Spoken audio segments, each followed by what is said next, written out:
We begin to look and see if we're ready to go, see if we're not. We got good? Okay, hang on. What about this one? Is this one working well? Because I was only testing one. So I just had one tested as I'm... Wait, they both work? Are you kidding me? Yeah, I have switched. I am on number 2 now. So one was good. Now I'm hanging out on number 2. Is this one working too? This one's not working? Not working? No way, no? Can't tell. You know, Carly really could be more expressive here, as I'm getting no expression from Carly whatsoever. So I'm going back to this one. So this one works, and so the blue one does not work. Well, that sucks. Okay, that works, buddy. We'll get it figured out then. Well, we won't get it figured out. We'll just hang out with the pink one today then, brother. Thank you guys. Hey, you guys go ahead and start this stream. I will come back with my microphone in just a little bit as I've got to unlock the door downstairs.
Good morning, ladies and gentlemen, and welcome to the Chili Goat Masters Fitness Championship program by Mayhem Athlete. I'm Kyle Ship, joining you here on the Bear Complex live stream as we've got the day underway with the CrossFit Pairs Championship as these teams take on Fort Wayne Fury on day number 3. That's right. All of the workouts basketball themed in honor of the Fort Wayne Fury. The basketball team that was a part of the Basketball Association closed its doors, but still a part of Fort Wayne, as taking off on the Fort Wayne Fury. Fort Wayne Fury Going to let you know it is 5 rounds, 1 lap around the competition floor together, and 9 overhead squats, 135 apiece for our ladies. It's going to be 95. This is not a lightweight at all, as really pushing the athletes. Going to be heavy all across the weekend. Your lanes for today: in lane number 12, the deputy and the retiree. Lane number 13, no regrets. Lane 14, QFE Masters. Lane 15, running miles to pay the bills. Lane 17, Rain Man and Blackout. In lane 19, Par Doctus, but the pair are sitting on the floor. Not sure if they're unable to compete today or unable to complete this workout. Is going to see how that pans out throughout the day. But in lane 20, FAAO, in your men's 55 to 59 division, leading the way is going to be QFE Masters, followed by No Regrets.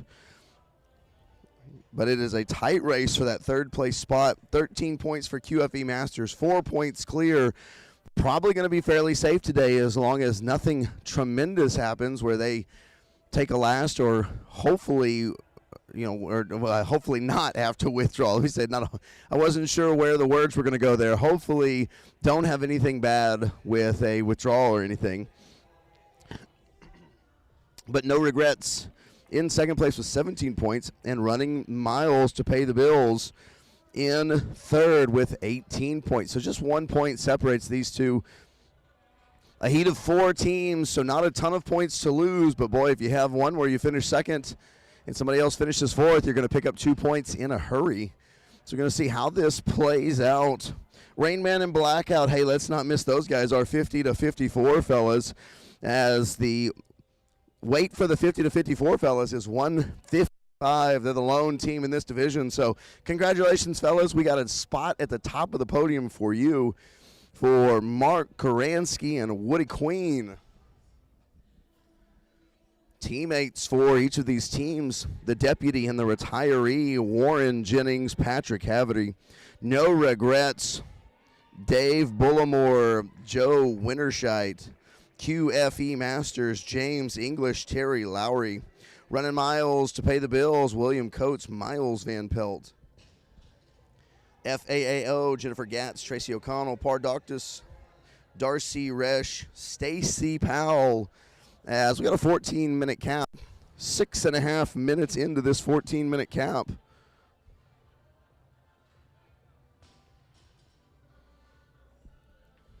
As down on the floor,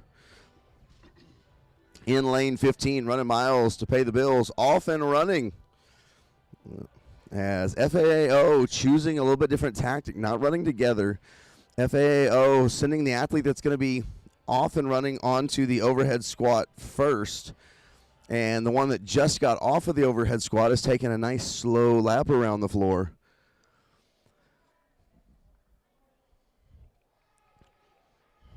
Coming back around now, FAAO. Boy, some nice overhead squats from these gentlemen in our 55 to 59 division. You start thinking about that, 55 to 59, still moving 135 pounds overhead, squatting below parallel, keeping the shoulders open. Boy, a great workout here to really showcase the benefits of CrossFit, especially as you get older.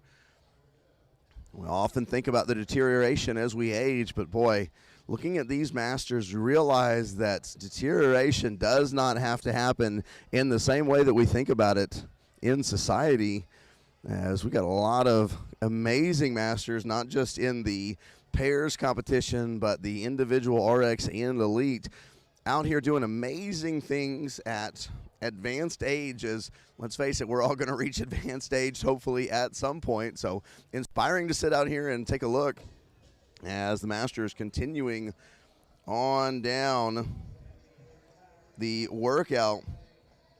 Hey, looking over at the ladies in the 50 to 54 division, FAAO with 8 points, Par Doctus with 13 points. So FAAO with just 2 teams in the in the competition, they're going to be able to take the first place spot. Nice job for FAAO, as they're going to have a great day number 3 here at the CrossFit Pairs Championship. First ever CrossFit Pairs Championship.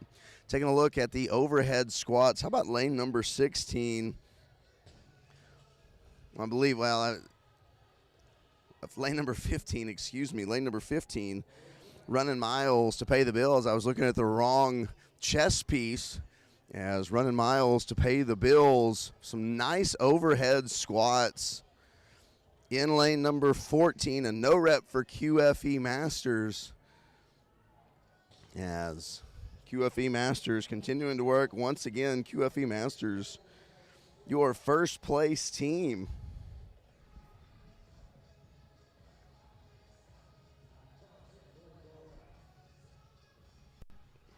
Just about 4.5 minutes left in this time cap. Excuse me, a 16-minute time cap.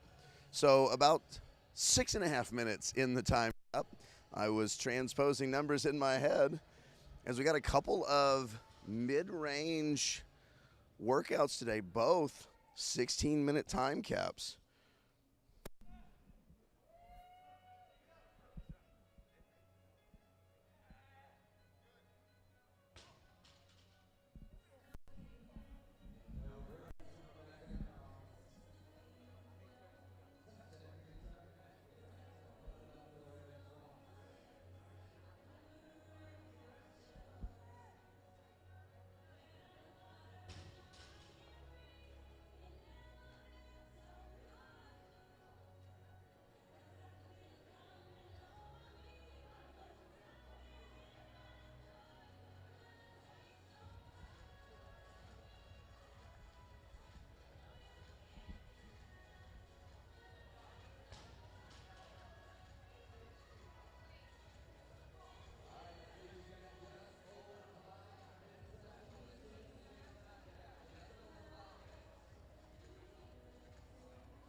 In order just to tell that story.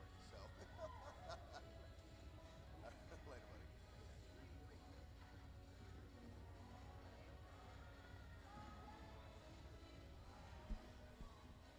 4 minutes remaining here in the time cap,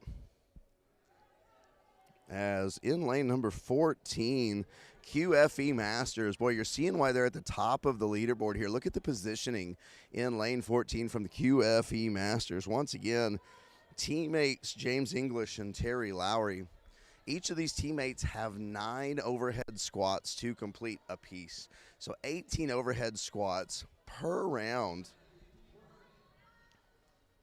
And this is a lot of work to complete, and a lot of work to complete here on day number 3. You've got something like a run, which is not overly specialized. However, this is day number 3 of a very difficult Masters competition. These athletes have really been challenged all weekend long. And so what you have is you've got tired shoulders, especially tired core. If you've been tracking the weekend, the midline has really been tested and going to get tested a lot today, as the 2 workouts that these teams are going to be facing is overhead squats and running, and then lunging and ski erg. We're going to get a chance to take a look at the CrossFit Pairs Championship in their final workout of the weekend on the ski erg and the lunges. It's going to be an exciting, exciting race. And as we're trying to wrap up here, still about 2.5 minutes. These teams working their way through the workout. chipping away slowly. The 16-minute time cap is enough. You're going to have time to rest while your partner does their overhead squats. It's going to take a really long time and your partner's going to be stuck for a while, or you're going to be feeling like it doesn't take very long at all, because you're going to stand there as your partner, who is proficient at overhead squats, bangs out 9 overhead squats pretty quickly, while you're going, man, I really could use some more break. As this is part of the team dynamic, we're going to be strong in different areas, and oftentimes positioning and strength is some of the first places that one athlete is proficient in and another athlete is not. As QFE Masters off on the run once again. Looks like in lane number 13, No Regrets can't tell if they have finished off or if they have decided they needed to go ahead and call it. Having a conversation with the head judge. Looks like they may be saying that they just had to make the decision not to. As in lane 12, the deputy and the retiree unfortunately dropped that bar from the top. Athletes instructed they're not allowed to do that, as there's going to be a lot of bars bouncing around today, and so they've got to make sure they guide that bar down. Safety is going to come first, as definitely want to protect all of the athletes. And a fist bump for the judge. Got to like that. Beauty and Jennings, Patrick Haverty, as they give a fist bump to their judge. No reptum for safety precautions. And appreciate that they can appreciate that as, hey, wrapping up their workout. How about FAAO? They're going to finish their workout under the time cap. QFE Masters are going to come back in, and they're going to turn around for some more overhead squats. In lane number 15, Running Miles are going to come back in for their overhead squats as well. As Rain Man and Blackout, Mark Karansky and Woody Queen are off and running for their final lap. They're going to see how far they can get. 16-minute time cap. A full lap counts as 1 rep, so they're not going to be able to get that extra rep, but boy, appreciate the effort. And how about the deputy and the retiree?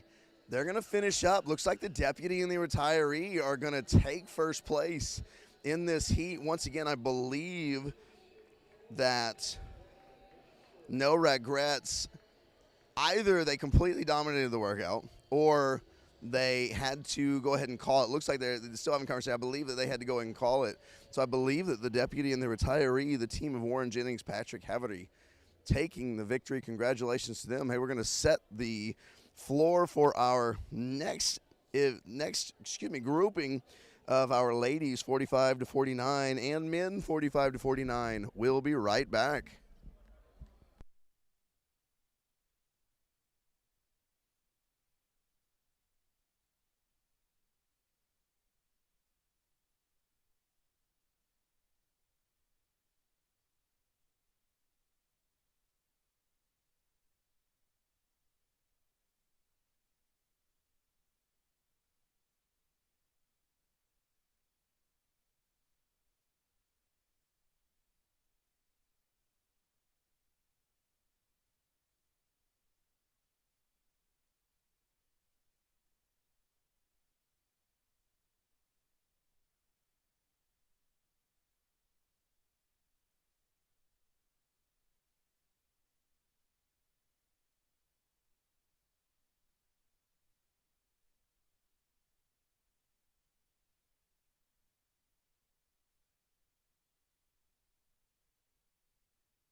off and quite literally running here at the CrossFit Pairs Championship as we've got the 45 to 49 and women on the floor for Fort Wayne Fury. As here at Fort Wayne Fury, 5 rounds, 1 lap around the competition floor together. Now, whether you run simultaneously or you get spread out doesn't matter, but you cannot start until both partners are back on your starting mat. 1 lap around the floor, 9 overhead squats, 155 for our fellas, 105 for our ladies. And if you're at home going, hey man, that sounds really heavy for day number 3, yes it does, as the CrossFit Pairs Championship, we have continued to test these athletes throughout the weekend and not letting up yet, trying to find the best overall pair in strength, in stamina, single modality, multiple joint movements, all of the above for CrossFit. Hey, here's the lay of the land for the fellas. In lane number 17, We're Okay, out of CrossFit Orangeville, Eric Martel, Frederick Gobel. In lane number 18, Zero Proof, CrossFit Decimate, Alex Escada, Kuho Fought. The double unders out of CrossFit Pleasanton, Zoltan Heights and Dave Bauer. The Jersey Classics out of CrossFit ECF, Dominic Camporial, Johnny Restrepo. As the race in the men's division is a tight one for second place, as Zero Proof has shown all the proof we need, running away with this division, 10 points only, as they have separated themselves from the double unders and We're Okay and Jersey Classic. So here's the deal, a 3-team race for that second and third spot. The double unders with 20 points. We're Okay with 22 points, and Jersey Classics with 24. They've got 2 events today, as you get 1 point per placing. So first place gets 1 point, second place gets 2 points, and so forth. And so really the difference between moving from fourth all the way up to second is basically you take second, the team that you're needing to beat taking fourth, and you have evened them in points. Zero Proof not in danger. They have already locked up the championship, but they're going to continue to assert their dominance hopefully throughout the day here in this, starting with this 16-minute workout. Not just the men on the floor, but we also have the ladies on the floor, as lay of the land in lane number 15 is Milk. Lane number 14, NCC Buddies. Excuse me, let's go back and let you know who's on the floor for these teams. Lane number 14 is Milk out of Grit City Strength and Conditioning. Jen Weiss, Stephanie Butler. NCC Buddies out of CrossFit Training Yard and Rising Wave Athletics, Beth Smith, Ashley Fiala. G Slay, the CrossFit Gold Standard Athletics, Angela Curry, Lori Pruitt. Low and Joe out of CrossFit Lindale is going to be Jody McCollum and Lori Todd. Ponytail Express, CrossFit Octus, Michelle Hodnett, Renata Duarte. And Storm Surge in lane 10 is going to be Christian Pomajol and Stacy Snowden. As in the women's division, we have seen a similar set of dominance from G-Slay. G-Slay has really been impressive throughout the weekend, maybe not necessarily being first out of the gates on a lot of these, but they have just stayed consistent, chipped away at workouts, and even though they're not blowing people away from the beginning of the workout, about halfway through, they just take over and march on to the finish. However, the race for second and third is pretty tight. By pretty tight, I mean literally as tight as it can possibly be. Low and Joe with 17 points, NCC Buddies with 19 points. Little bit deeper field as 6 teams in this field, and boy, that means that one workout where you finish 2, 3, even 4 spots lower than the team that you are tracing or trying to catch can create the difference in a podium spot, forcing you to be pretty good all weekend long. An opportunity to really try and put some pressure on other teams around you, as on the floor, teams moving around here in this 5-round workout. 18 total overhead squats per round. It's going to be a lot of overhead squats, and even if you just take out the 18, say each partner is doing 9, 45 overhead squats at a hefty weight. Maybe not a max, but boy, this is not a light weight to be doing this many overhead squats.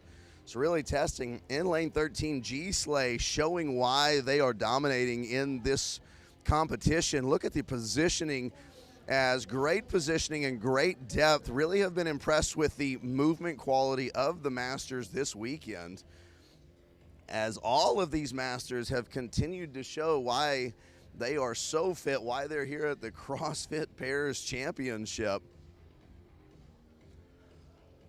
As G-Slay coming around, they've got another half of a lap to do. Got to get a full lap around before you come back to your starting mat. Both partners have to be at the starting mat at the same time. In lane number 15, Milk back to the overhead squats. Switching out in lane number 20 is Jersey Classics. Let me tell you, I don't know if you could find a couple of guys who are nicer and have a better sense of humor about themselves and, quite frankly, about all of my mess ups than those guys. A couple of times, as I wasn't looking down at my sheet, I was just calling the action. I called them the Jersey Boys. And I'll tell you what, you know who enjoyed the fact that I called those guys the Jersey Boys more than anybody? Those guys. So the Jersey Classics, Dominic Camporial and Johnny Restrepo, as I've struggled with Johnny Restrepo's name all weekend. I keep wanting to put a whole bunch more S's in there than actually there are, as the Jersey Classics drop after 5 overhead squats. They're going to go right back to it. Long workout here. So you're going to feel you want to do these to be competitive. You really want to do these in an unbroken set. However, if you don't have the ability, it's okay to drop. Save yourself. Again, workouts where you have failures in difficult movements, overhead squat being one of those. A heavy overhead squat that you don't complete will really take it out of you, makes it difficult to continue to push through. As there goes the Jersey Classics on their run. I'll tell you, one of the athletes really has an ankle taped up. Kind of thought I saw a limp yesterday. Glad to see it's more of a shuffle on the run right now, but glad to see that they're both moving well.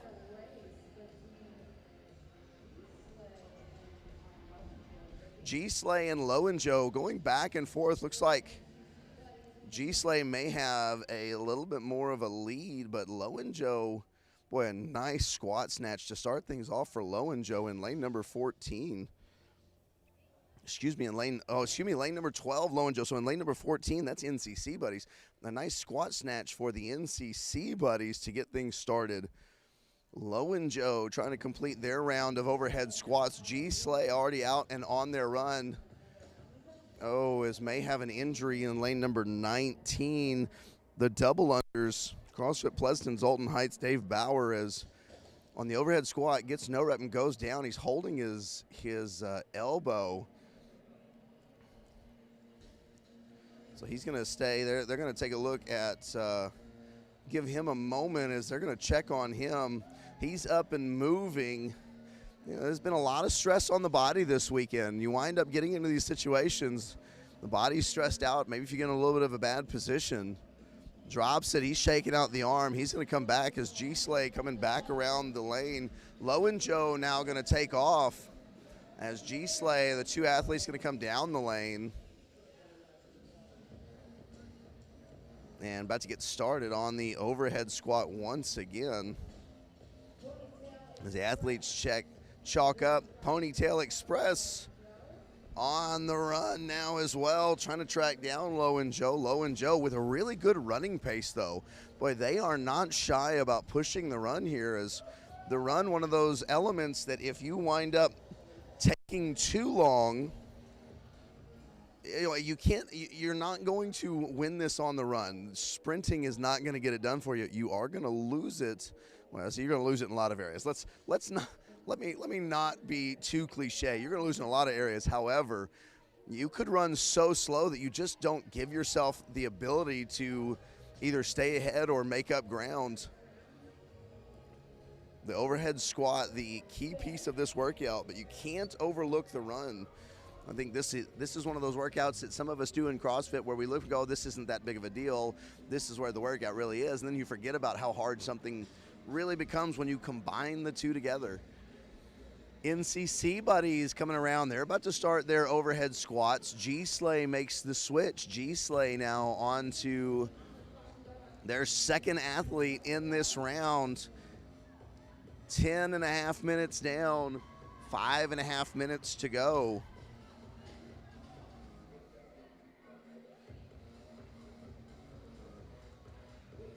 As in lane number 17, We're Okay. They're taking their time. Heavy overhead squat here for these teams. We're Okay. Wisely just kind of working bit by bit. But I love the attitude as they're having some conversation with the people around them. Just know that they've got to stop and they've got to rest at some point. So no need to be stressed about it when you do rest. Lane number 18, Zero Proof. Zero Proof showing us all the proof we need. They're already back to their overhead squats as the Jersey Classics coming around their last corner, heading down the floor. Lowenjo going to finish it off. Boy, Lowenjo with a victory, 11:23. Ponytail Express right behind them. As G-Slay often for their run again. The NCC buddies are going to finish it off. Boy, these teams really moving through this workout well. As Storm Surge and lane number 10 make a switch to the athletes. As G-Slay and Ponytail Express basically running right next to each other. As currently our MC, Bella Martin, having to let people know that, hey, when you're finished, if people are still running, because you're running around the floor, if you're going to lay down on the floor, I need you to lay down on your finish mat. Please don't lay down on the carpet. Heads up. Don't get run over at this point in the competition. 2 minutes remaining. Haven't had a male team finish yet. Going to see where this falls as G-Slay and lane number 15, Milk, both come back at the same time. They both are on their last set of snatches. 90 seconds remain for these two teams battling back and forth as the men, boy, are we going to have a men's team get close to finishing? If so, it's going to be lane number 18, Zero Proof. 1 minute remaining. G-Slay and Milk back and forth. G-Slay has a no rep on their first athlete. 1 minute left. Not sure if they're going to be able to finish it up. Zero Proof out on the run. They're pumped up. As the Jersey Classics, what Jersey Classics were yelling, they're off and running now. As a wide turn. Now they're coming back. G-Slay.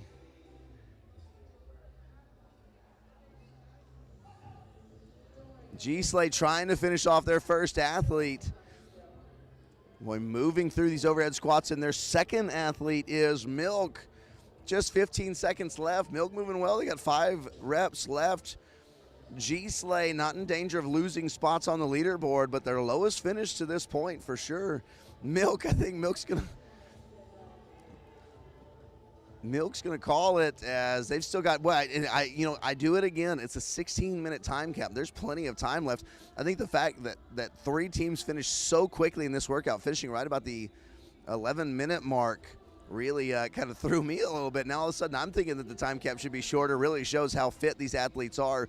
G-Slay with 1 more rep.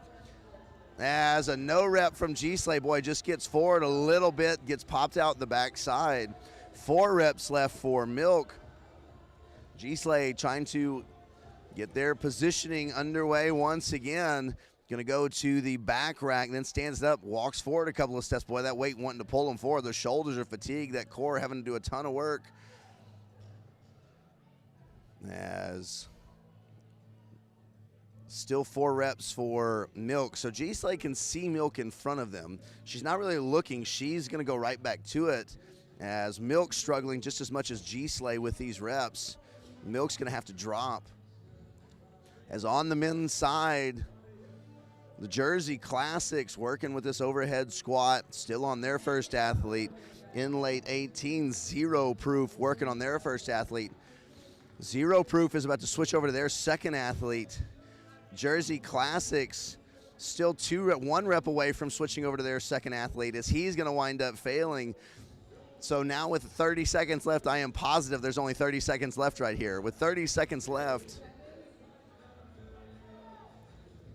not sure unless the Jersey Classics were taking a little bit to get set up here. As Jersey Classics, a nice overhead squat right there. They're going to switch out. Can this athlete in 10 seconds catch up? I don't think he's going to be able to. G-Slay is going to finish up their workout. And so that's going to go. Zero Proof is going to take the victory. Jersey Classics finishes second place, and not sure how far the double unders got before they had to go ahead and stop, because I hope it's not a serious elbow injury, maybe just enough to say, you know what, we're not going to risk it here, as we're going to turn it over to the 40 to 44 men's and women's teams, as we'll be right back.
30 seconds before we get Fort Wayne Fury underway here at the CrossFit Pairs Championship, hosted by the Masters Fitness Championship.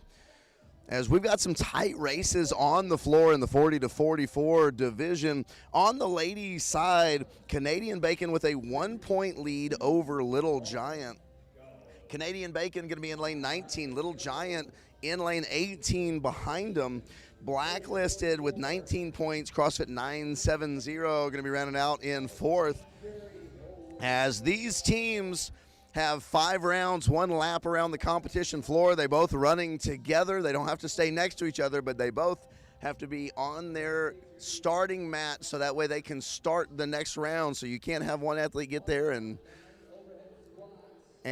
get started while your other athlete is still running. 9 overhead squats, and these are not light overhead squats. 185 for the men, 125 for the ladies. Your positioning, your strength, going to be a factor here today. As keep an eye on Canadian Bacon in lane number 17 as they're going to get started off. Canadian Bacon.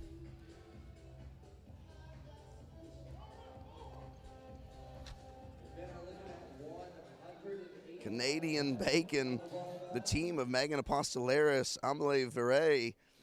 Little Giant in lane 18, the team of Joy Rodriguez and Meg Garrett.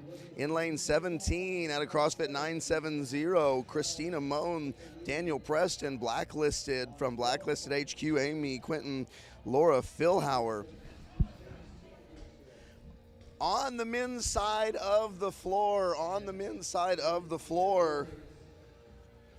we've got more close races. In lane 12, we have the meets.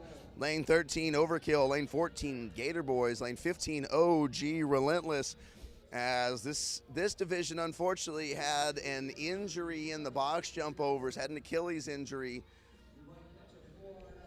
As we now take a look, excuse me, I was about to start reading I was about to say, I don't think Canadian Bacon is leading the men's 40 to 44 division. Leading the men's 44 division is the Gator Boys out of Columbia. The Gator Boys out of CrossFit Hollandale Beach Gator. Julian Cerna, Michael Spinetti, the Gator Boys having a good weekend to this point. Boy, they have been fantastic, only with 10 points on the weekend. In second place, Team Overkill, local out of Mad Apple right here in Fort Wayne. Overkill, the team of Kevin Jones and Ryan Anderson. In third place, OG Relentless with 18 points. The team of Joe Blumenauer and Matthew Burley. Rounding it out is going to be, we have the meets. We have the meets out of CrossFit Crave, Casey Bruns, Kevin Stewart. So 4 points separate first to second and 4 points separate second to third. Feels pretty comfortable with a 4-point lead, as unfortunately injuries throughout the weekend have kind of whittled this division down. However, this is a tight field. Never know where everybody's going to finish, and if you take a couple of finishes that are not where you need to be, could really chip away at the lead. As the Gator Boys, your leader, off and running.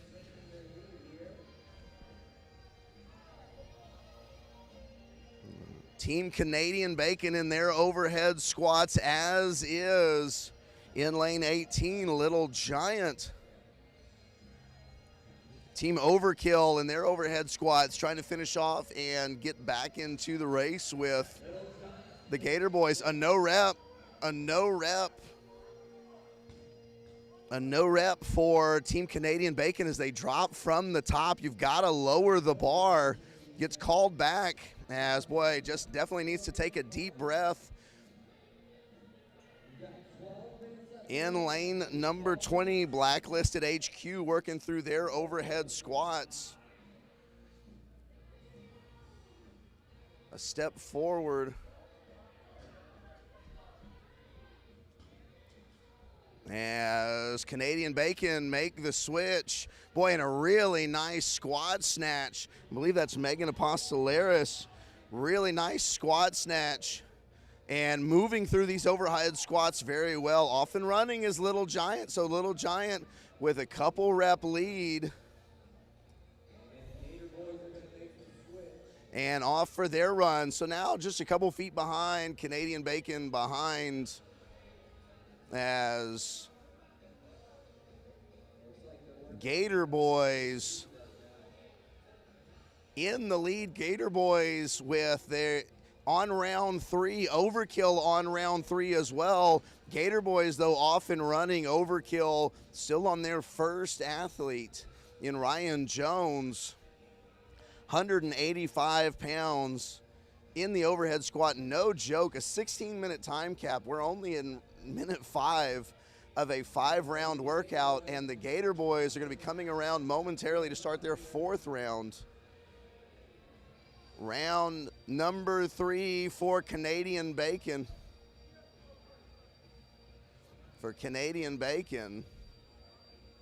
Round number 3 for Little Giant. As Canadian Bacon with the barbell, they're going to get that up and working.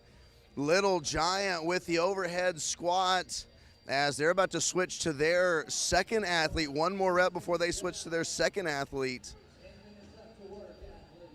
And so she gonna drop the bar, and Joy Rodriguez steps forward.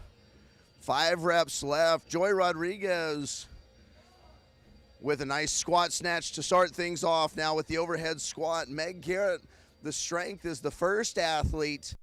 Not to say that Joy Rodriguez is not a strong athlete. Megan Apostolaris, though, a very strong athlete in lane 19, is about to take over. So Rodriguez probably still going to have a little bit of an advantage. As Apostolera is going to switch out for Canadian Bacon, and she's going to get a nice squat snatch and move right into this very quickly. Boy, Apostolera is going to try and make up some ground. Little Giant, though, slowly chipping away at this lead. We have the meets off and running, coming back down the lane, and lane number 15 for the men is OG Relentless. Gator Boys on their 4th round, now out for their run. It is only 7 minutes into this workout. This is a 5-round workout. The run is first, so they've got a 16-minute time cap, and they're going to move through this really quickly. And let's not downplay that Overkill is working well as OG Relentless, as Overkill is going to wind up switching out.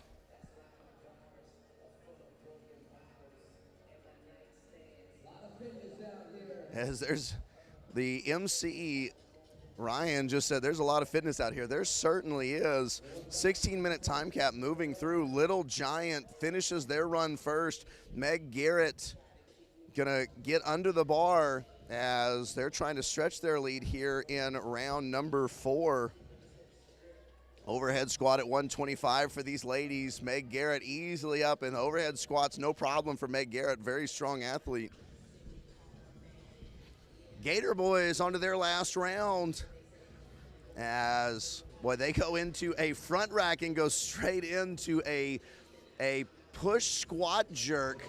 Pretty impressive there as Gator Boys in lane 15 in control of this workout, trying to finish it off. Team Overkill with a significant lead over OG Relentless, and we have the meets. As Joy Rodriguez onto the overhead squat. Canadian Bacon and Adelaide Verret doing a great job here on her overhead squats as well. We're going to have a tight race as she sets the bar down and now moves on. Gator Boys are going to finish their workout in under 9 minutes. What a great job from the Gator Boys. Pretty incredible if you think about the time that it takes to do 18 overhead squats and a run. Great job from the Gator Boys as Team Overkill trying to finish off their workout. Boy, it looks like Canadian Bacon off and running. They're on their 5th round. Team Little Giant having to take a breath as Team Little Giant now falling behind Canadian Bacon. Canadian Bacon staying consistent. Really nice job from Canadian Bacon as Team Little Giant trying to get one more overhead squat, struggling with the squat snatch at the moment. Going to take some time is Joy Rodriguez. In lane number 3, blacklisted, and in lane number 20, blacklisted. Lane number 17 is CrossFit 970. Both in round number 3. Still lots of time here as we're just over halfway. We got 10 minutes and a 16-minute time cap. So the fact that they're the fact that they are in round number 3, just because Little Giant and especially Canadian Bacon are destroying this workout. Boy, don't let that downplay how fit you have to be to get through 3 rounds through 10 minutes in this workout. We have the meets in their overhead squat. Overkill has finished. So 2 guys, teams, Gator Boys and Overkill, have both finished. Off and running is CrossFit 970. Team Little Giant, boy, hoping for a little bit of help. They're coming running around, and they're going to need a little bit of help here with some overhead squats. Boy, a good job.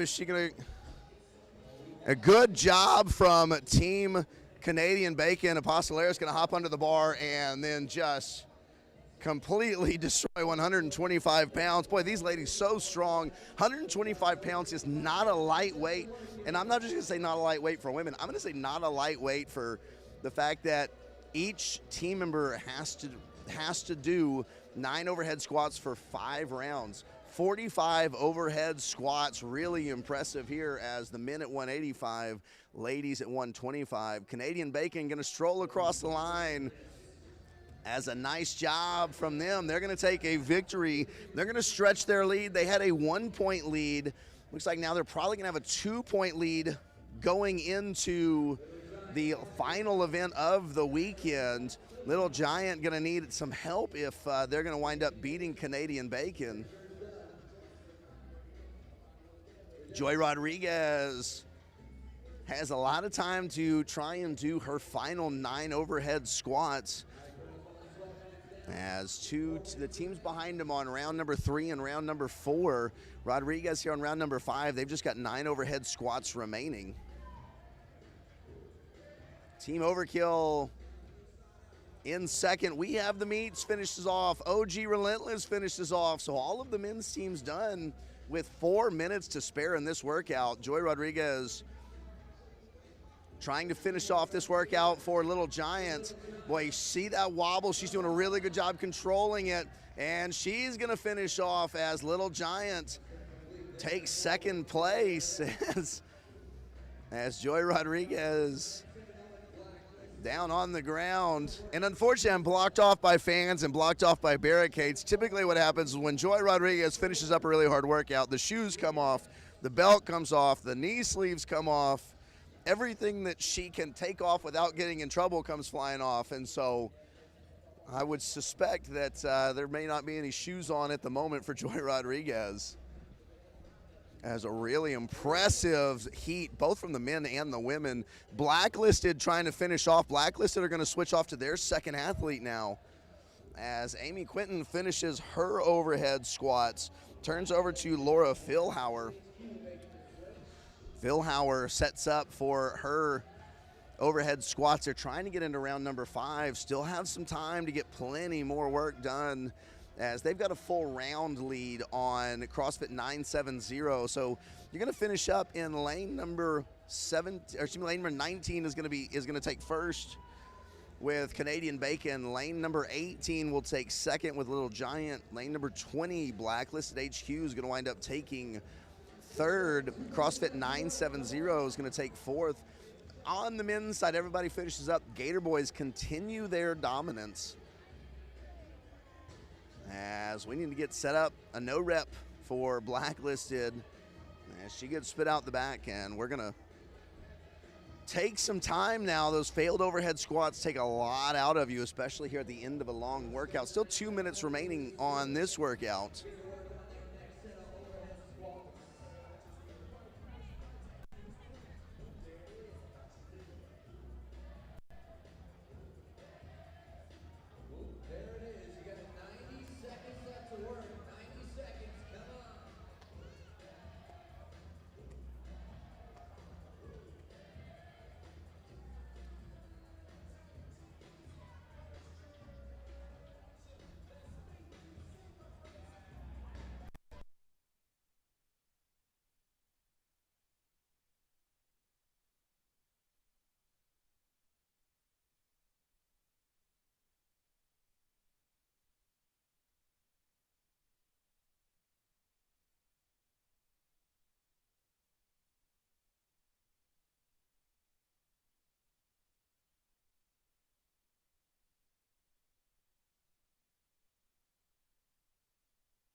back at the CrossFit Pairs Championship. 1 minute into the 35 to 39 men's and women's divisions as they take on Fort Wayne Fury. Fort Wayne Fury, 5 rounds, 18 overhead squats, split 9 and 9 between the partners, and that is preceded by a run around the floor. So the run, 18 squats, and let's do it for 5 times. Raw training off and running already. They're on to round number 2 as they are going to be followed in lane number 13 by B CrossFit. Men off and running here. 1 round done. They've already done 1 lap around the floor as well as 18 overhead squats.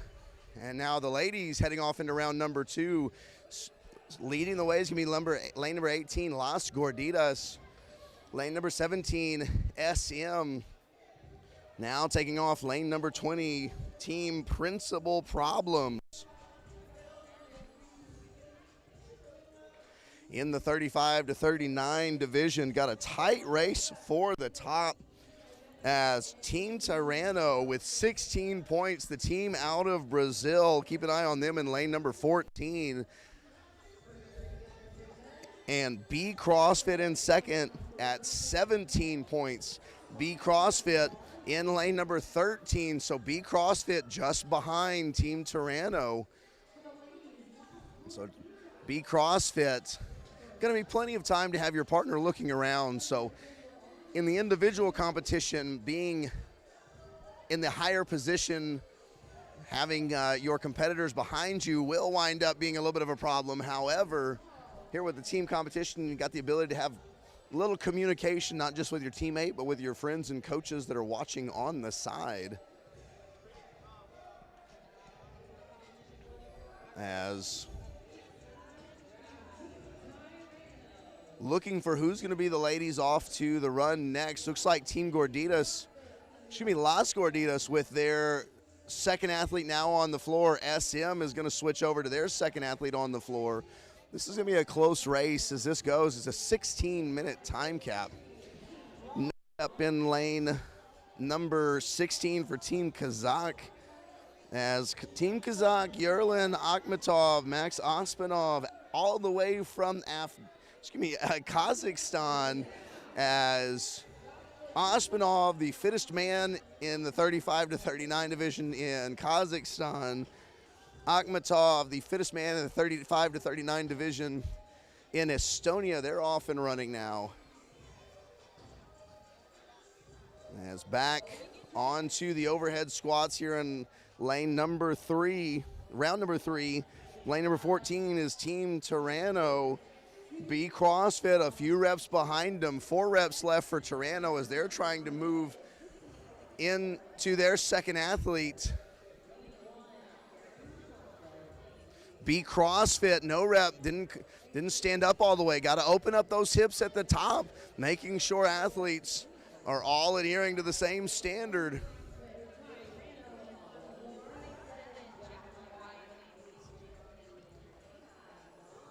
Round number 3, trying to make up a little bit of ground in lane number 12 is Big Smalls. Excuse me.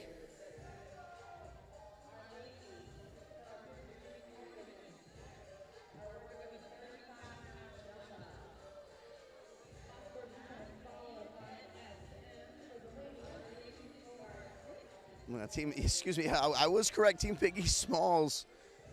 As Smalls going to take the run. Biggie trying to keep up, had a few injuries yesterday, so we had some shuffling and just trying to keep up. Take a look at the gentlemen in each division as watching, making sure I'm calling everybody correctly. Here in day number 3, championship day here at the CrossFit Pairs Championship. All these teams had to qualify through the CrossFit Open, register as a team, and now show up here in Fort Wayne, Indiana. Team Tirano on to round number 4, 6 minutes in. Remember, it's a 16-minute workout. The men basically made mincemeat of this workout in the 40 to 44. I would suspect a similar thing here in the 35 to 39. Third round for both Team Principal Problems as well as SM. Fourth round for Las Gorditas. So Las Gorditas trying to make up a little bit of ground here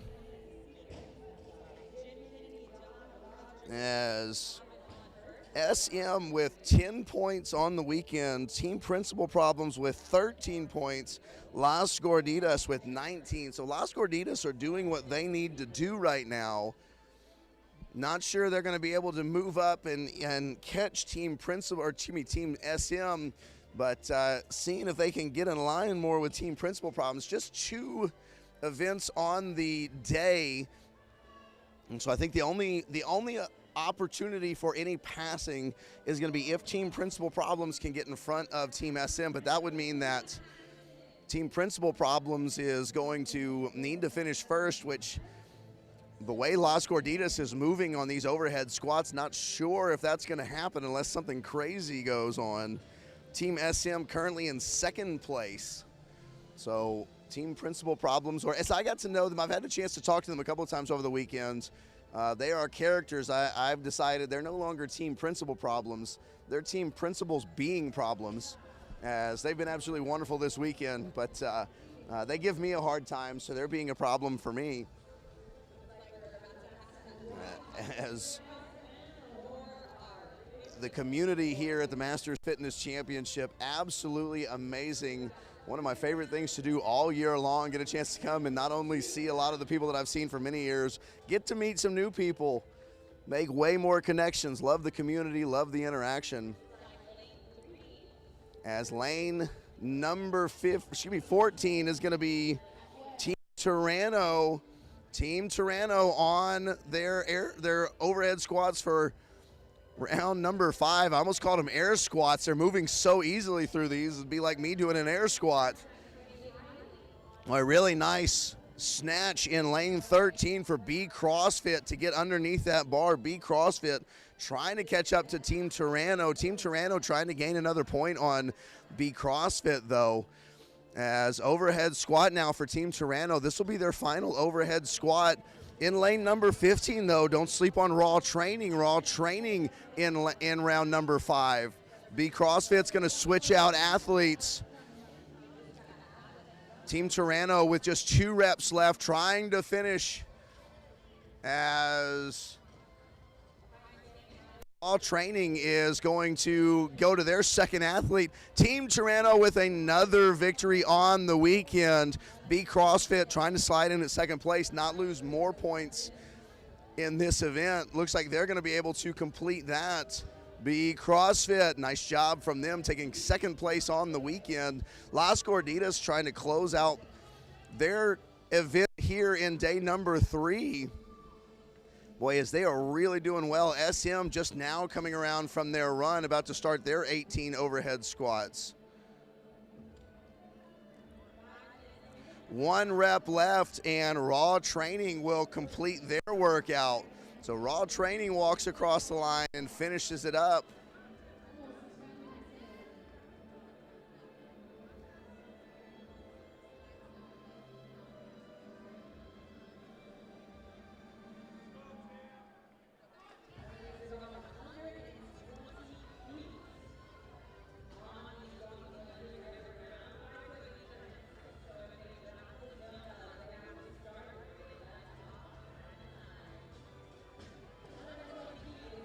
Lane number 16, that's going to be Kazak. Kazak is trying to finish off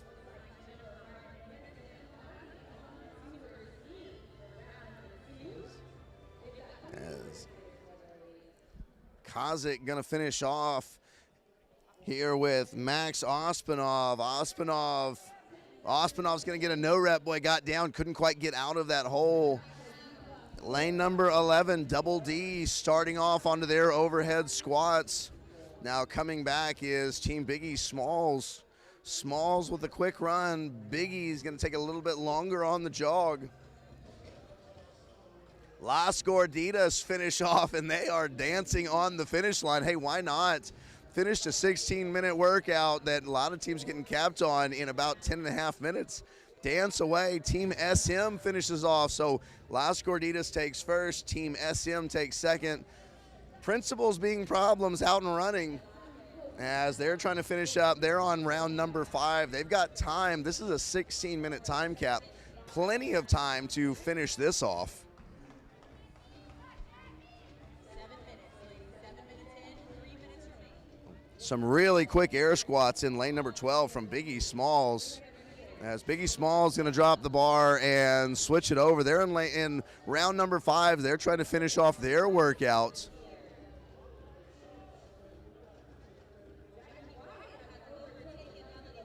As Biggie Smalls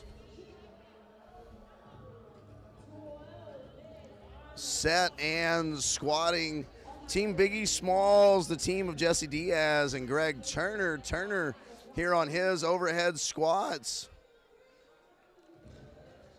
Oh boy, as grabbing his elbow in lane number 11 is going to be one of the partners from Double D. I'm not sure if that's Daniel Master, Daniel Fishman. Hope he's going to be okay. He's trying to shake it out. Boy, you can really feel the tension across the front of the chest, through the triceps and elbows and forearms. Medical standing there keeping an eye, just trying to make sure. As they're going to get a no rep in lane number 12. Team Principal problems. Trying to say, boy, rotating all the way as these overhead squats.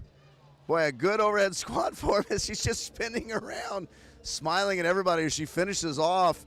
They're going to turn it over to their second partner and potentially have the first heat of ladies that finish across the board.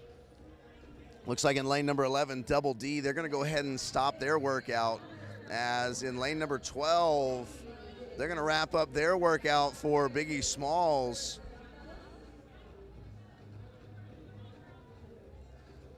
As Biggie Smalls look like Greg Turner was favoring his shoulder.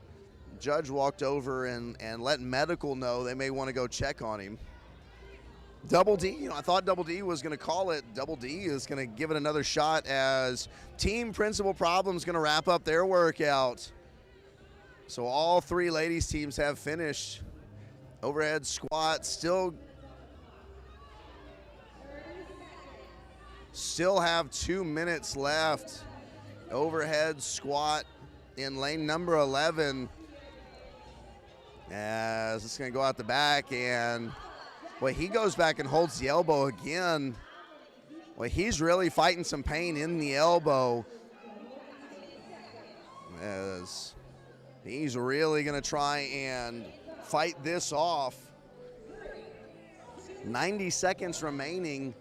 As looks like Team Turano is kind of telling him, hey, by the way, man, you're the only one on the floor. There's still 90 seconds. Why don't you just be safe? He's just going to go back to it, though. He says, I'm okay.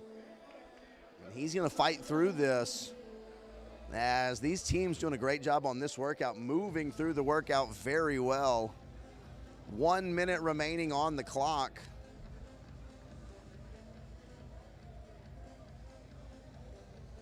Two reps left. Still in round number 4 here, so probably not going to wind up finishing this workout.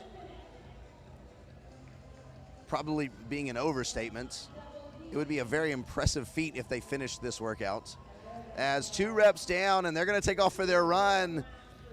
And the athlete that was on the floor, that was on the starting mat, he takes off on a dead sprint. And he says, I'm going to finish this rep even if you don't.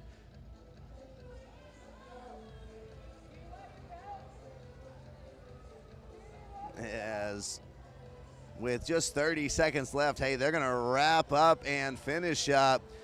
I'm going to step away here as the clock expires. We're about to bring on the 18 to 34 teams. We've got exciting races shaping up. We'll be back as we're going to crown. Boy, wait, is he going to finish? He's trying to finish. Is he going to get all the way through for the round? Hey, he's going to get that last one done. and gets a big cheer from the crowd. We're going to step away as we get the floor reset for the 18-34 Pairs Championship here on Sunday morning. Coming up next.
Getting started with the 18-34 division at the Masters Fitness Championship, hosting the CrossFit Pairs Championship, as starting off with Fort Wayne Fury here on a Sunday morning. 5 rounds, 1 lap around the competition floor together. 9 overhead squats, 185 for the fellows, 125 for the ladies. This is not a lightweight, but boy, some of making it look light, moving well, as each partner has to step back on the start mat before they can begin their overhead squats.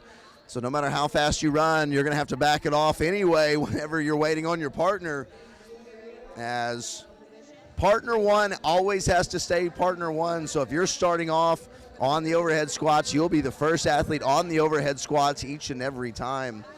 16-minute time cap. Don't think that we're going to need that in this division, though. Hey, let's set up the floor for you in lane number 8, Ross and Rob. Lane number 9, Honky Tonk Hustle. Lane number 10, More Bros. Lane number 11, Thick Boys. And lane number 12, Short and Tall. In lane 14, The Quigs. Lane 15, Big Bear, Little Bear. Lane 16, Disney Girls. Lane 17, Flex and Furious. Lane 18, Breakville. Lane 19, Boston Baddies. And lane 20, the Mad Apple OGs. Set the leaderboard for you here on the men's division. Got a couple of tight races, as the More Bros with 22 points. Honky Tonk Hustle just 2 points behind with 24. Short and Tall at 25. Thick Boys at 25. Ross and Rob at 26. As tight races all across. This has been a back and forth. Had some injuries that have whittled this division down, unfortunately. But these guys continue to battle. On the women's side, team right in the middle of the floor, Flex and Furious, going to be your overall leaders, as Flex and Furious have 12 points. But don't look now, as the Disney Girls right behind them. The Disney Girls on the outside lanes for a couple of days. I kept saying they were fooling me. They would sneak up on me and I would never see them. The Disney Girls just a couple of steps behind Flex and Furious. Breakville is in lane number 18. Breakville is with 26 points. They are in a battle with Big Bear, Little Bear, who has 27 points. So a race for first between Flex and Furious and the Disney Girls, and a race for the podium between Breakville and Big Bear, Little Bear, as Breakville in lane 18, Big Bear, Little Bear in lane 15. They're going to be a ways away. They can still see each other. They're not so far that they can't see each other. But definitely gonna have to keep an eye as Flex and Furious heads out for round number 3. There goes Breakville. There goes Disney Girls. Boy, this is going to be a race as Flex and Furious not exactly taking this run easy. None of the ladies are. Boy, they are really pushing this. Off and running for the fellas in lane number 13. Lane number 12 is Short and Tall. Short and Tall on their third round. Off and running on their third round in lane number 11 is Thick Boys. In lane number 10, the Moore Bros. They're off and running for their third round now. Honky Tonk Hustle need to keep pace with the Moore Bros. They actually need to get in front of the Moore Bros and get some help in between. Right now, the Moore Bros looking like they're building a little bit of a lead on Honky Tonk Hustle. Honky Tonk Hustle with a couple of taller athletes, big, powerful guys. Moore Bros, though, moving very well. Back and running is Short and Tall. Nice squat snatch from Short and Tall. 185, not looking too difficult for some of these fellas. As Breakville's going to make a switch to their second athlete. Disney Girls make a switch to their second athlete. Moore Bros just come back in off the run in lane number 19. The Boston Baddies take off. They're now on round number 3. Flex and Furious off and running. As Breakville off and running. Disney Girls losing a little bit of time here as they're off and running now. The Disney Girls trying to keep pace.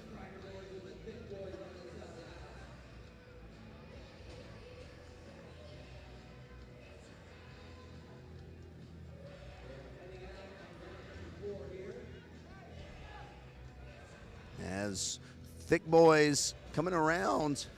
Lane number 11, Thick Boys, 1 rep left. Now they're going to head off for round number 4 as already on the run, Short and Tall off and running in round number 4. Flex and Furious are going to get their first athlete back on the overhead squats in round number 4. Breakville just behind them. Breakville trying to push through a little bit here. As in lane number 15, Big Bear, Little Bear losing touch with Breakville. Big Bear, Little Bear, now they're just trying to make sure that they don't get anybody behind themselves in Breakville, as Big Bear, Little Bear needing to make up ground, see if they can catch a podium spot. Breakville makes a quick switch, boy, confident switch too, running to the bar. And an immediate squat snatch into a whole bunch of overhead squats. Really great job. The Disney Girls make a switch now. Flex and Furious about to be off on their run, though. Flex and Furious doing what they've done all weekend, and that's just start out fast, be fast in the middle, and be fast at the end.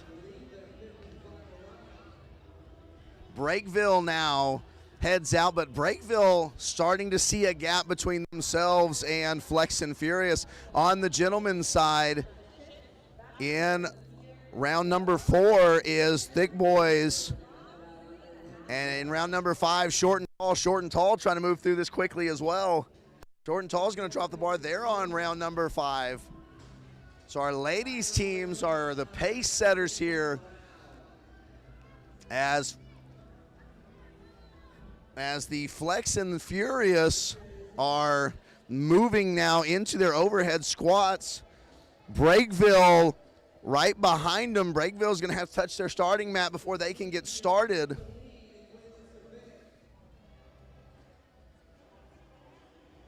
As Breakville trying to make up ground. Very quick squad snatch. Flex and Furious, though, about to switch. Disney Girls heading back for their first athlete. Running back is Short and Tall. Short and Tall going to take first place in this workout.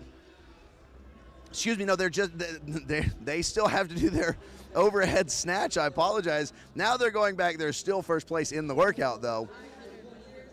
As keeping an eye on the ladies' race, Flex and Furious about to finish off.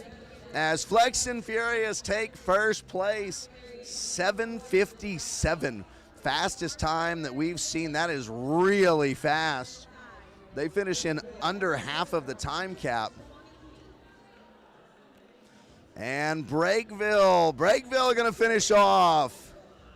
Breakville crossed the finish line and takes second. Big Bear, Little Bear in round number 4. Disney Girls are going to finish off their workout in lane number 16. Disney Girls take third place. As Short and Tall about to finish off their workout. Short and Tall, they're going to finish and take first place. Nice job from Short and Tall. Thick Boys currently in second place. Thick Boys are going to make the switch as they've got one athlete to go. In lane number 10, the Moore Bros trying to finish off. 5 reps for this athlete for the Moore Bros. As they've got one more athlete going to try and catch up to the Thick Boys. Thick Boys, though, handling this set of 9 overhead squats very well. Moore Bros, your current leaders, as Moore Bros trying to hold on to their lead. Moore Bros look to be hanging on to the lead as Thick Boys finish off. I believe the Moore Bros are going to hang on because Honky Tonk Hustle is a team they've got to stay in front of. They will be finishing in front of Honky Tonk Hustle as the second athlete for the Moore Bros is about to finish his squats, and he heads over and wraps up his workout as Honky Tonk Hustle just starting round number 5 of overhead squats. On the ladies' side with 6 minutes still to go in lane number 15 for round number 5, Big Bear, Little Bear trying to finish off their overhead squats. Both in lane number 19 and lane number 20. Ladies off and running. Honky Tonk Hustle trying to finish off this set of 9 overhead squats in round number 9 as they're going to make the tag. They've got 9 more overhead squats. Excuse me, round number 5. Lanes 19 and 20 is the Boston Baddies and the Mad Apple OGs, and basically a dead heat. It's going to be a race as they finish off. Big Bear, Little Bear have one athlete left to finish off. Lane 14, the Quigs have finished. No, excuse me, the Quigs, no, one athlete just ran really fast. Now the Quigs are going to go into their set of 9 overhead squats. Big Bear, Little Bear, 5 reps from wrapping up their workout. Honky Tonk Hustle trying to make sure that nobody else gets between them and the Moore Bros. Right now, they're only going to drop 1 point.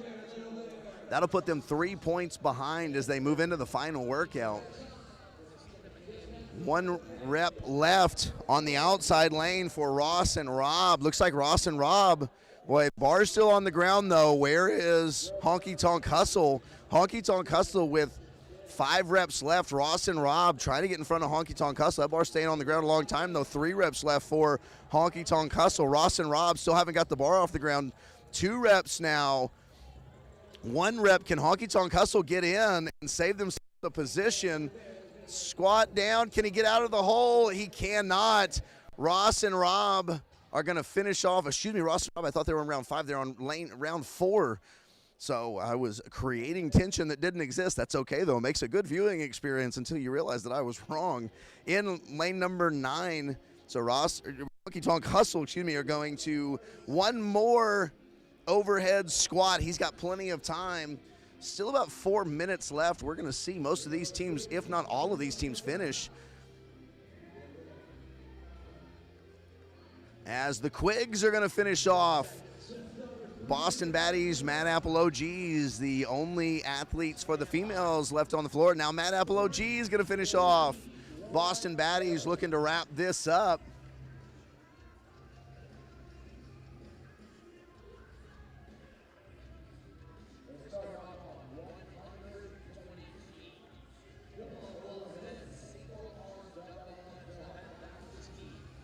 Honky Tonk Hustle with the barbell.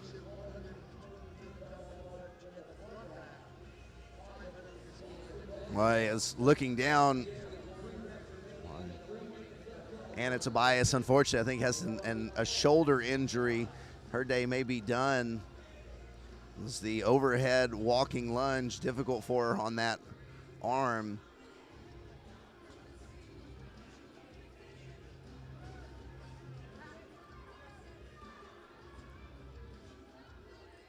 As Ross and Rob going to finish off, I think they're going to go ahead and say that they're going to call it, as nobody else on the floor for them, so they're going to give it a hug and say we're going to take our position right where we are. In lane number 19, only team left on the floor working is going to be the Boston Baddies. 1 rep remaining. She's going to stand it up and finishes off, and everybody's finished before the 14-minute mark. Great event here to start off the CrossFit Pairs Championship on Championship Sunday. The 18 to 34 men and women are completed. Hey, make sure you stick with us. We'll be right back as we move into the individual side of Fort Wayne Fury. Hey, for all schedules and for media content, head over to the Masters Fitness Championship Instagram page. And to keep up with all of the scoreboards, make sure you go to Competition Corner, where the leaderboard is live. Thank you for joining us here on the Bear Complex live stream. This is the Chili Goat Masters Fitness Championship program by Mayhem Athlete. We'll be right back.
The Chili Goat Cold Tubs Masters Fitness Championship, programmed by Mayhem Athlete right here on the Bear Complex live stream. We are now into our RX individuals here with Fort Wayne Fury, the RX individuals in the 55 to 59, 60 to 64, and 65 plus divisions. We're going to read all of them for you. The 65 plus division, 5 rounds, 1 lap around the competition floor, and 9 overhead squats at 95 pounds. For the 55 to 59, 5 rounds, 1 lap around the competition floor, 9 overhead squats at 105. That's right. These are heavy weights, as continuing to push the pace, push the strength element for these ladies. You heard Rick Stevenson up here yesterday, likes the fact that MFC trying to push the standard for Masters. Yeah, still weights that these ladies can do, and we're seeing some of the ladies continue to do well with them. As taking a look at the leaderboard for the 65-plus ladies, Joanna Tunnicliffe, a familiar name here at the Masters Fitness Championship, in the lead by 1 point. She's got 10 points. Susan Provoznak, another familiar name here at the MFC, with 11 points. So 1 point separating these two as the day goes on. Pat Rhodes, our oldest competitor on the floor, still young at heart, though, especially if you wind up talking to Pat. She's got light blue pants, a dark blue shirt, and bright blue hair. She's going all blue today on Sunday. Tiger wears red on Sunday. Pat wears blue. As Joanna Tunnicliffe into her overhead squats. Boy, really nice overhead squat. Joanna Tunnicliffe leading the 65-plus division. Susan Provoznak right behind Tunnicliffe in her second round. Provoznak in her second round. Tunnicliffe heads off for her third round now. Provoznak a little bit behind, trying to keep up. She's got 5 reps left.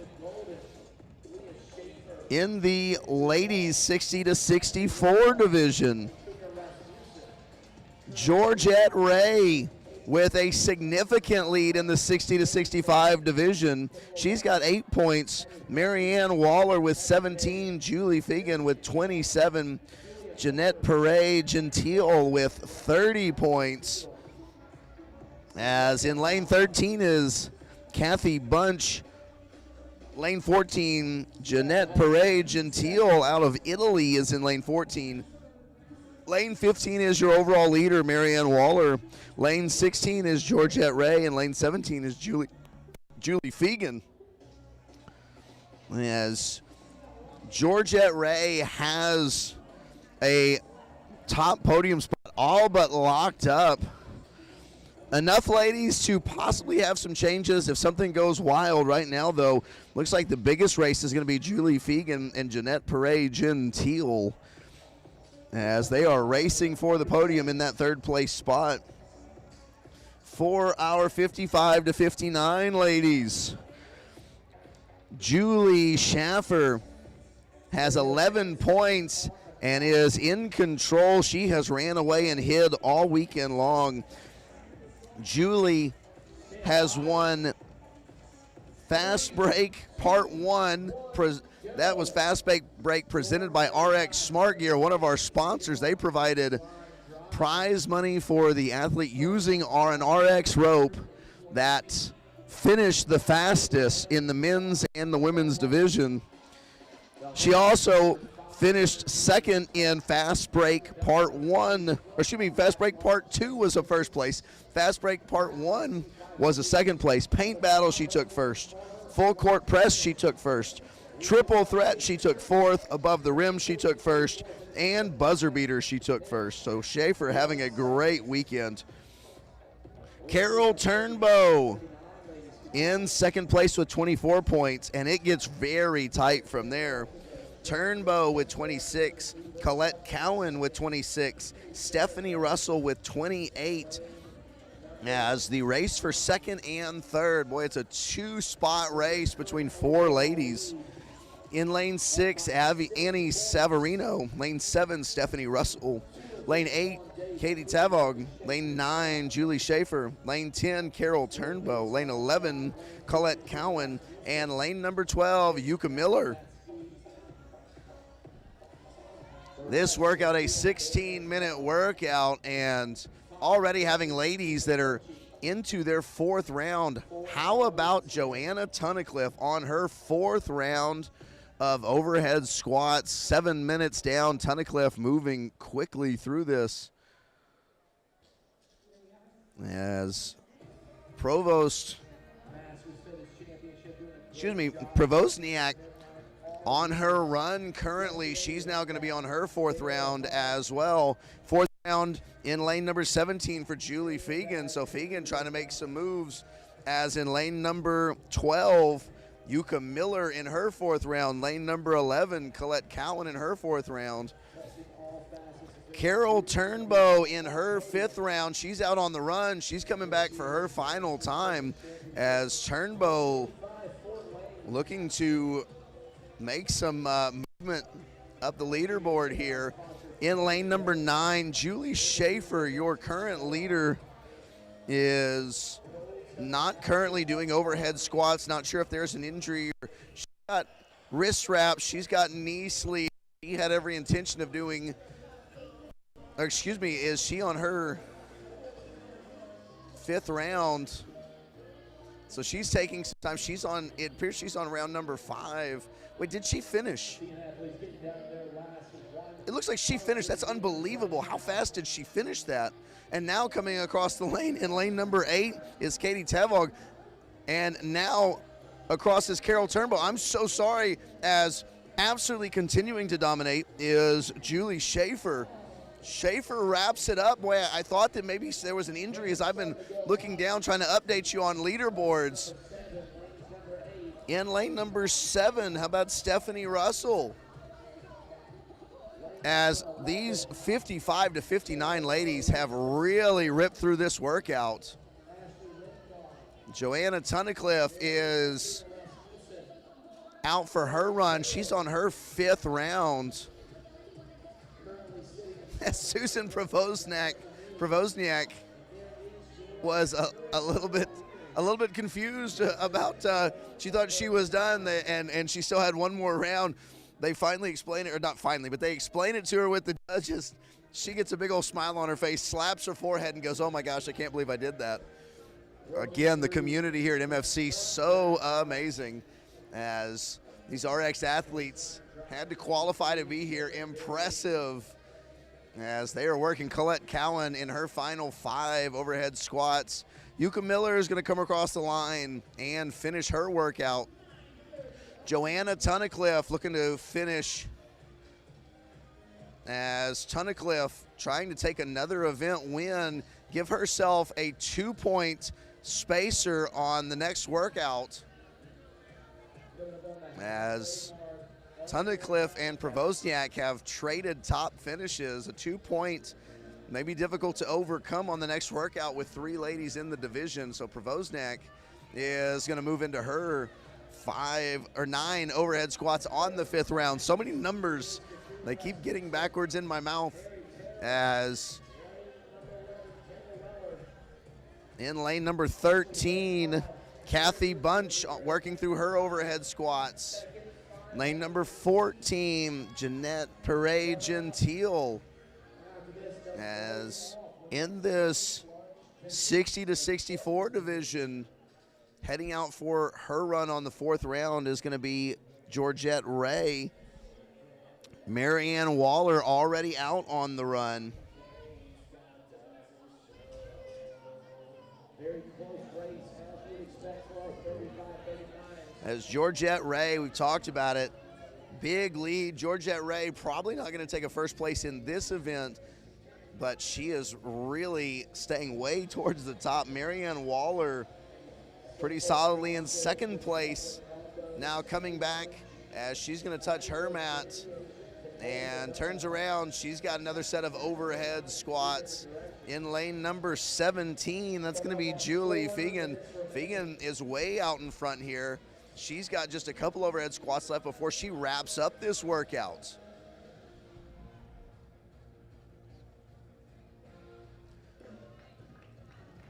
As all the ladies in the 55 to 59 division completed outside of one athlete, as Ann Savarino has a lot of support. She's got a lot of help from her friends. She's trying to wrap up her workout as the entire division down there cheering her on. She's going to stand it up. And Julie Fegan finishes off her workout. Great job from Julie Fegan. She dominates the workout. 3 reps remaining here on the 4th round of overhead squats for Marianne Waller.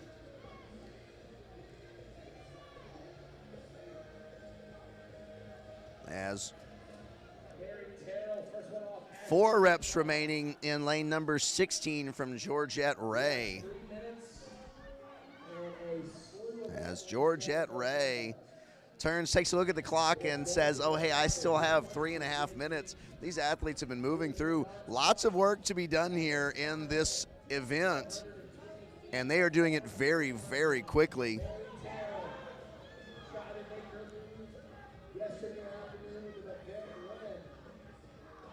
As this is the first of 2 workouts today for these ladies, they're going to move over and they'll be on the side floor next. They'll be going to baseline drives, skiing, and lunging. As off for her run in lane number 15 is Marianne Waller.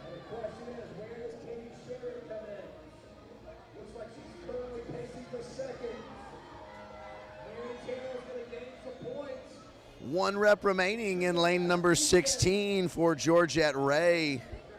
As Georgette Ray wraps up her workout, nice job for Georgette Ray. She takes 2nd place. So Ray, your overall leader, takes 2nd in the division behind Fegan. As Fegan takes 1st, she's currently in 3rd. Marianne Waller comes back, touches her mat. She's got about 2 minutes and 15 seconds to complete her 9 overhead squats.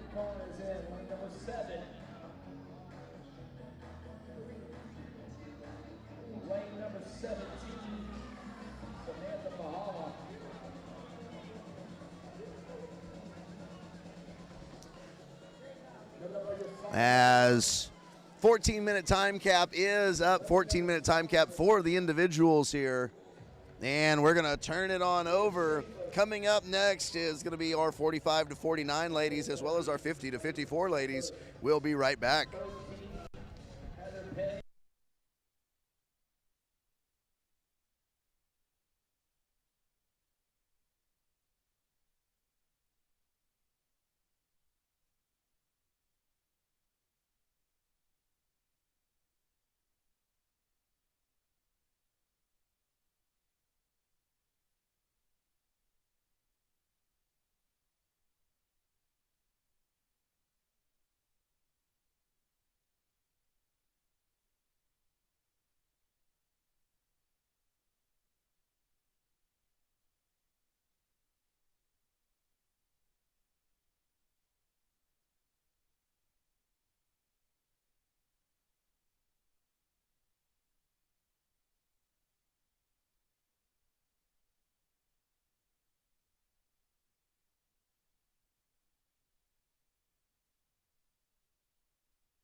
Getting started here at the Chili Goat Masters Fitness Championship program by Mayhem Athlete with the 45 to 49 and 50 to 54 RX ladies. These ladies taking on the Fort Wayne Fury as the workout consists of 5 rounds, 1 lap around the floor, 9 overhead squats at 95 pounds. In lane number 9, Andrea Stimping. Lane 10, Rana Pollock. Lane 11, Stephanie McGee. Lane 12, Clara Yori. Lane 13, Nicole Saray. Lane 14, Laura Mole. Lane 15, Kristen Johnson. Lane 16, Beth Mitchell. Lane 17, Christine Calvanese. Lane 18, Jennifer Yamakowski, Lane 19, Tara Woodlard. And lane 20, Sonia Ham. In the 50 to 54 division, Jennifer Yamakowski has just run away and hidden at the top of the leaderboard. 9 points on the weekend. She is solidly in first place. Haven't done the math, but I'm not even sure it's possible for anyone to catch her, because in second place, Christine Calvanese is 20 points. Tara Woodlard 23, Beth Mitchell 28. Right now the race is for second place between Christine Calvanese and Tara Woodlard. In the 50 to 54, the 45 to 49 division, Clara Yori with 12 points at the top. Stephanie McGee with 20 points is second. Nicole Saray 23 points. Rana Pollock with 23 points. So only 3 points separate the athletes sitting in second, third, and fourth so far. And these ladies trying to make up a little bit of ground this weekend. 9 overhead squats for 5 rounds. Keep in mind, that is 45 reps in the matter of 14 minutes. As Fort Wayne Fury honoring the former professional basketball team here in Fort Wayne, which was the Fort Wayne Fury. As taking a look across the floor, lane number 18, that's going to be Jennifer Yamakowski, your overall leader. Yamakowski out on her run for her second round. In lane number 18, in lane number 19, Tara Woodlard also out on her run for her second round.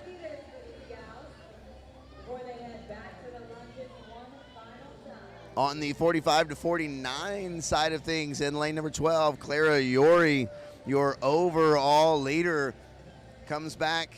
She's going to touch her mat. She's going to get started on her second round of overhead squats.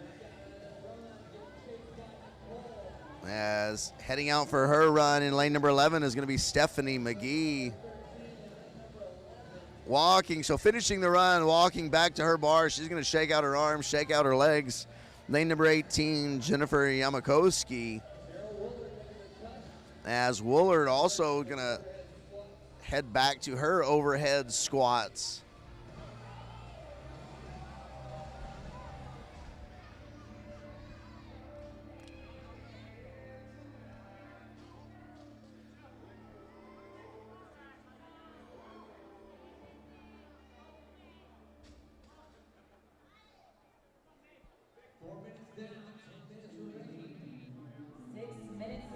A 14-minute time cap for these ladies. Working methodically through this workout. 12-minute time cap in their next workout. 14-minute time cap in this workout. See how many of these ladies are going to need the full time cap. We've seen the time cap not matter in some heats and matter a lot in other heats. As we're here in the middle of our RX divisions on the Fort Wayne Fury. Yamakowski out for her run in the third round. She is almost halfway through this workout, and at least in terms of elements, when she finishes her run, she'll be halfway through her workout.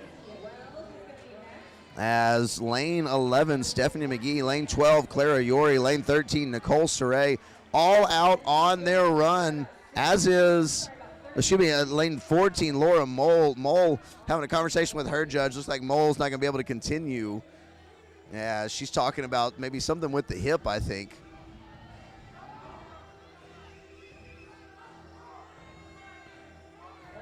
And back onto her overhead squats in lane number 19. Tara Woodlard trying to move into round number 3. And lane number 18 is going to be Jennifer Yamakowski. Yamakowski well in the lead in her division.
Stephanie McGee comes across in lane number 5. She's going to finish off her workout. In lane number 13, Nicole Saray is going to finish off her workout. As 8 minutes into this 12-minute workout, coming around for her last round of running is Rana Pollock. As Pollock's going to head back for her overhead squats. In lane number 4, in lane number 18 is Jennifer Yamakowski. Yamakowski looking to finish up her overhead squats.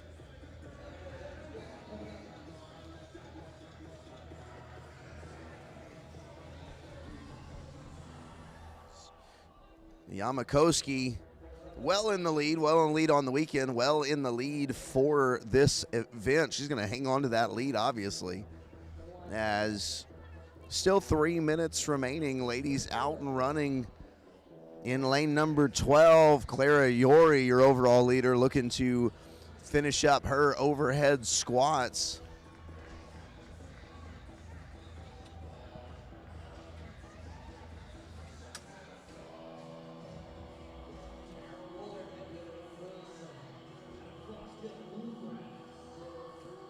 As 9 minutes, 30 seconds passed.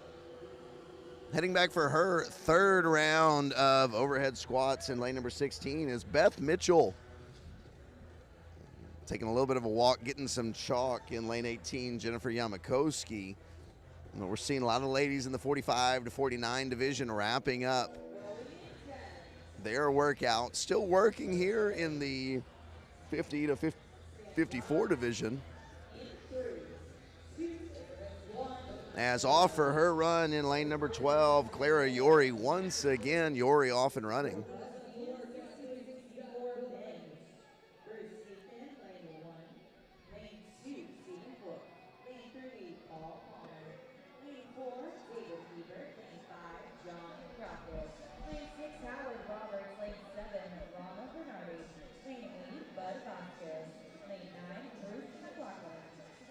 Moving on to our 60-64 men. Lane 10, Ron Levenstock. Lane 11, John Mullen. Lane 12, Rex. Lane number 19, Tara Woodlard. As Woodlard is going to come onto the floor as, boy, dropping hard. Beth Mitchell, boy, Mitchell went down. The bar went rolling away. Good job by the judge to get it, try and protect the athlete in lane number 17, Cal Christine Calvanese.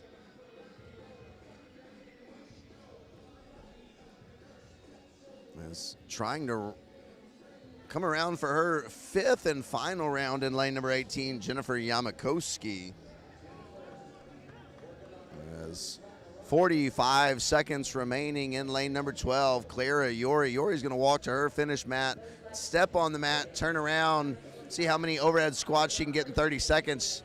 Yori not in too much of a hurry. I think there's not really anybody else around Yori that's going to threaten her to force her to get back to the overhead squats too quickly.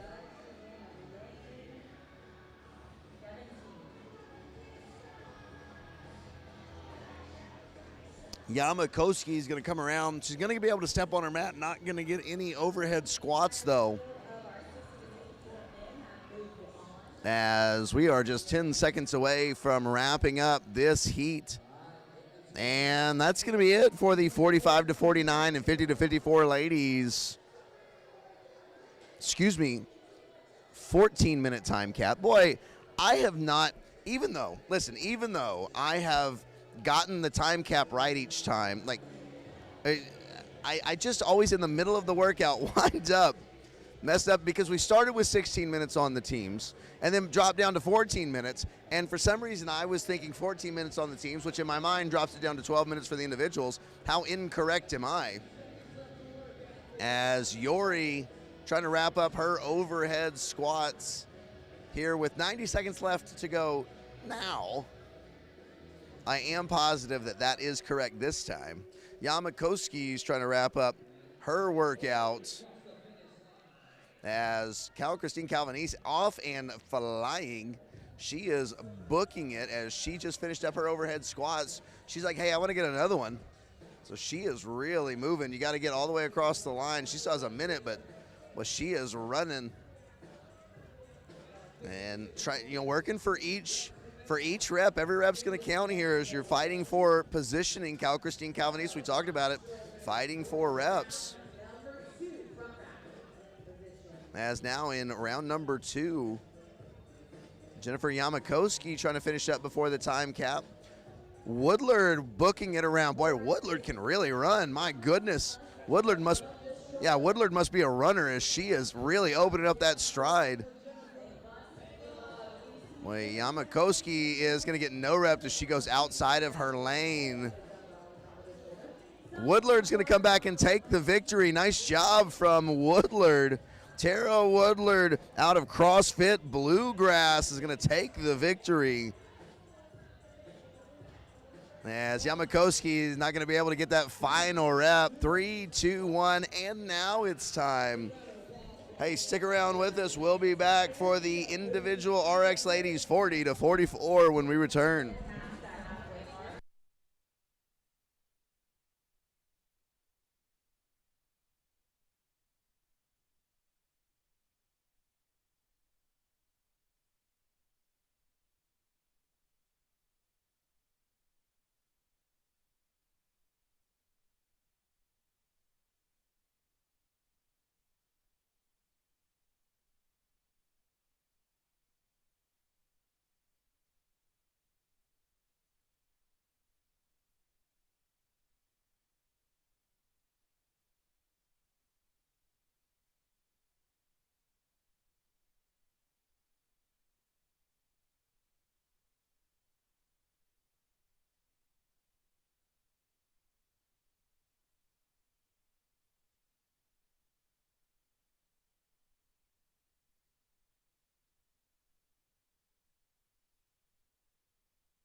at the Masters Fitness Championship. RX 40-44 ladies taking on the Fort Wayne Fury, as these ladies have, and let's get it right this time, a 14-minute time cap. We're going to start off with that.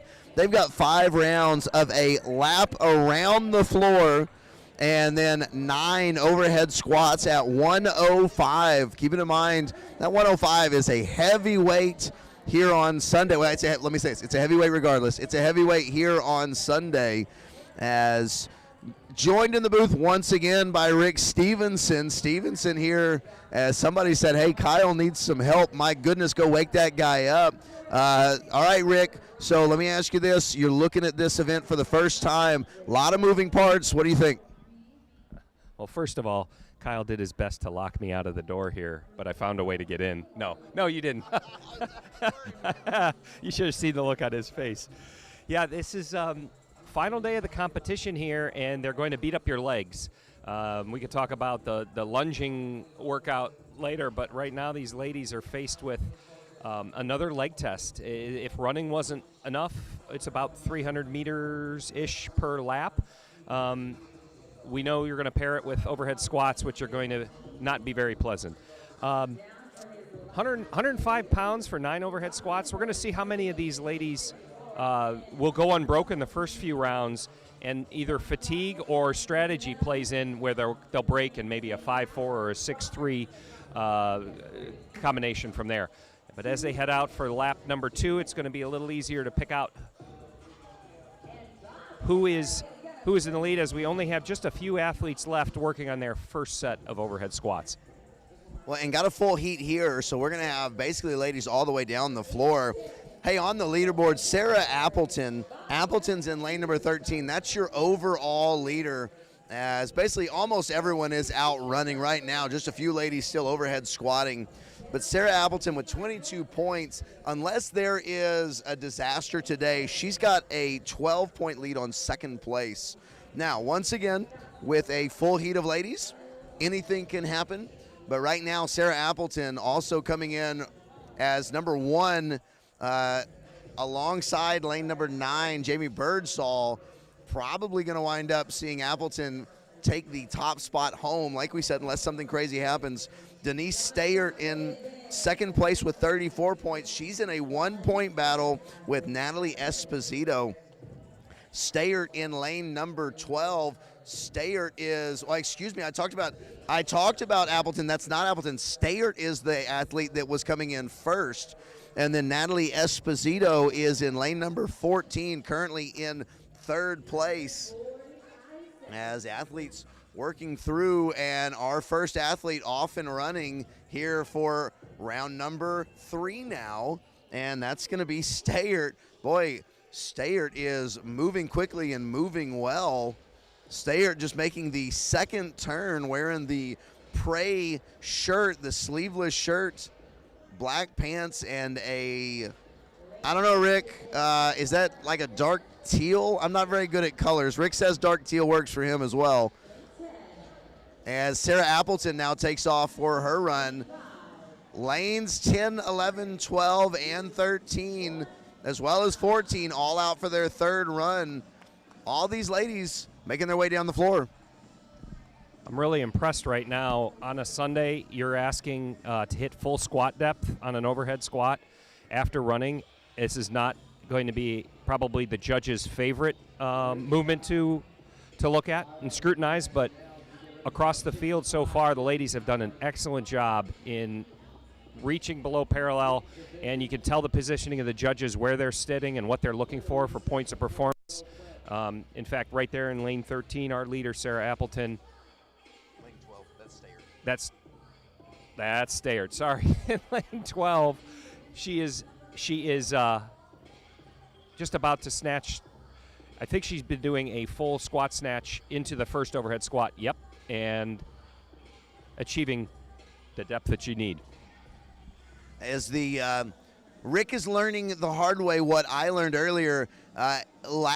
Yesterday in the last event, they had the chest pieces right in the middle of the lane. Obviously, they don't have that now because they're running out, so they've shifted them to the left. And so you kind of got to do a little bit more angling with your eyes.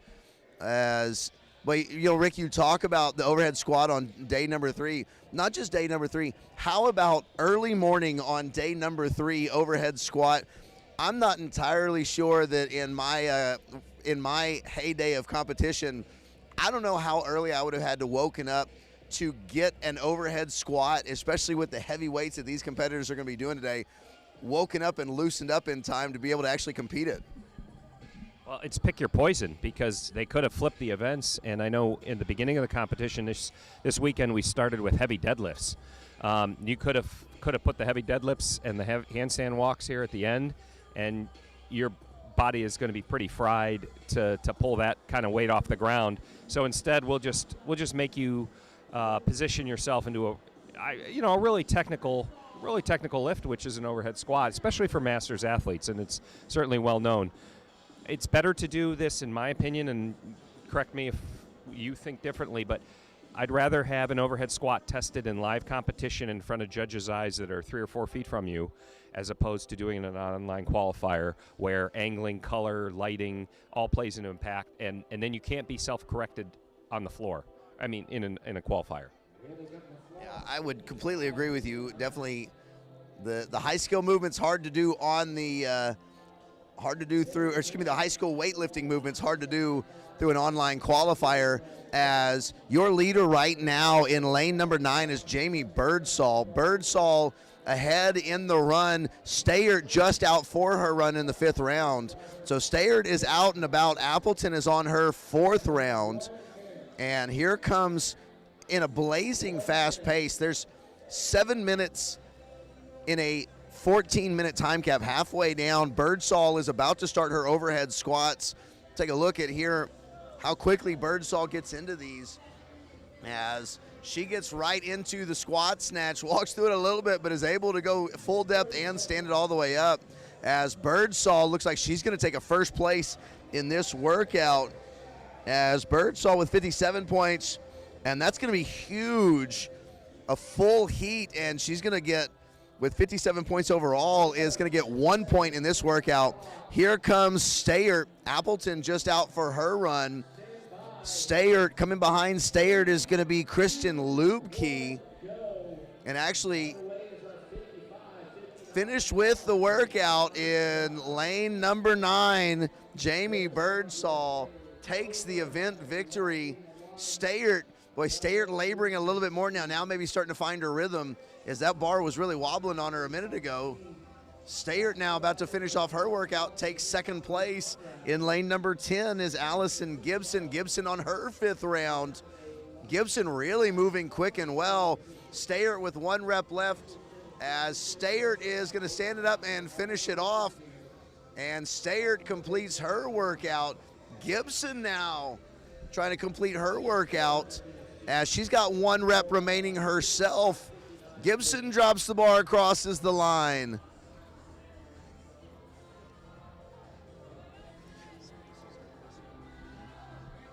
As Sarah Appleton now comes back for her 5th and final round, as several ladies coming in, several ladies coming across.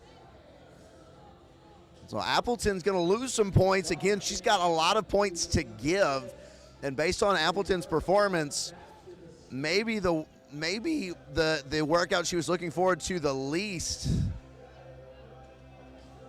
As Appleton with the head judge coming, taking a look, saying make sure you stand all the way up. That hip mute is something that is tempting. In lane 14, Natalie Esposito comes across. Esposito finishes off. In lane number 15, Kara Coco comes across. As Appleton's going to drop the bar, continuing to work in lane number 11, Kristen Lubke. Lubke with 4 left is trying to get in front of Appleton. And across the floor, looking to see, are we going to have any other finishers, as Boy, Appleton's taking off her wrist straps. Okay, so I think Appleton finished. Okay, Appleton finished because the workout technically ends when they drop the bar. A lot of the athletes are moving to the finish line, though. That's okay. So there we go. As I was listening to that in the briefing last night, the workout ends when they drop the bar for their last one. But a lot of them are crossing the finish line because they've been crossing the finish line. It's just kind of Muscle memory. Yeah, muscle memory. So lane 18. You've got Kathy Paulson has finished up. Appleton finished up. When we said Appleton dropped it, that was her finishing. After Appleton, then you had Lubke come across. As, you know, Rick, I was mentioning it. I wanted to talk to you about it, too.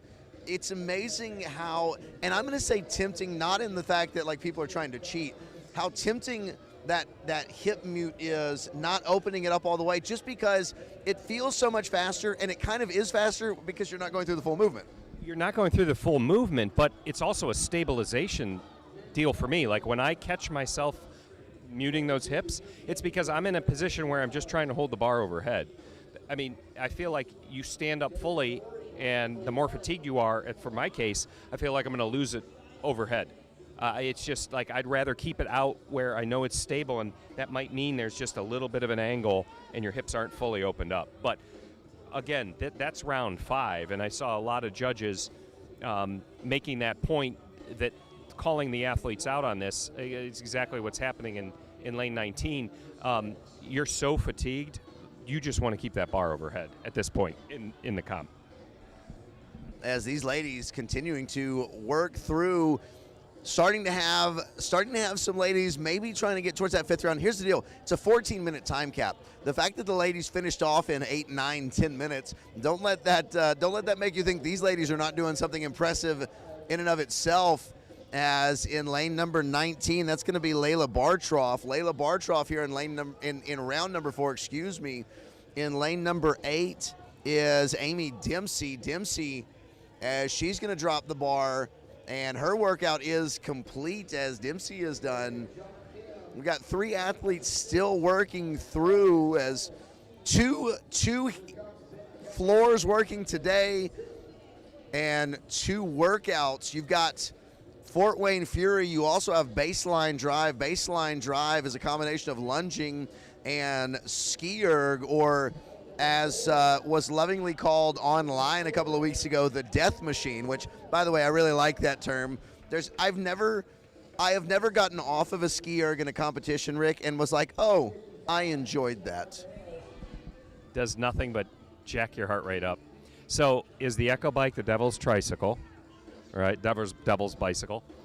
And the ski erg is the death machine. I've not heard that. I like this. I like that. Yeah, it's so much upper body. I just get off-winded each time. And here, I think we have in lane 19, Layla Bartroff working on finishing up her last set. And in lane 17, Katie Weber-Plank. These ladies are just shaking the arms out. At this point, with just 1 minute remaining here in the event, okay, lane number 19, Layla, I can see the judge's hand in the air. It looks like 2 reps left for her. Just have a little case of the wobbles. There's 1 rep left, and here we are fighting for that last rep. Achieved full depth, and there we go. Oh, we have 1 more round to go. Okay, so she's going to, as Kyle has described in the previous heat, we're going to air it out, try and get around there as fast as we can, because 1 more lap around the floor counts as a rep. 15 seconds left. Not sure if Bartroff is going to be able to make it in 10 seconds now. As wrapping up her workout in lane number 6 is Amy Sheely. 3, 2, 1, and time. So we're going to step away. We're about to bring on the 35 to 39 ladies to the floor. We got a weight change. We'll be right back.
And starting off with a 35-39 ladies here at the Masters Fitness Championship. As moving through with the RX division, our 35-39 5 rounds, 1 lap around the floor, 9 overhead squats at, here you go, Rick, 125 pounds on a Sunday morning for these ladies. As not playing around here on the overhead squats, our 30-44 divisions, 125 pounds, as working their way now across is going to be all of these ladies. The judges were nice today. We've got some counter cards, so me and Rick are going to be able to tell you what round these ladies are on as they move through the workout, heading back right in the middle of the floor. Oh boy, a mistake as the ladies have to go to their starting mat before they come back. In lane number 12, Emily Egan, who is your overall leader, went straight, started her squat snatch, and then was told she has to go to the green mat. So she drops it and goes back. As I tell you, Emily Egan with only 25 points on the weekend. Every moment and second counts, but Emily Egan, with the way that she's moving and how well she's done through the weekend, that may not hurt her too terribly much. As now off and running in lane number 11 is Andy Jeffries. Jeffries is your second overall athlete, and now multiple athletes joining out on the race. Emily Egan in first at 25 points, Andy Jeffries in second at 30. That could be a battle depending on where things fall with Egan, if Jeffries can find a few people between herself and Egan. Megan Davis with 40 points, Lindsay Ciolka with 47, Michelle Bergy with 51. So points a little bit spread out, but an opportunity here with a heat of 17 ladies to see some movement if one of the ladies on the outside starts creeping in between a couple of ladies on the inside. As now Emily Egan has taken the lead back. Egan with a really fast run. Rick, if you're doing this workout, which one are you thinking that you're looking forward to more, the overhead squat or the run? I've got to stay true to my deficiencies and favor the overhead squat, because the running, I think, just would wear me out. And as Kyle was describing the action, the lower the ages, the younger the ages, the more intense the running has become. And I've already seen a couple of times as a number of athletes have headed out on the run at the same point. There's been a little jostling for position in the back part of the rig there. And I think as some of the men might start to take the floor, you're going to have to, there's going to be a little bit of a traffic jam.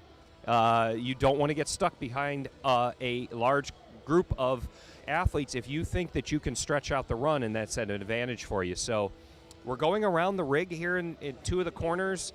I know they want to keep you on the outside of that, but it sure will be interesting to watch maybe a little elbowing, little positioning as we go forward. I'll tell you, I'm not sure that it would be fun to watch, but it would certainly be interesting to watch to see somebody get elbowed into the pipe and drape, and pipe and drape just starts dominoing down all across, as that's not something I think I want on camera if it happens. Moving through, hey, here's Emily Egan in the lead. Egan already going to go back, starts off with a squat snatch. Right behind Egan is going to be Andy Jeffries. Jeffries now with the squat snatch herself. They're in round number 3. So round number 3, they're just over a minute around here, as really moving through this. They've got two rounds left. Egan is done. Egan's now on to round number 4. So she's done 3 rounds in 4 minutes. Egan really running, and you talked about true to your roots. I'll tell you the truth. I think that I would have enjoyed the run on this. Back in my competition days, the running was a little bit more of what I was good at, and so I would probably suffer through 185-pound overhead squats, and then I'd take off flying and then come and stand over my bar and go, well, what am I going to do now? As these ladies now coming back around for their 4th round, and really Egan and Jeffries separating themselves from the pack. Jeffries losing a little bit of ground to Egan. I think Jeffries starting to realize she's not going to catch her, and Jeffries needs Egan to not finish ahead of her, and I'm not sure that's going to be possible the way that Egan is moving. This is really impressive from Emily Egan, who's going to turn around now, and she's got round number 4. Jeffries is going to come across. Out on the run, lane number 13 is Megan Davis as well. Lane number 9, Carrie Beamer. Lane number 8, Sienna Sears. But starting off here and moving quickly, Rick, I got to tell you, I'm not seeing any difference from Egan's overhead squats. These still look really easy. I'm really impressed with the way she's moving right now. Absent that first little hiccup of not touching your starting mat after the first run, she's maintained such a consistent pace. And I'll tell you what, completing her last set of overhead squats there, she wastes no time getting back out on the run, and her run pace looks remarkably consistent across each of these rounds that she's been on. I mean, she's in a great position, and she's trusting air conditioning right now. Very impressed right now with the way she's been attacking this event. As she's now opened up about a half a lap lead over Jeffries, so going to wind up seeing Egan probably come in first, barring an injury, and probably going to see Egan come in first in under 7 minutes, which is ridiculous. This is a 14-minute time cap, and she's not even going to use, she's going to use half of it. As moving through, starting to look at some of the other races that are beginning to develop. In lane number 10, heading out for her 5th round, is Lindsay Sioka. Sioka currently sitting in 4th, looking for a way to move up. Emily Egan is going to start off on her snatches. First time she doesn't do a full squat snatch, kind of has to power it. Going to move again. Jeffries now moves back to her snatches. Lots of ladies in round 4. These two have just taken off and run with it. We're going to have lanes 9 and 10 are going to be in round 5 when they come back. That's going to be Sioka and Beamer. As one rep remaining for Egan. Egan finishes it off, finishes in 6:54. Jeffries is going to finish at 7:02. My goodness, that's incredibly fast. As we talked about it, their round finishes, or excuse me, their workout finishes with when the bar hits the ground, but they're going to go ahead and move them to the green mat, partly for our purposes, to be honest with you. As in lane number 9, Carrie Beamer is in front of Lindsay Sioka. Sioka, a little bit shorter athlete. We're going to see Beamer goes right into a squat snatch, as she's going to be 2 in, now 3 in before Sioka. Sioka has a much faster squat rate, though. Boy, is she going to wind up catching Beamer. Going to wait and see a hand in the air. Beamer slow and controlled. Sioka with a hand in the air. I think Sioka may wind up taking this. As Sioka takes it, they race to the finish, but that's not actually going to matter, as neither of the judges was even looking, which was kind of humorous.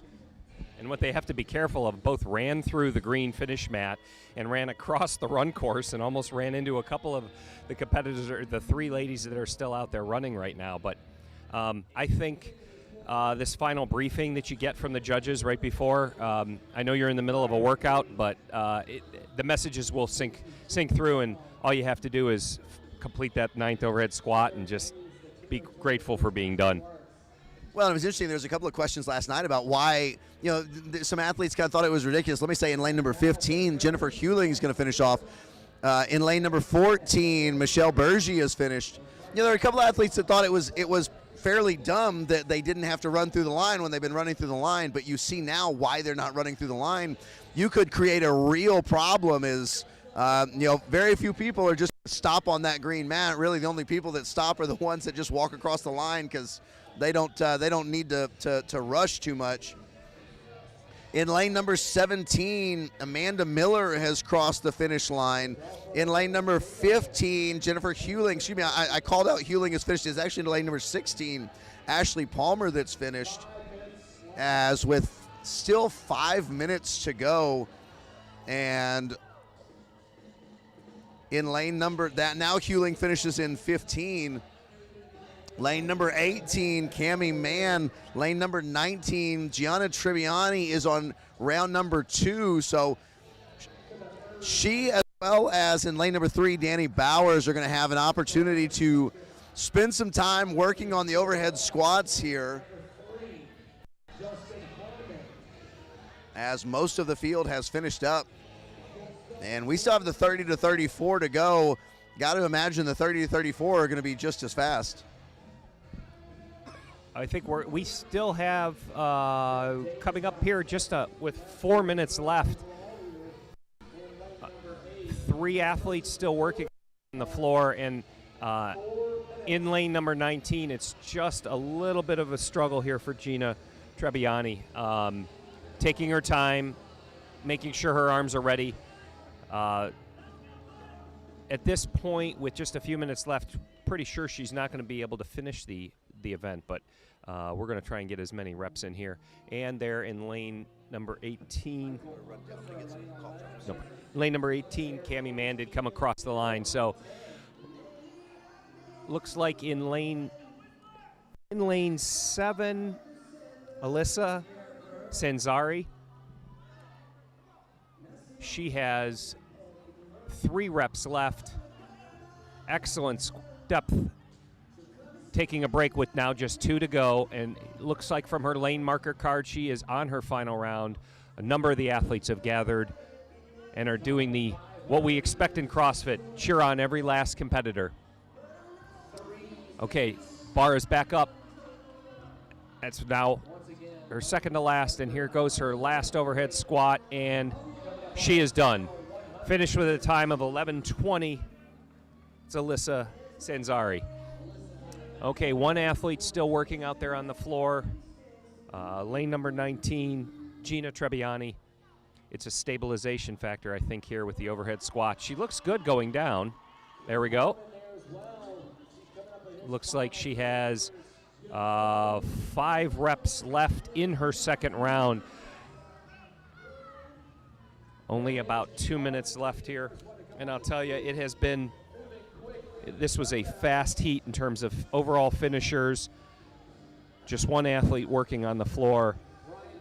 And as each of these heats continue to progress, I think we're going to see even faster and faster finish times. But with a cap this long, unfortunately, there's nowhere to hide. And I know Kyle knows the exact same feeling. When you're out there and you're one of the last finishers in a heat, you kind of get that support and you feel that momentum up from your fellow competitors trying to push you across the line. Looks like Gina has 3 reps left in that second round. She has an entire contingent of fellow athletes surrounding her. She's been power snatching it up, putting it on the back rack, setting her feet, getting it into the overhead position, and now it's a matter of stabilizing her feet. And there she goes down, and she loses it out front. It's hard to tell from this angle, but I think it might be an issue where her stance might not be just wide enough, because the way she looks like she wobbles and then dumps the bar forward, you're not giving your hips enough room to clear. Okay, there. Power clean it up onto the back rack. And she is definitely stabilizing it overhead. We have 30 seconds left. And she gets another rep. There we go. Good for you, Gina. All right, as she turns to look at her fellow competitors with a smile. Coming up just on 10 seconds left, power clean into the back rack, spreads her hands out, pops in the overhead position, and she says, nope, that's it. And we are at 3, 2, 1, time. And everyone is out there on the floor, as you can see, congratulating Gina on that effort. So that wraps up Fort Wayne Fury women's individual 35 to 39. Looks like we have another weight change coming up here, and we shall be right back.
And we are back here on the competition floor this beautiful Sunday here in Fort Wayne at the Masters Fitness Championship. We have a double heat, actually. What we have is a combination of men's individual RX 60 to 64 along with women's RX 30 to 34. So because we are benefiting from 20 lanes, they combine the two heats to finish off the women and begin the men. So what we have here is Fort Wayne Fury. We have 5 rounds of a run around the rig, which is, we're guessing, approximately 300 meters-ish, followed by 9 overhead squats. Thankfully for Kyle and myself, they did put counters out on the floor, and even with our eyes, we can tell what round the athletes will be in. Everybody must exit their lane through the bottom of the rig, run around, enter back through, touch the start mat, and then begin your 9 overhead squats. And last heat, we saw a couple of ladies trip up with that, cost them a couple of seconds, but everybody now looks like they have listened to directions really well, because here we go. They have started in on their overhead squats. As, boy, thanks to Rick for filling in for a little bit. Had to step away and get some cough drops as day number 3 of Kyle basically yelling at all of you guys listening at home, starting to take its toll. Hey, coming first off of the run and your current leader for the ladies, in lane number 17 is going to be Carmen Hoddle. Now, here's the deal. I say that with a little emphasis because I have to apologize. I've been calling her Cameron during the weekend as my dyslexia got to me and I was reading words backwards. Or excuse me, reading letters backwards. It's Carmen, as thank you to Samantha who reached out to me on social media and lovingly made fun of me. As anyone who is my friend knows, that's my love language, is loving sarcasm.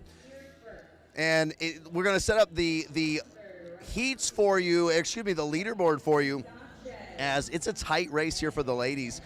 Brittany Maximowicz in first with 23, still in reaching distance though. How about Carmen Hoddle, 26 points. Deanna Savas, 30 points. Giovanna Bodner, 31 points. Cynthia Lalonde-Turpin, 32 points. Cassette Hodges, 35 points. Natalie Rowe, 38 points. It's not a gigantic heat, and yet it's bunched up enough to where things can happen here on Sunday. And I'll take a little look here over at RX men's individual 60 to 64. There are just 5 competitors, but the podium is still in question with just 2 heats remaining. Michael Beamer seems to be running away with the competition, having 9 points and a comfortable lead over second place Michael Taylor. But here's where it gets interesting. Michael Taylor is in second at 21 points. Tom Vickers is in third at 24 points, followed by Todd Nordby at 26 points. So really, podium positions 2 and 3 are up for grabs, and with 2 events remaining, it's going to come down to a foot race, I have a feeling. You know what makes me happy, Rick, is when you start saying a lot of those names. Man, those are MFC regulars that we've seen for years and years and years.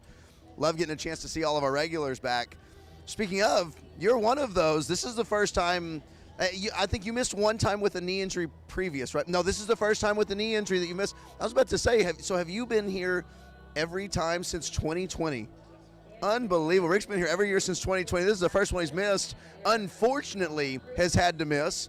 I've noticed, though, that you are wearing your jersey, though, so he's making sure he's getting a little bit of the action in, as he was signed up, but unfortunately had a team deal that couldn't wind up figuring it out, making it. As now taking a look here, already into round number 3, 4 minutes down out of this 14-minute workout. Lane number 16 and 17, a dead heat here as Maximowicz and Hoddle, as they are moving through. Maximowicz winds up dropping, getting a no rep as she fails an overhead squat. Hoddle nice and controlled. Maximowicz with a little bit quicker tempo, but we saw it caused her to get off balance. We're seeing her rock back onto her heels just a little bit as well. On the men's side, Beamer on his run in round 3 As in round 3, already on the overhead squat is Michael Taylor. So Taylor with a little bit of a lead on Beamer. And I believe that says round 3 for lane number 10, Tom Vickers as well. Maybe wrong. We're going to see as they flip over the card when he goes out for his run.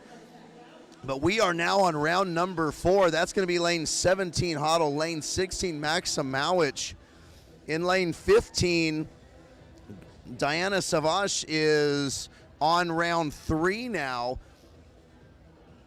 Beamer picking up his weight here in round number 3. Rick told you, Beamer's created a nice cushion for himself, so not going to be a problem here, but a little interesting to see. Yeah, he's not in the lead on the heat, but given the lead that he has, this is just going to be do what you need to do to finish the event. This is these are overhead squats for men's in the 60 to 64 category. I'm impressed, and I hope I'm doing that at that age as well. I mean, I see some slightly wider grips, and I think you'll tend to find yourself with a wider grip if you have some mobility issues. But that's not a surprise here. Now, Michael Beamer actually has the head judge out there on the floor, kind of looking at his squat depth, and she's gonna keep eyes as he power cleans it up, pops it in the back rack position, gets his feet set, and then puts it in the overhead position.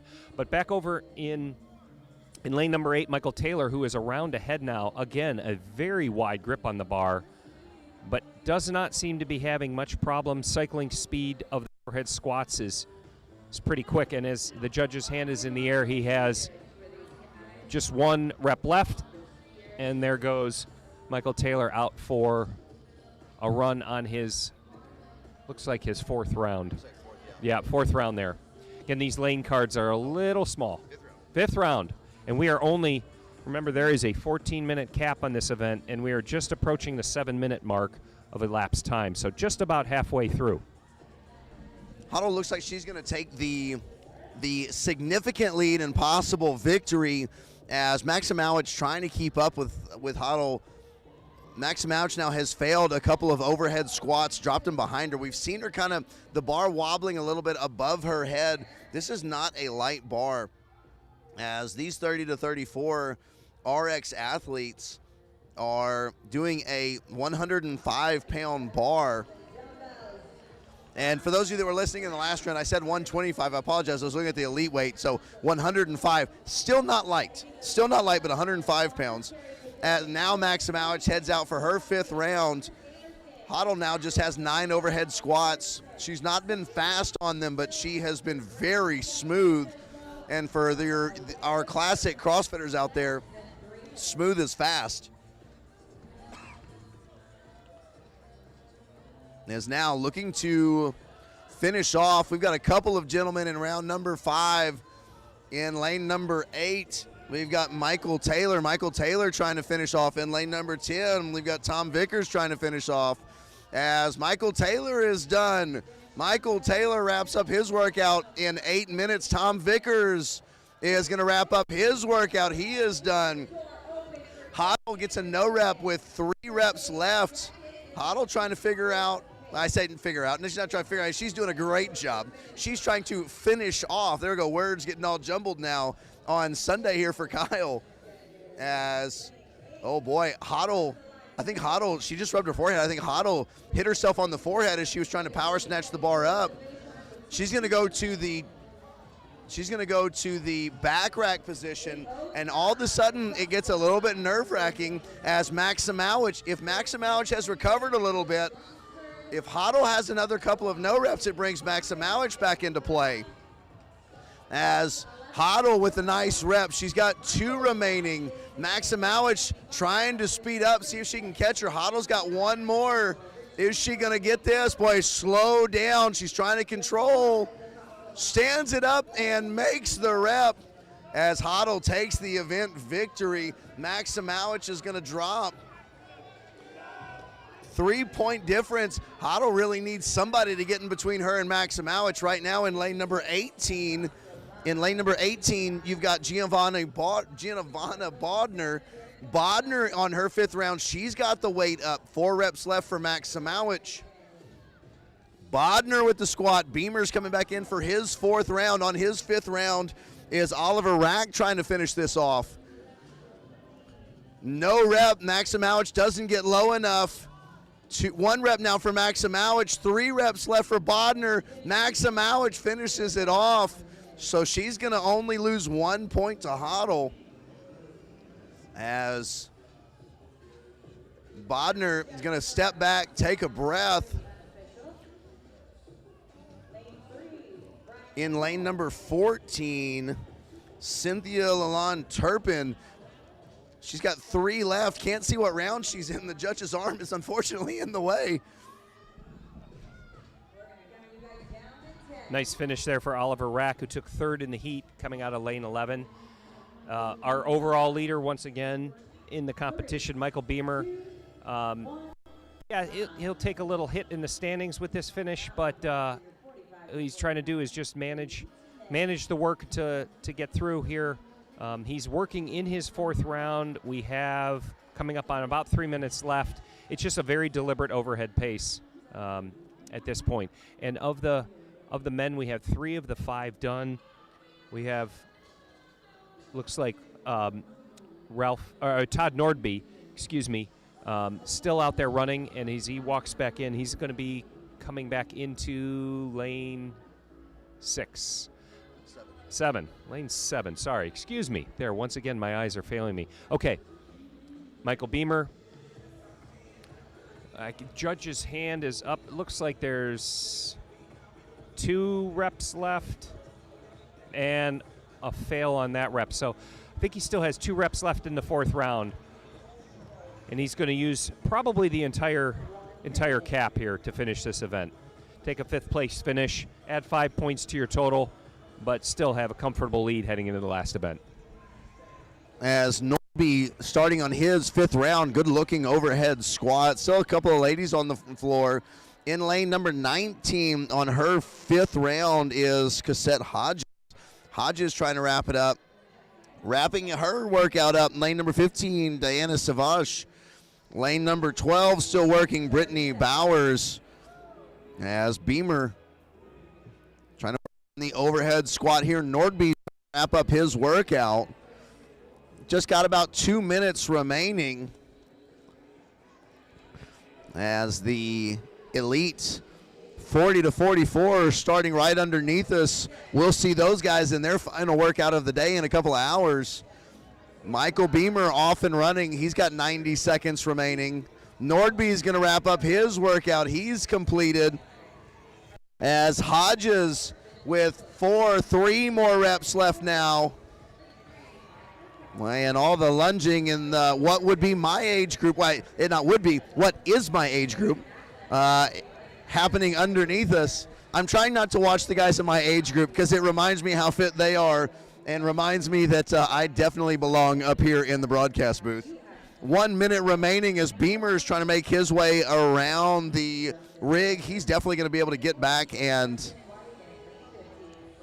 to his starting mat and get that rep. 2 reps remaining for Hodges. Hodges has 40 seconds left. She's got a good enough lead on Bowers that she's not going to worry too much about. Bowers behind her. She's not in a rush, but she's trying to complete the workout. Each of them have a cheering squad. As now 20 seconds left, Beamer's going to get the bar up. And boy, unfortunately, Brittany Bowers, dropping the bar behind her, lose it behind her, and now she's holding that shoulder. Medical staff is over there taking a look at her. Hopefully Bowers is going to be okay. She kept losing it behind her. Now she's really holding that shoulder. She's got that head tilted to the side. She's got a great medical staff looking after her, so if you are a Brittany Bowers fan, she's going to be well taken care of. But, boy, wishing the best for Brittany Bowers as, kind of holding that arm close. She was on her first round of overhead squats. She's been trying overhead squats for 14 minutes. And, Rick, I think we've talked about before, sometimes trying and failing something for 14 minutes is more fatiguing than if you were able to do the movement, because of if it's a strength thing, if it's a mobility thing, just creates problems in the middle. Yeah. That extra tension on a position that you're not comfortable with can do more harm, I believe, too. At some point, I know you want to be out there on the floor trying to get every rep you can, but just looking at that as she's escorted off with medical staff, you hope that she can get a little bit of treatment and come back for her last event, which is going to be holding a dumbbell overhead in a position too. Yeah. Yay, congratulations, as she is in a little bit of pain. She's breathing deeply, so we will be thinking about her as the day continues to go on, hoping that we see her in a little bit on the lunge event. Hey, we're going to step away as bars get reset. We're going to move into our men's 55, 59, and 65 plus divisions.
Ten seconds remaining before we get started in the Fort Wayne Fury for our RX 55 to 59 and 65 plus gentlemen.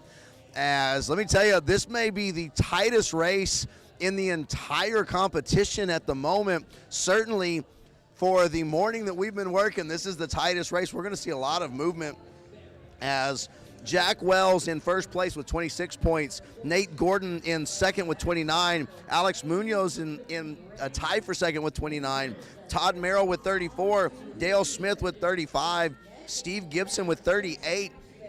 And Rick, you said it a moment ago, a fifth place finish could dump you all the way from first all the way out of the top five. Kyle and I have been spoiled here in the last few heats where the leaders had pretty significant lead point-wise, so just a fifth place finish might not hurt that much. But here, you could move from third all the way down to sixth. So with only 2 events left, this is do or die time for a lot of the men. Following directions from the judges, they've all run back through under the rig, touched their green start mat, and return to the bar to begin their 9 overhead squats in round 1. Our overall leader, Jack Wells, in a light gray shirt, blue belt in lane 14.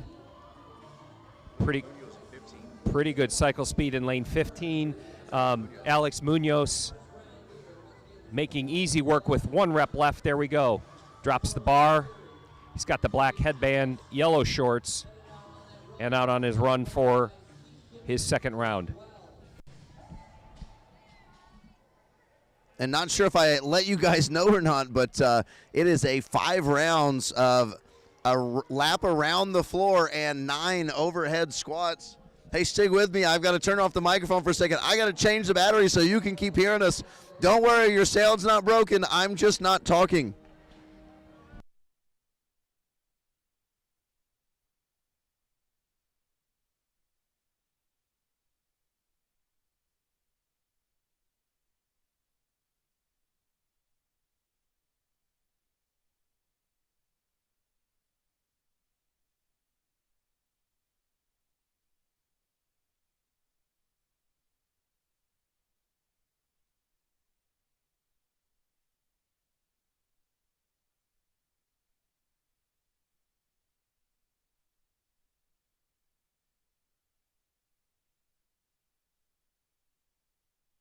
back for the action. I apologize. The mic was dying. Didn't want you to lose me when something important was going on. In lane 15, Alex Munoz continuing to move really fast. How about lane 14, your overall leader, Jack Wells? Jack Wells with is so fast that he actually winds up dumping the bar forward. That wasn't a weight thing. That was just he got down there and the bar got a little bit forward. As Munoz off and running, hey, let's not forget about in lane number 9, Mark Pino. Mark Pino at the bottom of the leaderboard, but we talk about it. Pino with a really fast run. He's moving through his overhead squats. He's not overly fast. However, if Pino can start slipping in between a few people, he's going to create some problems. Taking a look at who's running around the floor as Munoz way out in front, others coming up behind him. Munoz trying to take an event win here. He looks really comfortable on the run, too. Just looking at a number of the athletes, you can tell who favors running and who is laboring. And Mr. Munoz, Alex, there is just making the turn back, coming back into his lane, touching the green starting mat here in just a moment, and he'll begin his next round of overhead squats. He has, like we've said here in the last couple of heats, he has a slightly wider grip on the bar, but that does not seem to have impacted the ability. Squat snatching that first rep, great position, just catches himself. I'm partial to. He's got the most talented judge out there in Dave Hardy. So Mr. Munoz is not going to get away with a overhead squat that's not below parallel here. Hand up in the air for Alex. 1 rep left. And there we go. Drops the bar safely. Back out on the run for round 4. Hey, let me give us some love to Steve Gibson here. Steve Gibson with a real power position, man. The guy's got a good upright position in his chest, but he's got that wide stance. He's still able to get below parallel, even with that wide stance. As Steve built very similar to Kyle, short, stocky, big hips, gets that wide stance going. He moves way better than I ever did, though. Great job, Steve. As trying to finish off his third round of air squats, overhead squats. I say air squats because they look so easy for Jack Wells. As Alex Munoz coming around, Munoz is looking to start his overhead squats on round number 4. Moving to round number 3 in lane number 12, Todd Merrill. Hey, keep an eye on Todd Merrill here. We talked about it. You can find yourself dropping heavily with the way that things are shaking up if you 4 or 5 spots below a place that maybe you need to stay in touch with. Merrill starting to struggle a little bit with the overhead squats. As Munoz moving well, great depth, showing no sign of slowing down. Really steady here on the overhead squats, though. Doesn't need to rush. He's certainly not. Gibson now comes in. He's going to go back to the bar for his 4th round of overhead squats. 4th round overhead squats coming for your overall leader, Nate Gordon. Gordon in 2nd place. And so Gordon is in 2nd. Wells is coming behind. And so Gordon trying to get some space and see if he can get some people in between himself and Jack Wells. Munoz off and running on round number 5. And there goes Steve Gibson. Steve Gibson off and running for round number 5. Steve Gibson appears to have taken over 2nd place. Steve looks like he's an example of an athlete that has a strength in this workout, and he's going to take advantage of the overhead squats. He's shown very little difficulty moving his way through there, and on the run, it's going to be at his own pace. His cadence doesn't appear to be as fast as our leader, Alex Munoz, but he's wasting no time once he gets to the bar. And again, on a little couplet like this, not everybody is going to have each couplet is going to be a strength. So I guess you capitalize on what you can. Alex touches the green start mat. Looks like I believe squat snatches the first overhead squat in his 5th round. He's going to close this out in a very quick time, waiting for the judge's hand up in the air. There we go. Just 4 reps left, 3. We just got 2 reps left. One little bobble doesn't seem to slow him down, and closes out with an event win at the 7:29 mark there for Alex Munoz. cheering section making sure they give him the love. And so now the interesting races begin. Alex Munoz runs away with it as Steve Gibson bar up. He's got 5 left. In lane number 12, Todd Merrill working through, but in lane number 13, Nate Gordon. Gordon with 5 reps left. He needs to get, 1 rep left for, not 1 left. Steve Gibson is done. Gibson finishes off, as does in lane 13. There's Nate Gordon. Nate Gordon comes in just behind Steve Gibson. And Jack Wells, here's the problem for Gordon, is Jack Wells finishes right behind Gibson. Jack Wells finishes right behind Gordon, which means he only gains 1 point. Yeah, a point is a point, don't get me wrong, but he's only going to pick up 1 point. Steve Gibson is going to help himself out in points as well. Across the board in lane number 12, Todd Merrill. Merrill struggling just a little bit here on these overhead squats, so Merrill's going to take a little bit of a hit here. However, no one has finished since Jack Wells has finished, so he's still in front by a little ways. As in lane 17, here's Jason Kerr. Jason, and let me stress something.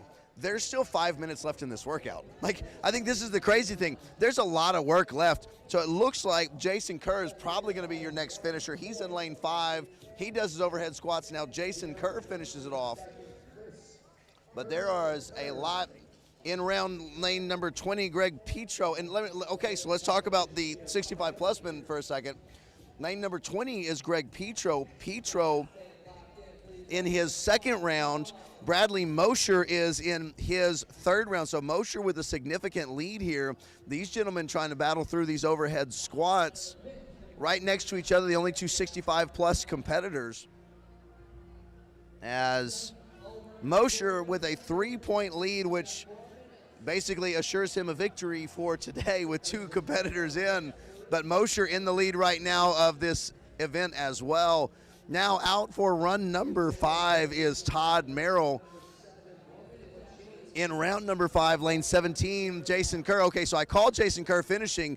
It was actually lane number 18, Richard Whitaker, that finished. I apologize. So Richard Whitaker finishes. Jason Kerr's going to finish soon. He's got 1 rep remaining. Todd Merrill out on the floor as in round number 4 right now. In lane number 9 is Mark Pino. So Pino in round 4. Merrill's going to be ahead of him. There's only 2 athletes on the floor in the 55 to 59 division. So Merrill at the moment is going to hang on to a next to the bottom finish in this event. Greg Petro is out with the jog in the 65-plus division. Todd Merrill, boy, I watched Merrill, Bradley Mosher, excuse me. Every time Mosher, he tries to do multiple, as the first one is good, the second one he comes down and it just kind of collapses him at the bottom. Todd Merrill still with 2.5 minutes left. Merrill working through these overhead squats on round number 5. As coming through, and here's the deal. Merrill working through, but Mark Pino is coming back in round, well, it looks like Mark Pino, I believe, is in round number 4, unless they are going to change the card here in a moment. Merrill goes down. Merrill trying to save a point here. And this is Merrill's 5th round. Mosher is going to move on to round number 4 in the 65-plus division. 2 minutes remaining as Merrill, a couple of good overhead squats. Merrill really fighting the fatigue, but a little bit of a hitch on the way down, but he gets his balance back. Nice job. And so in round number 5 is Mark Pino. So Merrill's going to go down. Pino's been struggling with overhead squats a little bit as well. Let's see if Pino has been able to catch his breath. Could Pino possibly slide in front of Merrill? Merrill, though, has several down, doesn't have a hand in the air just yet. Now the hand's in the air, so a hand in the air with I think two or three left. Merrill Pino back in lane number 9 is moving pretty quick through these. He's going to drop after 3. He got 9. He's going to break into sets of 3. Still 1 minute and 15 seconds left. Merrill, if he wants to save a position, probably needs to go ahead and finish this off. Merrill down and up. He's got 2 left. 1 left. Can Merrill finish this?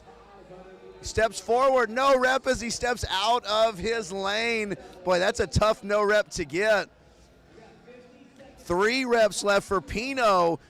45 seconds remaining. Merrill needs 1 to finish and assure his spot where he is. Merrill up in the lane as he's going to come down and back up. Nice job from Merrill. He's going to finish it off. With 30 seconds left, Pino's going to try to finish it off. Could this be an entire heat that finishes? As it certainly looks like it. Pino's going to wrap it up. Oh, excuse me, Pino gets no rep. Has 2 left, winds up getting no reps. 10 seconds remaining. I think that's going to wrap it up. As Bradley Mosher is going to take the victory in the 65-plus division. Alex Munoz the victory in the 50 to 54 division. It should be 55 to 59 division. We're going to come back with the 50 to 54 division right after this.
Me and Rick up here talking some Division III football, but now that we are back with the Masters Fitness Championship and the RX Men 50-54 taking on the Fort Wayne Fury. Hey, just in case you were worried, don't worry. We made the bars heavier for these fellas.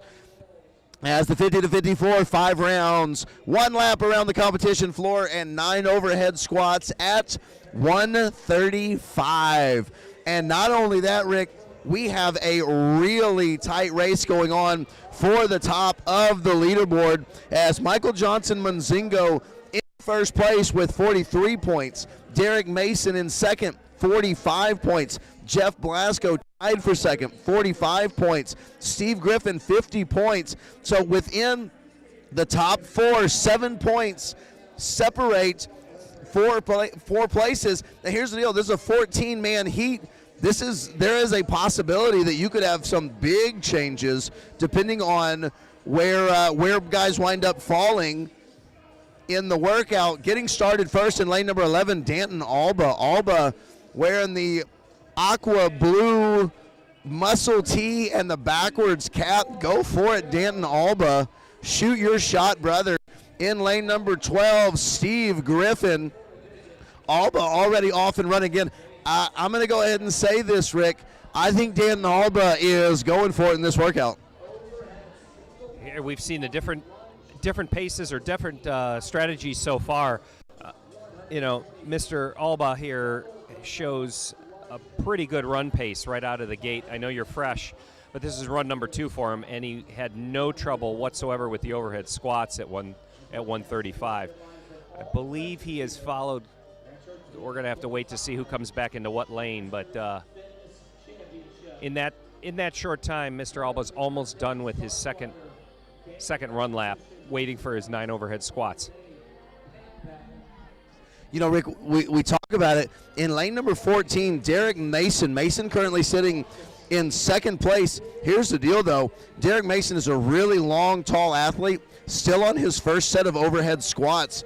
This is tough, and you can see Mason has those shoulders really shrugged up by those ears. As a fellow overhead squat shrugger, I can tell you that is not a comfortable position. Shows that you're not comfortable in this position. As Mason's going to drop some points here, assuming that this workout continues the way it does. Danton Alba still moving through his overhead squats, but boy, are we sure that Steve Griffin has the right weight on his bar? As we can see it from here, he does have the right weight on his bar. We got an excellent equipment team. Thank you to all of our volunteers, equipment, judges, medical, scoring, athlete relations, and everything else that goes on. As 1 rep left, Danton Alba already off and running. Steve Griffin, though, now off and running. Griffin with a little bit slower run pace than Alba. I think his overhead squats are faster, but Alba's really trying to push the run. Griffin trying to recover on the run. As in lane 9, you got to love Yuli Rabiero. Yuli is just going to sit on the weight and say, you know what, I'm just going to stand here and cheer for everybody. Because knowing Yuli, that's exactly what he's going to do. He's going to turn around in lane number 7, and he's going to cheer on Jason Newman. As in lane number 13, your overall leader, Michael Johnson Munzingo, working through his overhead squats in round number 2. And already back to the bar in round number 3 is Danton Alba. Steve Griffin working back to the bar. No rep for Michael Johnson Munzingo. Johnson Munzingo with a 2-point lead. I got to tell you, Rick, we're going to see some changes coming out of this workout, I believe. Yeah, our leader appeared to have no issues with the run whatsoever. It's just the balance here, maintaining balance in the overhead squats. Still working in round 2 now with 4 reps left. Yeah, this is such a tight division in terms of points. Every finish here is going to be critical. And see, it's the multiple breaks in between finishing a set of 9 overhead squats for our leader. Looks like he's got 2 reps left. But as Kyle was mentioning earlier here, Derek Mason in lane 14, the very, very wide grip on the bar, shoulders shrugged up tight by the ear, and it's a dump out front. So it's a position he obviously doesn't feel comfortable in, but it's not going to stop him from trying to work through this. And unfortunately, the judge is standing right in the way of the lane marker. I think still on his first round. So, yeah, this event should shake up this leaderboard considerably. Now, as you've got Danton Alba, who is outside the top 5 right now, pretty comfortably in control. Steve Griffin, who's sitting at 4, is right behind him. Your 1 and your 2 are both struggling in this event. As now moving through, Jeff Blasco. Blasco's in round 3. Blasco's on his overhead squats in round 3. And now out on the run. And I can't see. I'm a little bit interested. I want to, as Blasco comes around, I was looking at his shoes. They look like running shoes, to be really honest with you. So, oh no, excuse me. I was looking in lane 18. I was looking at Phil Sawyer. So I didn't see Blasco. Blasco out and running on the far side. All right, Sawyer's running behind the barricade now. I can't tell. As now in lane number 11, one more overhead squat for Danton Alba, and Alba is going to be out and on the run for his 5th round. 6 minutes 35 seconds down. 4 reps left for Steve Griffin. Coming back for his 4th round of overhead squats in lane number 16 is Jeff Blasco. Derek Mason with the bar up in his 3rd round. Michael Johnson Munzingo. I'll say, though, Michael Johnson Munzingo, even though he's not dominating this workout, Johnson Munzingo is doing a good job, at least, of damage control. He's doing what he can. He's going to be ahead of guys that aren't able to get to the 3rd round, which right now it looks like there's a few of those guys. There in lane 16, Jeff Blasco looks super comfortable on the overhead squat position. Up to the top, near the top of the heat lead here. Not the overall leader in the heat, but looks like with the judge's hand up in the air, that was his final overhead squat. He's starting to run on the 5th round, so sitting in, I believe he was in 6th place. No, boy, oh boy, where is he on the leaderboard here? Oh, there he was. He was in 3rd place. So this is going to shake up the leaderboard here. And it was good to report that Derek Mason finished that 1st round and was out on the run on his 2nd. So it was a struggle to get through those 9 squats, but I think he's standing around, making sure he's ready. Looking back at his cheering section, probably waiting for an idea of when to go, making sure you're ready to get that bar overhead. You want to make every overhead squat count. Waste no excess energy if it's not a movement. As Danton Alba got to lock it out, finishes. Danton Alba is going to take 1st place, 8 minutes 31 seconds. Steve Griffin, how about Blasco? Or Blasco's going to be out on his run. Steve Griffin about to finish up his workout. He's going to take a 2nd place as in lane number 15, Jay Scott. His card reads 4. Jay Scott is over on the side, though, talking to fans, as now it says 5. Is Jay Scott finished? It certainly looks, because he's over here talking. Boy, where did Jay Scott come in? There's always somebody. Wow. Jay Scott, well done. As Jay Scott currently sitting in 5th. Danton Alba, Jay Scott, and Michael Griffin all completed, as Jeff Blasco is now completed as well. So lane number 13, now the question really becomes, how far can Michael Johnson Munzingo get? He's definitely going to be further than Yuli Rabiero. In lane number, I can't tell what card Patrick Owens has to see how far Patrick Owens is into this workout. In lane number 17, going out for round number 5, is Anthony Duran. Michael Johnson Manzingo going to be ahead of Alexandre Kazi. Kazi struggling a little bit with the overhead squats. Coming in for his 5th round in lane number 8 is Rob Sainato.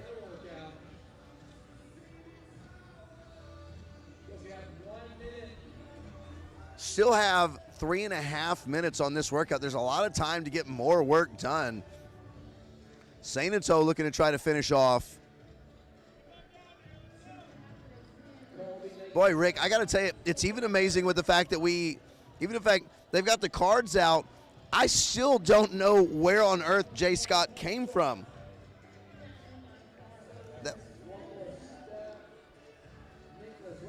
Pretty impressive from these gentlemen. Still 3 minutes remaining as Michael Bedsall in lane number 19. Bedsall in his 2nd round trying to work on the overhead squats. Now, I'll say we had somebody else in the ladies division with the last name of Bedsall, had a really good workout, actually won this workout. I don't know, sister, wife, or non-relative. Bedsall, not a usual or not an uncommon name, not a common name. So who knows though?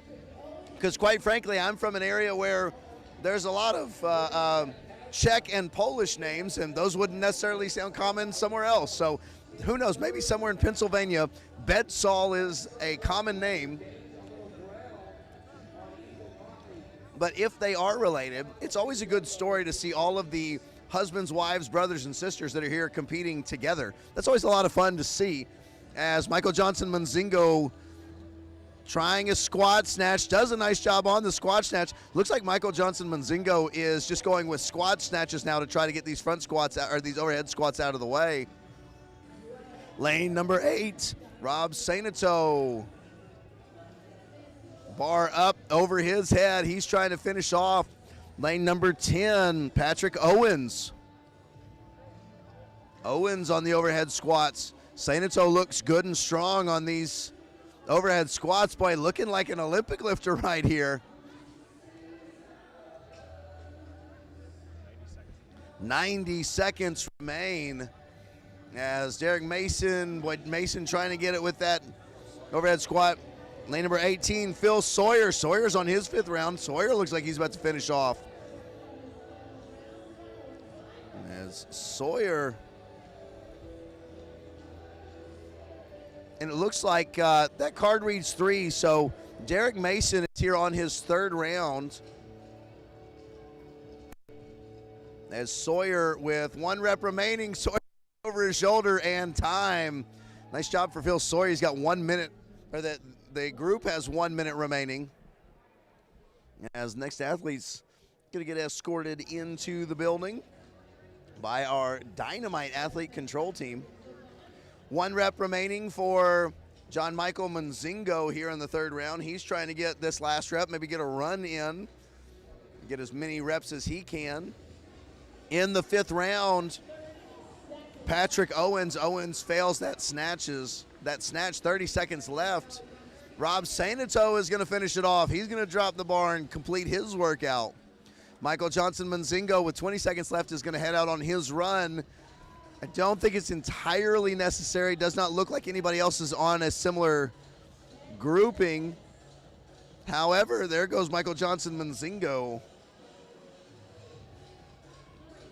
3, 2, 1, and time as an exciting heat that's going to shake up the leaderboard. Make sure you head to Competition Corner to see everything that the leaderboard has in store for you.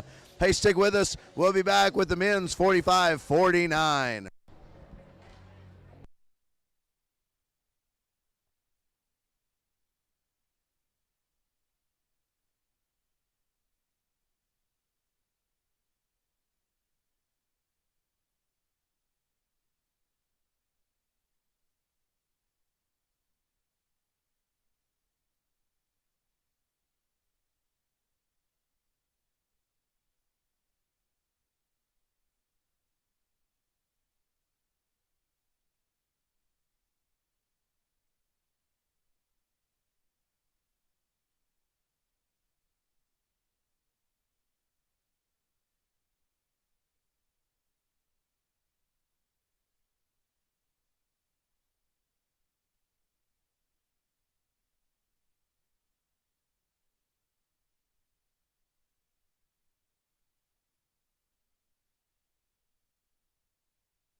Ladies and gentlemen, welcome back to the 45 to 49 division here for the Fort Wayne Fury. Our fella is going to be taking on 5 rounds, 1 lap around the competition floor, 9 overhead squats at 135 pounds. Weight doesn't go up, but boy, I bet the intensity does here in this 45 to 49 division. Already seeing some jockeying for running position as, boy, who makes a move there? I'm going to keep an eye on who this is already trying to get way in front as he's running back and forth.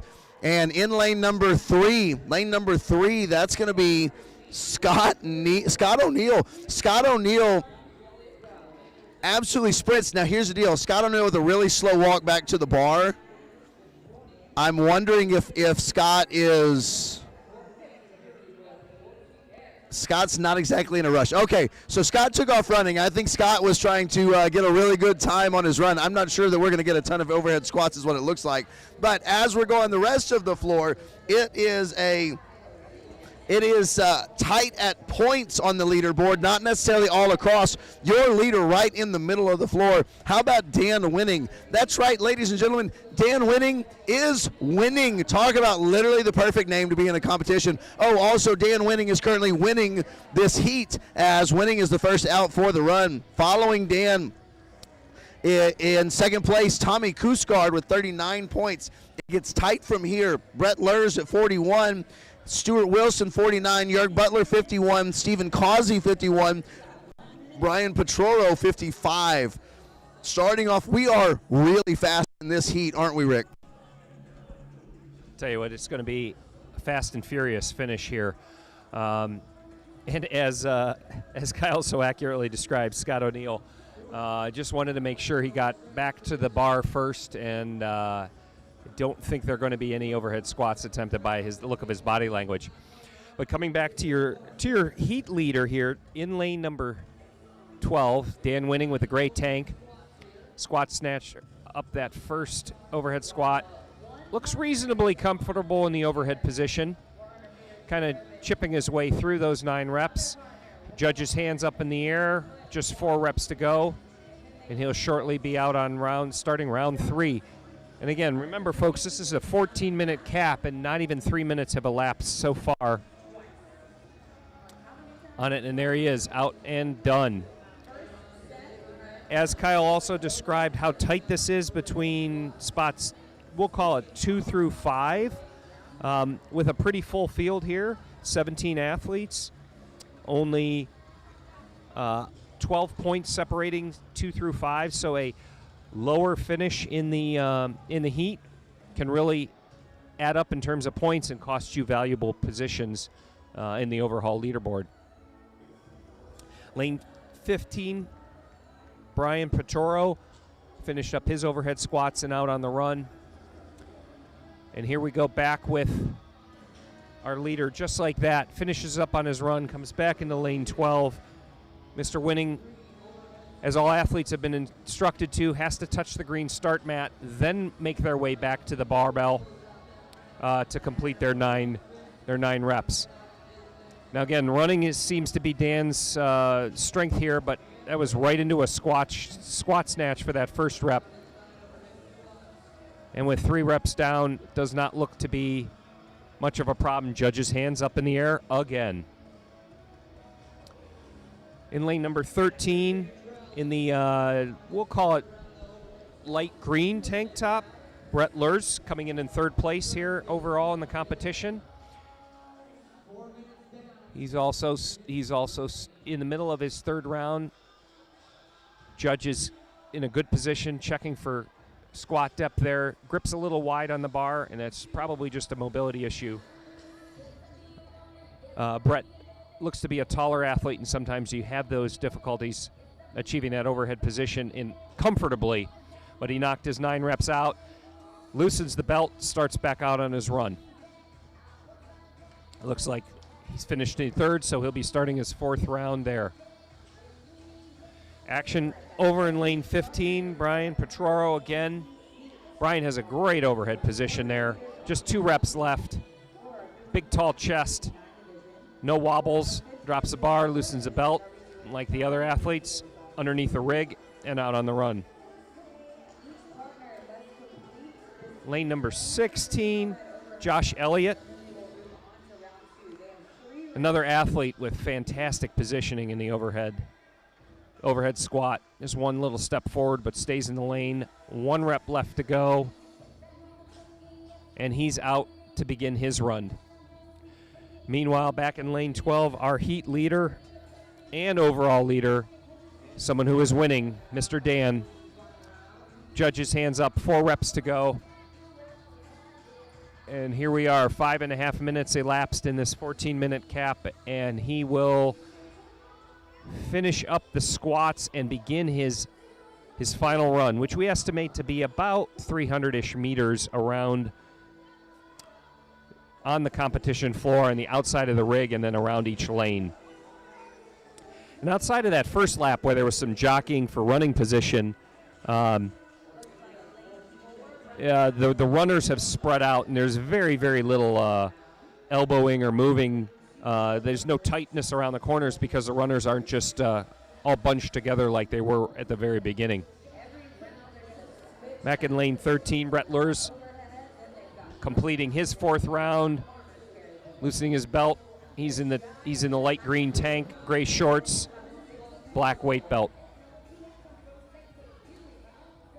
Looks like lane 11 in second place, Tommy Koosgaard, second place overall.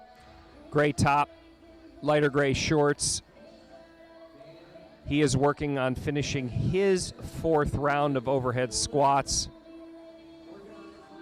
2 reps remaining for Tommy.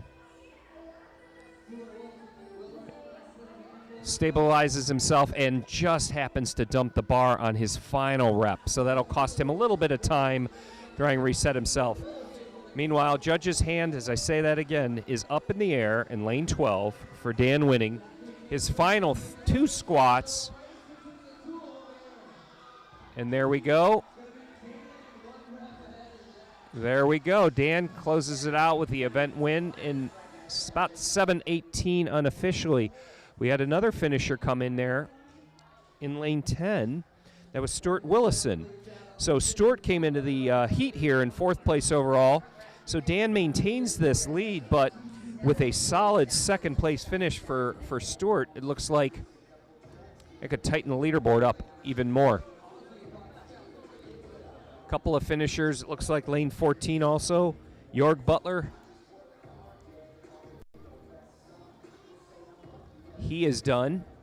And in lane 15, Brian Petroro finished his run and just has 9 overhead squats left for his final.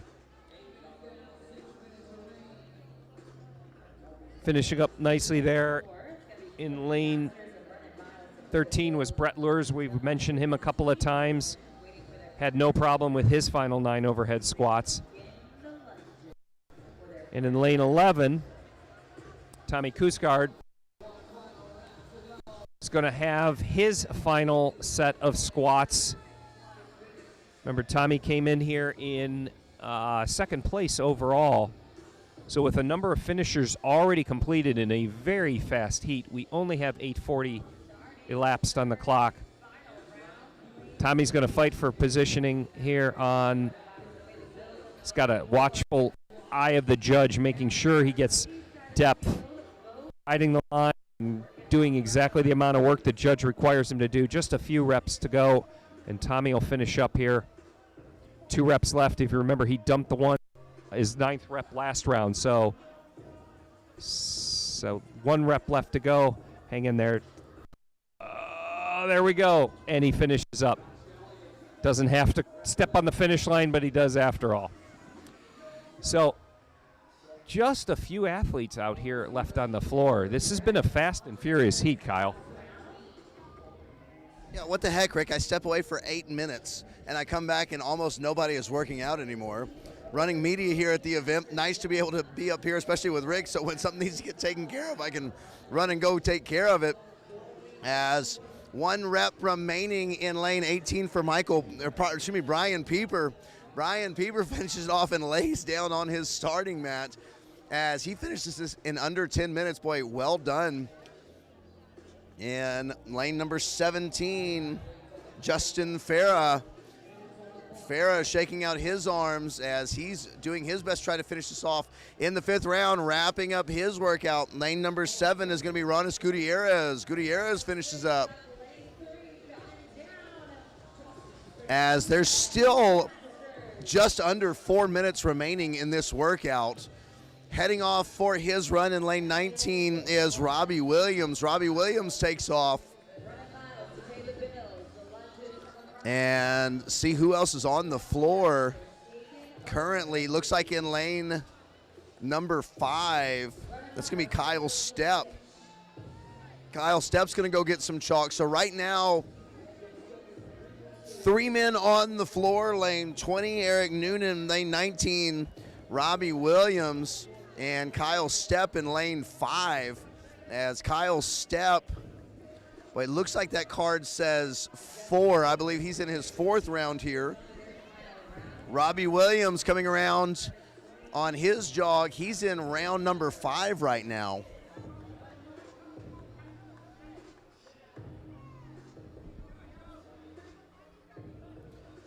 As Robbie Williams slow walk around the corner because not really many people near him. He's going to come around, continue to get his workout in. Still 2.5 minutes on the clock, if that tells you exactly how fast this heat was.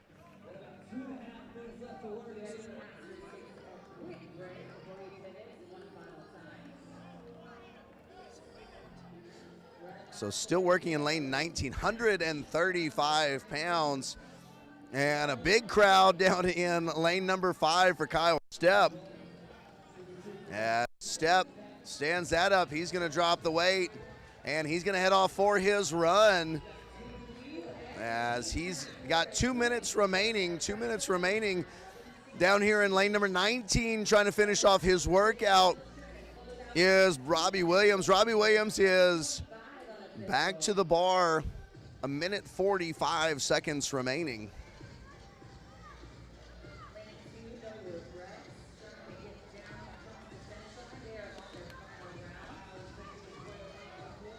Now 90 seconds. Robbie Williams, bar up above his head. Very good positioning here for Robbie Williams.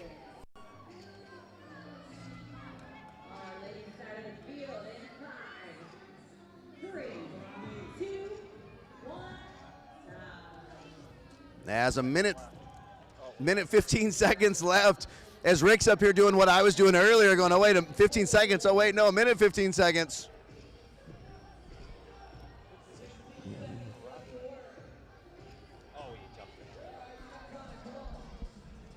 Robbie with just, it's a little difficult to see from the judge's hand, but it looks like just 2 reps left. He has 50 seconds. When he gets the bar overhead for Robbie, has really good overhead position. Excellent depth. All right, power clean, pop it into the back rack. Robbie's just wanting to make sure he's got his balance right. Pops it overhead. 30 seconds left. There's 2, 1 more. And he finishes to the cheer of his fellow competitors and his support crew outside of the fence surrounding here. That looks like that finishes it up with 10 seconds left to go in the cap. All competitors are done here in the men's individual, 45-49. Dan Winning taking the heat, having a comfortable lead coming in, showing that it is now, he has wrapped up the competition with just 1 event remaining. We'll be right back with men's RX individual 40-44 as our event team changes some weights out. Kyle and I will be back to you in a minute. Okay, so apparently the team floor is happening faster.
And we're back for the RX 40 to 44 men here in Fort Wayne. Fury, we got a fun thing coming up for you as we're going to get started, as we have 5 rounds of a wrap around the floor and 9 overhead squats at 135. Hey, the Fort Wayne Fury, all of the workouts are basketball themed in honor of the Fort Wayne Fury, the Continental Basketball Association team that played the entire length of the CBA from 1991 to 2001. As now a fun tidbit, in lane number 20 is Colin Kirshner.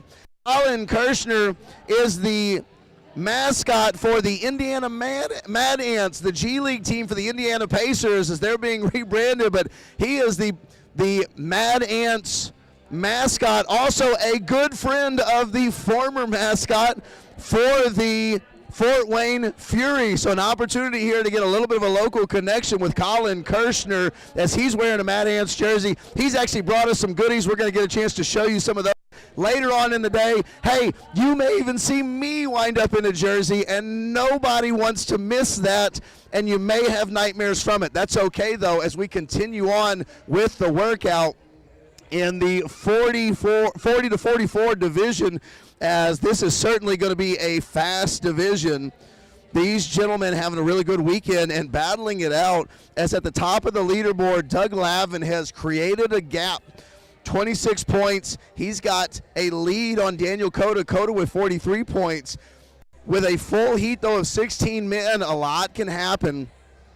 As Cota with 43 points, James Mobus with 46 points, Tom Hale with 49 points. So 2 through 4 really tight and looking to try and gain points, if not on the leader, at least create some separation from behind themselves, as everybody moving through on the run. And now back to the overhead squat,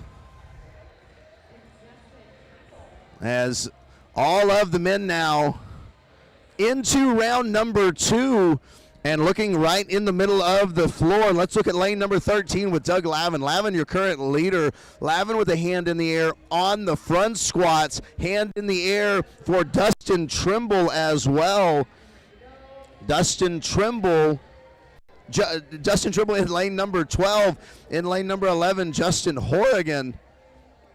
And now off and running, starting to see some of the gentlemen on the ends of the floor creating some space as well. How about in lanes 4, Rob Borowski, lane 5, James Mobus, lane 6, Daniel Cota.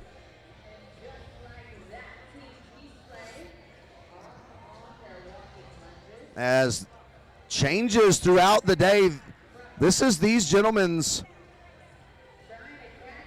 final workout of the day. Excuse me, they still have the, what am I talking about? They still have the baseline drive as men moving through. Overhead squat in lane number 9 from John Arnold.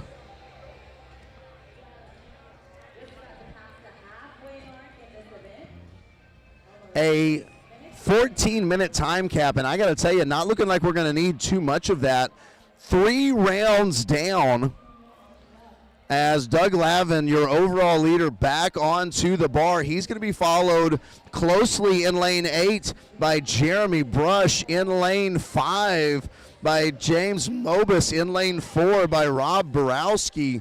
Boy, pushing the pace here. And how about your overall leader, your event leader is lane number 5, James Mobus. So Lavin trying to catch Mobus. In lane number 12, Dustin Trimble. Trimble about to head out on a run as well. As now working in round number 4 for a lot of these athletes. This is only a 5-round workout. 4 minutes, 40 seconds down. They've got a 14-minute time cap. I don't think we're going to need anywhere near that, though. As these gentlemen working through this very well. Great positioning in the overhead squats, showing a lot of comfortability in that overhead squat position. Lane number 9, John Arnold back to the barbell. Arnold with some very quick runs, as Arnold here in round number 3. Your leader in the event, though, James Mobus. Mobus is going to get right to it. A nice squat snatch to get things started off.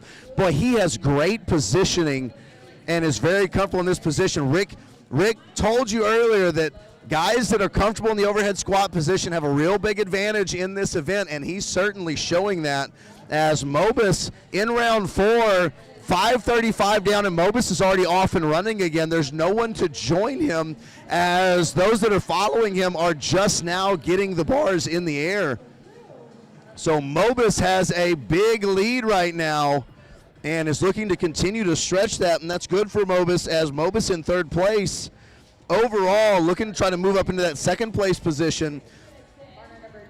Daniel Cota in lane number 6 right now, still on his overhead squat, so Mobus at least is doing his part, as he's now in the last bit of this workout. He's going to run, touch his green mat, come back, pick up the bar, and across the floor we're starting to see some separation, as about half and half, guys on the run, guys on the overhead squat. Here's Mobus. He's going to touch his green mat, come back. He's looking for an event win here. Everybody else now is battling each other. Mobus is that far in front, as James Mobus out of Moonshot CrossFit.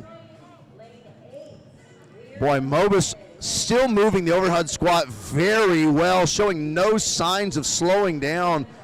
This bar not difficult for him whatsoever, as Mobus going to put the bar down, and he is done. How about Mobus in 7 minutes, exactly half of the time cap? A great job from James Mobus. Moving back to their bars, in lane number 11 is going to be Justin Horrigan. Lane number 12, Dustin Trimble. Lane number 13, Doug Lavin, as in their last round. 5 reps left in lane number 11 for Justin Horrigan. Trimble, with 5 reps left. 1 rep remaining for Horrigan. And completed. Horrigan is done, as Trimble now finishes. Lavin with a hand in the air. In lane number 6, Daniel Cota. Is Daniel Cota going to catch up to Lavin? Lavin with the squat. Cota finishes in front of Lavin. Cota does a great job, finishes in front of Lavin. He does a good job trying to keep pace with James Mobus. Boy, and looking at now, where's the rest of the field? In lane number 19, Tom Hale. Hale trying to finish off in round number 5 here. In lane number 15, that's Brian Tebow. He's trying to finish off. He's got a hand in the air, 4 reps remaining.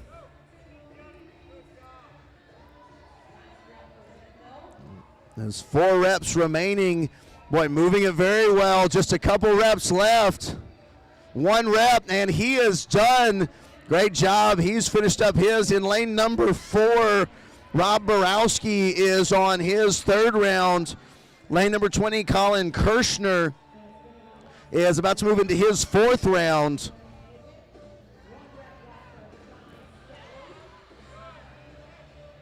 In round number 5, lane number 7, Billy Bourgeois.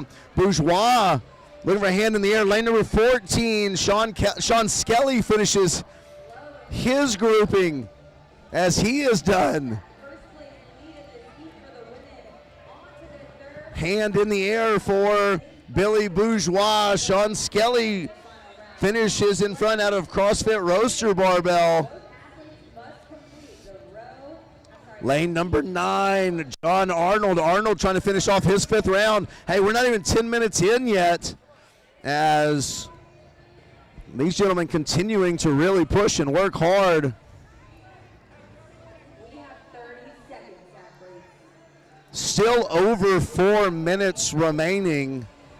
But lane 9, a hand in the air, Jersey Classics. In lane number 9, John Arnold. Lane number 4, Rob Borowski. Arnold gets a no rep. He's going to wind up dropping it.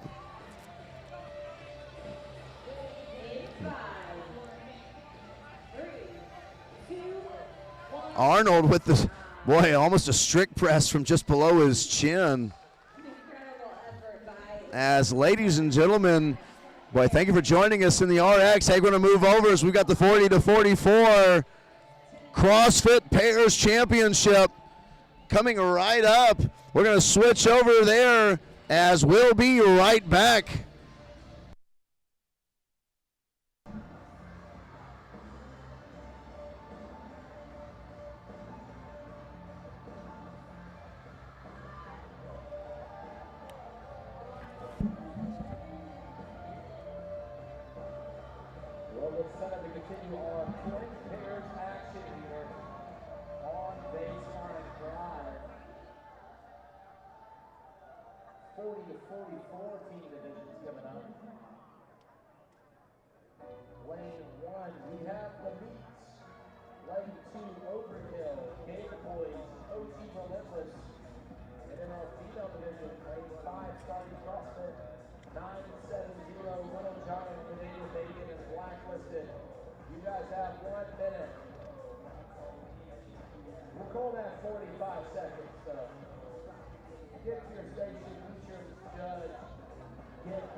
Will start on your mats.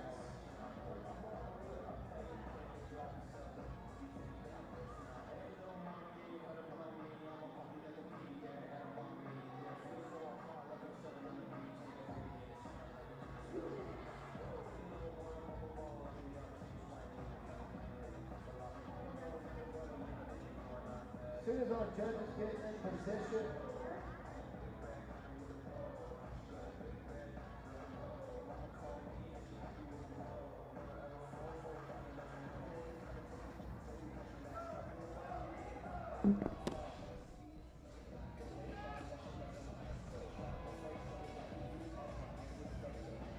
here we go. Judges ready, athletes ready.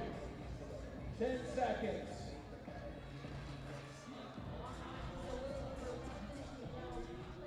Stand by. Hey, as we're going to transition over here, at the very least, audio first. We're going to get to the video in just a minute, I believe.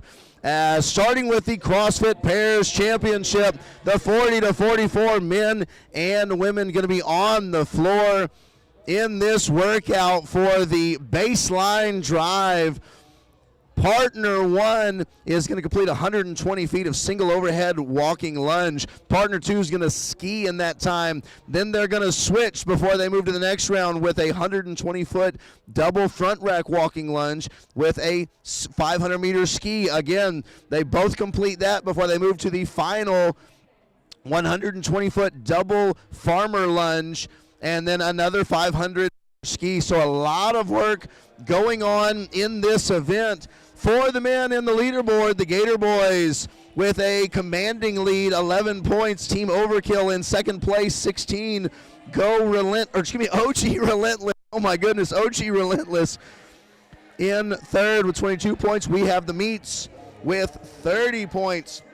The ladies division definitely heating up though, as in first place, Canadian Bacon with 13 points, Little Giant with 15, Blacklisted with 22, CrossFit 970 with 30. Canadian Bacon just needs to finish within one place either direction of Little Giant, and they will take the victory.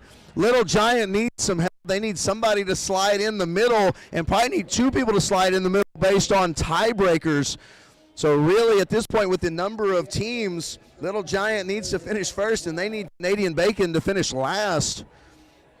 As here on the in the floor. It is a 12-minute workout, 2 minutes in. We're just now making our first switch in lanes number 1 with We Have the Meats, lane number 2 with Overkill. Now in 3 and 4, all the men's teams join us. As ladies still waiting to finish off this first 500 meters, starting to see a switch for CrossFit 970. Joy Rodriguez and Little Giant still waiting for a switch. The switch in lane 7 from Canadian Bacon. The switch in lane 8 from Blacklisted. As these men and women starting to work through their lunges. Canadian Bacon moving quickly. Now they have the lead in their division for the ladies. We Have the Meats with the lead in their division for the men, but we're going to see this is a long workout. It's 12 minutes, so time-wise it's not necessarily horribly long. But in terms of how much work you're having to do, boy, these ski ergs from Bear Complex, as Bear Complex, your live stream sponsor, also providing the ski ergs. Thanks to Bear Complex for caring for the Masters Fitness Championship as well as the CrossFit Pairs Championship. Ski ergs creating a lot of work, as they have been lovingly called, and probably actually not so lovingly, death machines. As a 12-minute time cap, forcing these athletes to really have to push the pace, and quite frankly, these athletes would have nothing better or nothing more than pushing the pace. These are not the type of athletes that take things nice and slow. As still here in round number 1, remember round number 1 is a 120-foot single dumbbell overhead lunge. Now moving into round number 2, Gator Boys are going to be first to the lunges for the men. Gator Boys, and they're going to be closely followed by OG Relentless and Overkill. As now all 4 groups of men onto the lunges. Now with 2 dumbbells, those dumbbells 50 pounds a piece. As the CrossFit Pairs Championship coming to a close here on Sunday, day number 3. This is the final event and the championship event. Right now, the men's pretty much sewed up, as the Gator Boys have done a great work all weekend long, been dominant throughout the weekend. Team Overkill trying to hold off OG Relentless for the second spot on the podium. Canadian Bacon trying to hold off Little Giant. There hasn't been a lot of separation. They've basically been 1 and 2 all weekend long. Little Giant a little bit behind Canadian Bacon. Canadian Bacon and Little Giant are going with different strategies here, as the larger athlete for Canadian Bacon is first on the skier. The larger athlete for Little Giant is first onto the lunges. We've seen that, as typically Megan Apostolaris has not been head-to-head with Meg Garrett. Not saying that you go head-to-head in CrossFit, but in terms of, in terms of being in the same pairings, it's been a little bit different strategies from these 2 teams. As the ski continuing. Boy, and the ski just jacks your heart rate up, sends it through the roof, and then hop on to the lunge. So a hinge to a hinge, and a hinge in different ways, though. Obviously, there's a hinge of the hip in both directions. One you're pulling down, one you're standing up. So having opposite interference really going to create some problems as this workout goes on. And you cannot go slow on the ski erg either, as you've really got to push the pace on the ski erg. Are they going to be able to continue to push it throughout, as they've got 1,500 meters of ski erg per athlete, and in the middle you're going to throw in a whole bunch of lunges, really testing fitness here at the CrossFit Pairs Championship, hosted by the Masters Fitness Championship. As we are just over halfway through this workout in terms of the time cap, and also halfway in terms of the work. Most athletes have switched over to most teams, have switched over to their second athlete on the male side, at least, for these front rack walking lunges. Now we have front rack walking lunges from CrossFit 970, front rack walking lunges from Blacklisted, front rack walking lunges from Canadian Bacon.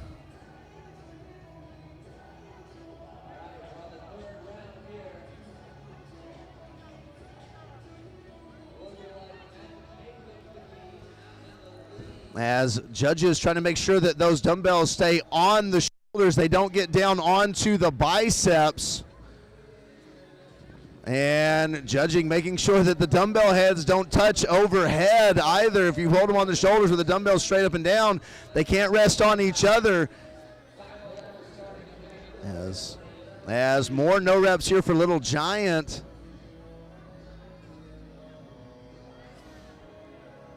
And now already into the farmer's walking lunge for Gator Boys.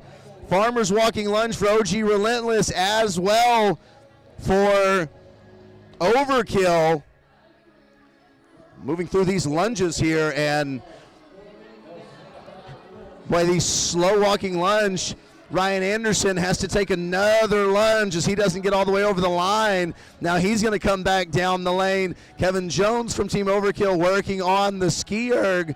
Canadian Bacon, boy, almost buckling on that step there. Now she's going to step up, and she's going to be moving well through this. Canadian Bacon, all they need to do is just finish within one spot of Little Giant, and right now Little Giant actually, I think Little Giant is behind everyone. We'll see how it shapes up as they move into as we move out of the front rack walking lunge into the farmer's carry walking lunge.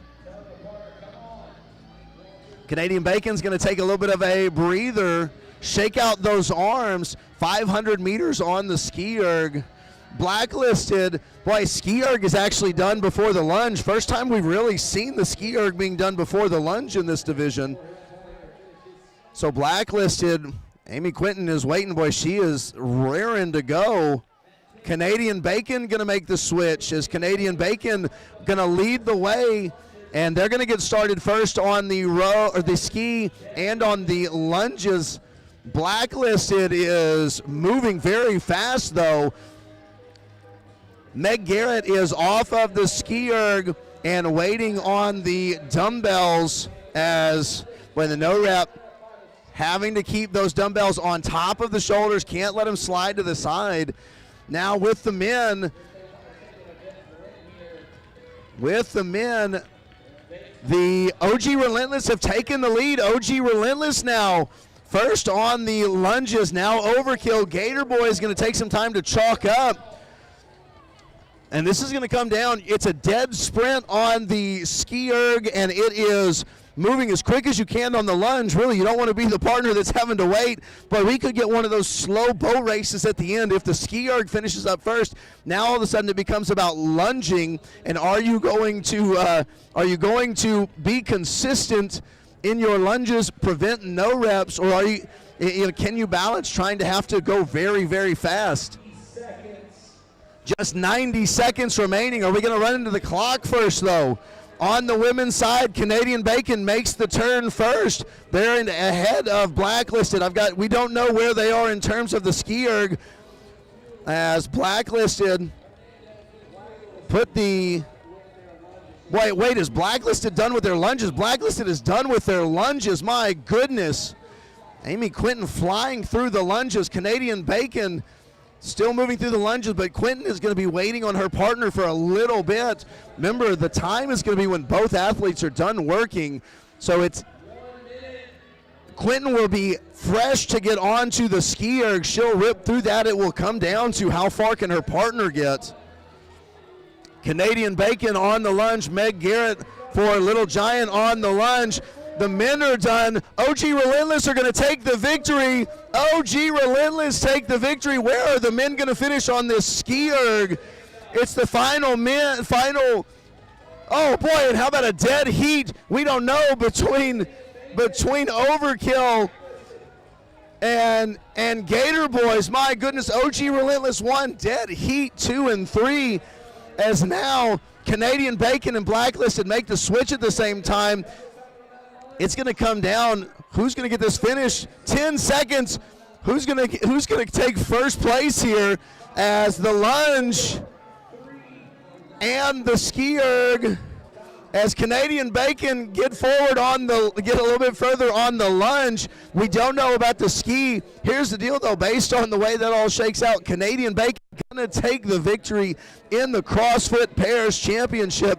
Gator Boys going to take the victory for the men. Boy, the first ever CrossFit Pairs champion crowned here in Fort Wayne, Indiana, at the Masters Fitness Championship. Hey, we're going to step away, and we're going to bring on the 35 to 39-year-olds next.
Got a fast and a furious finish here as we're crowning the fittest pairs in the world in the 35 to 39 division here in Baseline Drive. Baseline Drive, one partner, 120 single overhead walking lunge with a 50-pound dumbbell, 35 for the ladies, while the other partner does a 500-meter ski. They switch.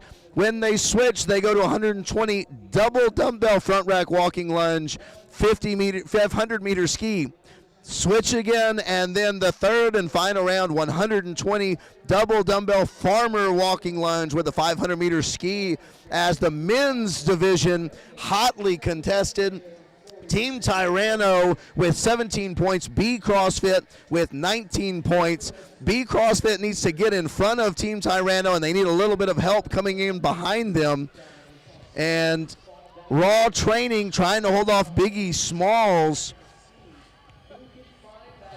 as in the women's division, the 35 to 39, SM has it locked up as only 3 teams in the division. We're already set on the podium. SM in first, Team Principal Problems, or as I have lovingly named them, Team Principals Being Problems, because they were giving me a hard time yesterday, Rick, so I renamed them. And Las Gorditas going to be in third place, as, boy, working through this. And, Rick, I've been really amazed at how fast the lunges each round have gone. It's 120 feet of lunges. I've been really impressed. Yeah, 4 lengths. Yeah, 4 lengths of 30 feet of lunges each. The way they're chewing up that real estate, you're finishing the lunges and you're waiting on your partner who's still skiing. And we certainly know 500 meters might not look like a lot of ski on paper, but it could take, close to, a minute 45 or something like that.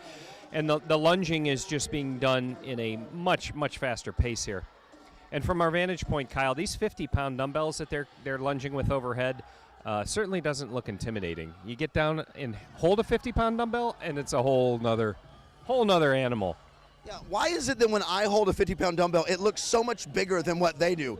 I could look in a mirror while I'm holding a 50-pound dumbbell. It looks like it's covering up to my elbow. Here, these guys, they just look like they're carrying a 25, not just because of how easily they're moving. They also just don't look very big, as these guys moving very well, though.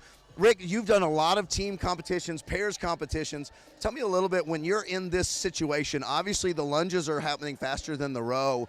What does that do when you are the athlete who is still working while your partner is standing there waiting to give you their equipment? Well, it looks like it's going to even out a little bit, because if you're doing the lunging, you're going to get a little bit of a break. And if you're on the ski, knowing that you're working for that full 500 meters, you immediately will have to go into the lunging afterwards. So really, the work rest idea is what is favorable to me from a team competition. But here, the way this event's been programmed, there is very, very little room to hide. You need to push the lunge, because that is going to be your only chance to catch your breath the entire time. As teams continuing to move on, still on the overhead walking lunge for most of the floor. Looks like SM is done with their overhead walking lunge, just waiting to change to the front rack walking lunge. Men now looking like they're finishing up their final round of the walking lunge overhead. Now, first team to move on is going to be lane number 5, Raw Training. We've seen training very powerful this weekend. Watch out for them in this workout. Raw Training, when it comes to power, there's not much that they don't do well about the powerful movements. Lane number 4, there's Team Tyranno, your overall leaders. Tyranno just trying to make sure that they stay within one placing of lane number 3, B CrossFit, as they certainly are. They're doing a good job right now as judges coming around making sure, again, we talked about it in the last heat, dumbbells have to be on the shoulders. It's one of the, tricks of the trade, maybe, Rick, where on front rack walking lunge, it gets really easy to let that ball that dumbbell get down your shoulder, maybe towards your bicep a little bit, trying to take some of the onus off of your shoulders. Kyle and I weren't exactly broadcasting the individual lunging event that was happening at the same time as our run overhead squat, but we were able to take a little bit of a peek that the judges are being sticklers with where you're holding the dumbbells, and there has been a little bit of back and forth between athletes and certain judges, and even athletes discussing post-workout with the head judge what exactly qualified as my shoulder. I know they were given the how to do it in the briefing last night, but I think the way you train, and then when you're fatigued, you kind of result back to what just feels right, and some of these judges are challenging the athletes, as they should, on where to hold the dumbbells in this front rack position. Well, and Rick, on that, it's interesting. You talk about being fatigued. Tell me something here. When you get into a movement, I've never been comfortable in the front rack dumbbell walking lunge where I rest it straight on my shoulder and hold it up and down. I've always just thought that the easiest way for me to go was just to give it the full grip, rest that front head on your shoulder, and then hold it and lunge. I maybe partly because my overhead position isn't great, so the opening up that far doesn't feel comfortable, but also it feels like such a small target to put a 50 or a 35-pound dumbbell on. As moving through here in lane number 2 is Team Biggie Smalls. Biggie Smalls trying to catch up to Team Tyranno and Raw Training, as Team Kazakh, the team out of Kazakhstan, now onto the walking lunge, as all male teams on that front rack walking lunge, as are the ladies teams here in round number 2. It's a 12-minute time cap. Rick, a 12-minute time cap feels like a long time, but boy, it moves so incredibly quickly. Watching it there, I think maybe it's just because there's so much going on the floor at once that there's constant action, maybe coming off of especially the overhead squat workout that we were broadcasting, that sometimes there's some slower movements, a lot of standing and watching, standing and breathing. Here, there's not really anywhere to just say, okay, I can't do this if I go too quickly.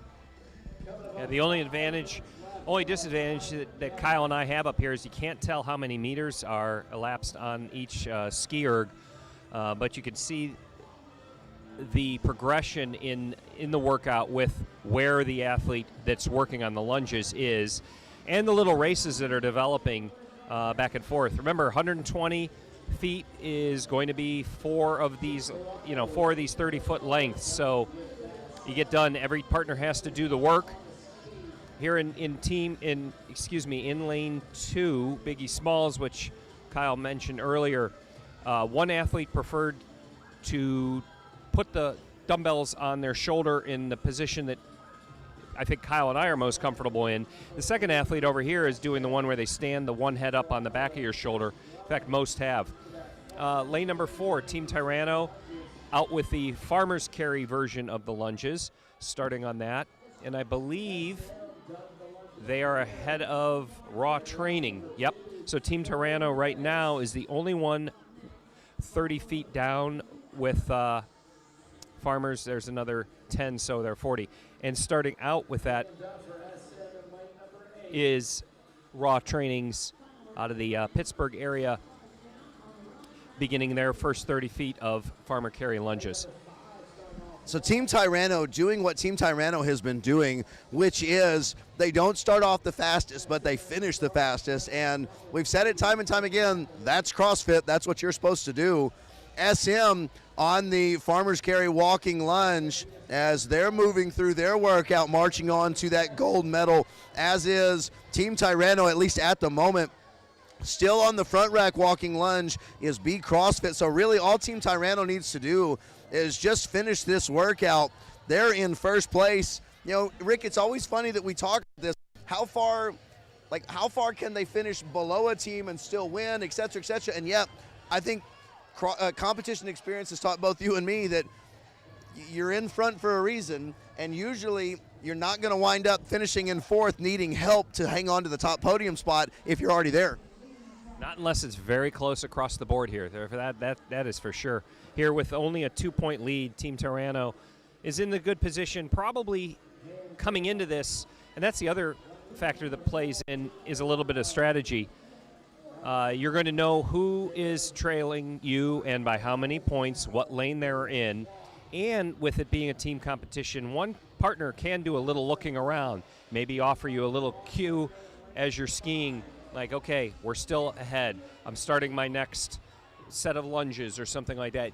You do have another set of eyes, which is very valuable when you're trying to play this little game of cat and mouse.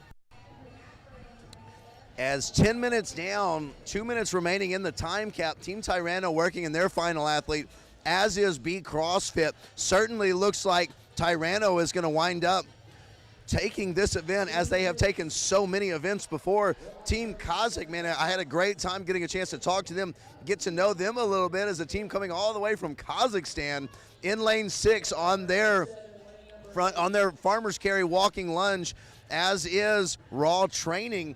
All the men on this farmer's carry walking lunge, 90 seconds remaining. We're going to see where things fall as they move through this final workout here. Boy, they've had a heck of a weekend in the inaugural CrossFit Pairs Championship, the 35 to 39 division.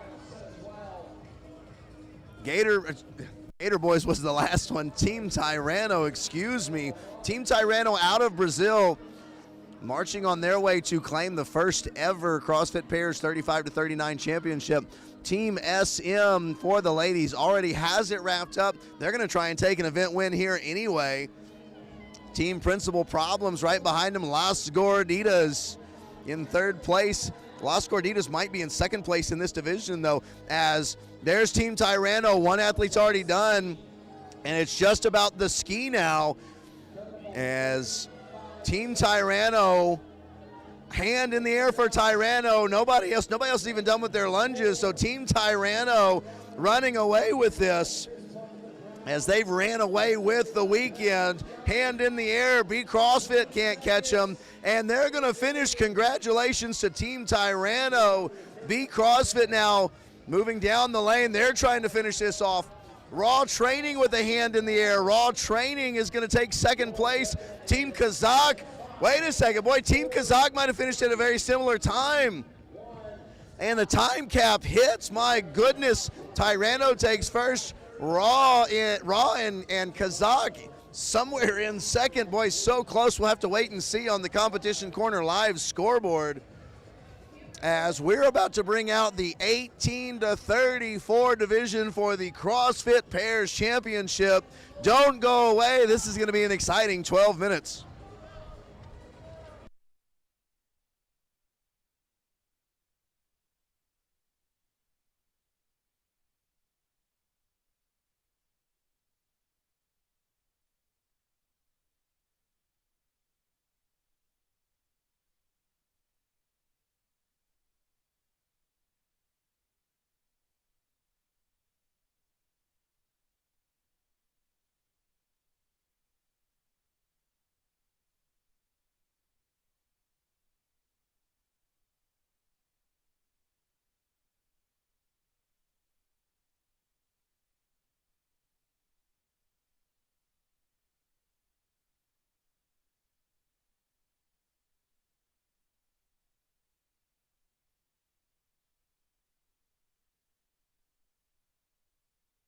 We're about to get started in the 18 to 34 CrossFit Pairs Championship, hosted by the Masters Fitness Championship.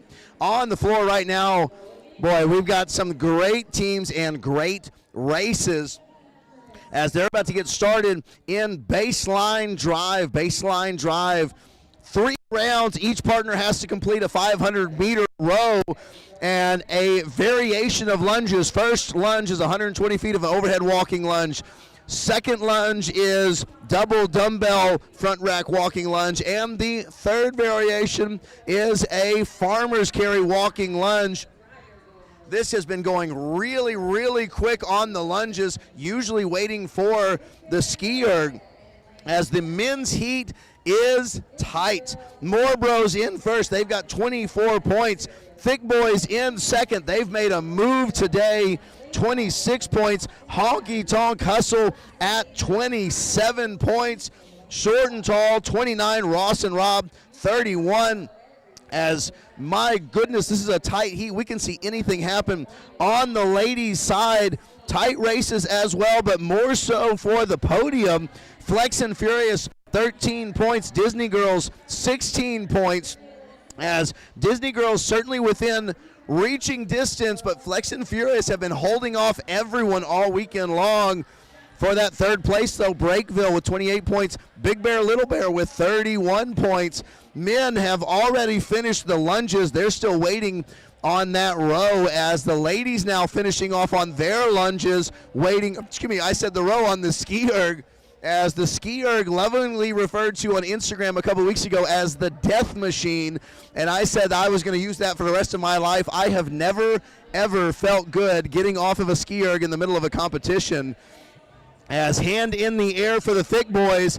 And let me ask you this, Rick. The Thick Boys, as we're looking straight down on them, the Thick Boys fit their name, maybe the thickest team on the floor. With the ski erg and lunges, do you think that favors them? I think it might. Just a little bit less distance to cover as you lunge, just slightly shorter levers. But the first to turn around here in lane 2 is Honky Tonk Hustle, working on the overhead squats as well, or the overhead lunges, sorry. By the end of this, it's been a long 3 days for Kyle here, and long 2 days here. It's working. Okay. Honky Tonk Hustle, quick to turn around again. This is another case where the lunges will get done ahead of the ski. So the lunging teammate is going to have a chance to catch their breath, because then they know they're going to have to go right into another 500-meter ski, and then it'll be their turn to do the front rack walking lunges. So comfortable lead there for Honky Tonk Hustle. Looks like in second with the turnaround just by 5 feet is your overall leader, More Bros. But I'll tell you what, Thick Boys has managed to make up the distance, has taken a slight lead, and that first teammate there will finish, now just waiting on the partner to finish their ski. So everybody has finished every first partner has finished the overhead ski, just waiting, on the overhead lunge, waiting for the ski partner to finish. The More Bros with a faster ski than Honky Tonk Hustle, which is important. Honky Tonk Hustle with that initial lead, as Honky Tonk Hustle is in third place, and they're in third place by 3 points. Honky Tonk Hustle, in order to move in front of Thick Boys, maybe to take second, need a little bit of help. But boy, the lunging here benefiting Honky Tonk Hustle. This pairing with the athletes, the athlete on the ski erg, the athlete on the lunge, is a beneficial pairing for them. Lost the lead with the second pairing. On the ladies' side, I've said it all weekend, don't sleep on the Disney Girls. I never look at the Disney Girls, and now all of a sudden they're out in front. Now they're trying to take second place here in lane number 6 is the Quigs. Excuse me, lane number 9, I apologize. That's Flex and Furious. The Disney Girls trying to catch up to Flex and Furious, but Flex and Furious just continuing to do well and stay way out in front, as in lane number 10 is Breakville. Breakville up even with the Disney Girls. On their way back for their final set of lunging is Honky Tonk Hustle. More Bros turns around. but the Thick Boys have taken the lead based on the lunge. And again, Rick, we talked about it. You don't really know where you are. No, excuse me, the Thick Boys are 1 round behind. You don't really know where everybody is because it's based on both partners. And so how far do you wind up getting? If you get time capped, you get a rep for everything completed. Don't think that's going to happen with the fellas. 12-minute time cap. We're only 5 minutes in, and we're pretty much at the halfway mark, so think we're going to move through this pretty quick. Now the switch for Honky Tonk Hustle. Honky Tonk Hustle and More Bros switch at the same time. More Bros reset the ski erg, and Honky Tonk Hustle having to get corrected on the positioning of the dumbbells. The More Bros started to take a lead, now coming back. And walking through, taking a look at the ladies. Disney Girls have closed down a little bit on Flex and the Furious, at least from a lunging standpoint. Flex and the Furious, though, finish off their lunge at the same time that the ski finishes off. Wow, really good timing there. They're just going to keep right on working. Disney Girls are going to have to wait a minute. You know what that means is no rest. So it's advantageous for the team to finish both the lunge and the ski at the same time, because you want to complete this obviously as fast as you can. But the rest that you might have been counting on to regain your composure before you pick up the dumbbell again, that's disappeared. Back over here in lane 2, Honky Tonk Hustle. After again a little bit of discussion with the judge, he seems to have found a position that works. How he's holding the dumbbells, as long as they're not touching each other, they can be touching your head, is what we were explained in the brief. Making quick work there. And then in lane 3, More Bros, your overall leader, continues to chip away at their front rack walking lunges. Honky Tonk Hustle done with their lunges. And so Honky Tonk Hustle has taken the lead, waiting on the athlete to finish the ski. He's got 10 meters left, and they're going to switch off. Now they're going to move into their final round, as it's going to be the Farmer's Carry walking lunge as well as a 500-meter ski behind. More Bros, the ski is done. Boy, first time we've seen that. The ski is waiting on the lunges, maybe starting to see the fatigue in the quads. And the Thick Boys moving on. Thick Boys switch off. Thick Boys within reaching distance of the More Bros, but they're going to have to pick up these dumbbells quickly, get moving, as for the last round of 60 feet, Honky Tonk Hustle taking a look back at the ladies division. Flex and the Furious finishing off, as the Disney Girls appear to have Disney Girls are still waiting to make the switch on the 500-meter row. Flex and the Furious, I believe, working on their final one. Honky Tonk Hustle are about to finish up on lane number 2 with their lunges, still waiting on the 500-meter row. Where's that going to fall? More Bros pretty firmly in second place right now, finishing off their 500, or excuse me, finishing off their lunges with 30 more feet. Oh, the words just keep getting jumbled as the Disney Girls make their switch. Disney Girls trying to hold off Breakville, as Breakville has not yet made their switch.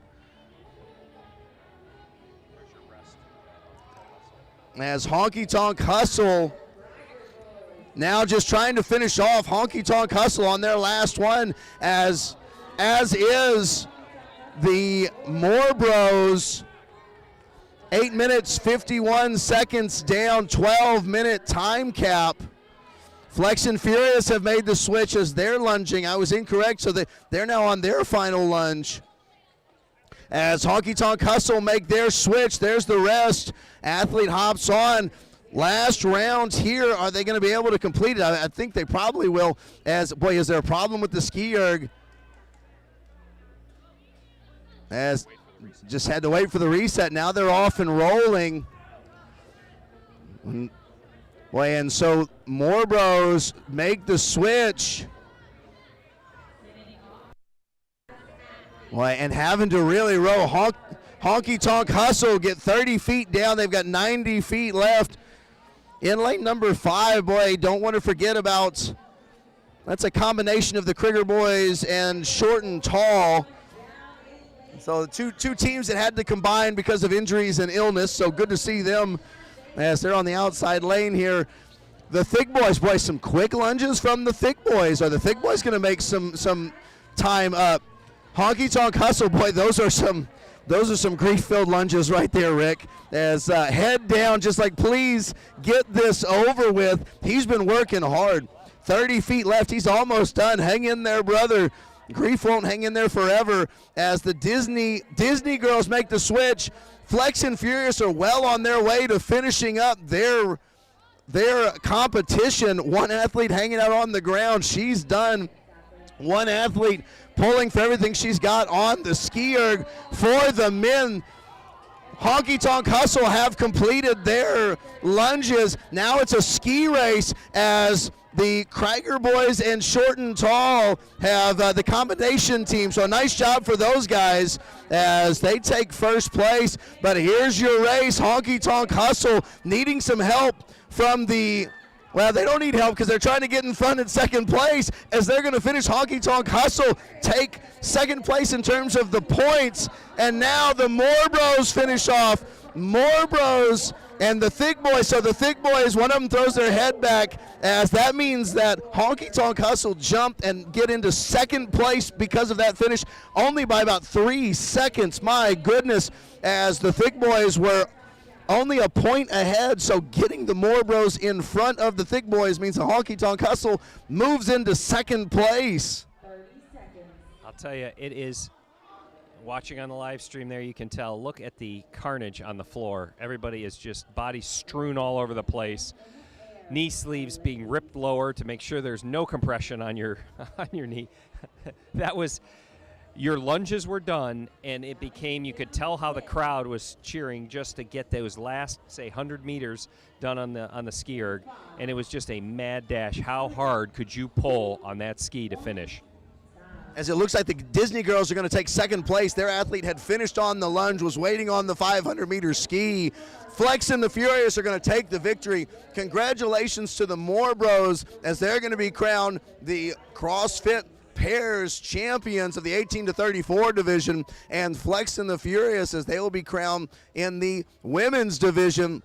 Absolutely incredible as some great competition, and that wraps up the CrossFit Pairs division here at the Masters Fitness Championship. Boy, the first ever pairs crowned as the fittest on earth. Congratulations to those guys and ladies. Excited for everybody on the floor. Hey, don't go anywhere. We've still got Masters action as we're going to head over for the final workout on the rig floor here at the Masters Fitness Championship, presented by Chili Goat, programmed by Mayhem Athletes. Stick with us on the Bear Complex live stream as me and Rick will be right back with you for all of the elite action to wrap up the weekend.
I was frustrated because everything that was on the market basically looked like a glorified bathtub, and to me it wasn't perfect.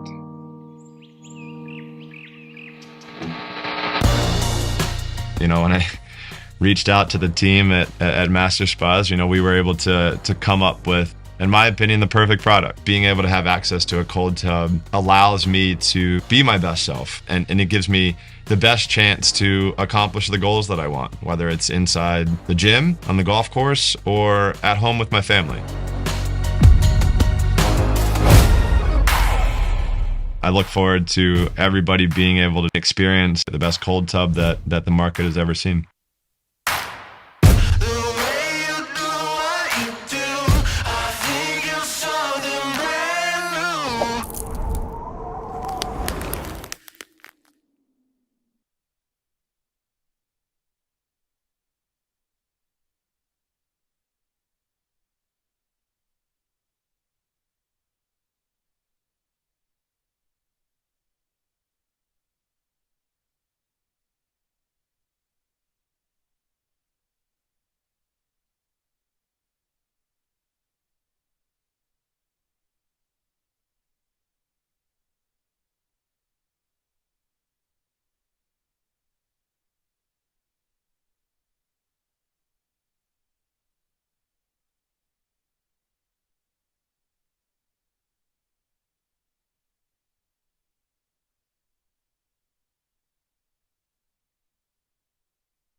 All right, we are back here for the final event of the weekend.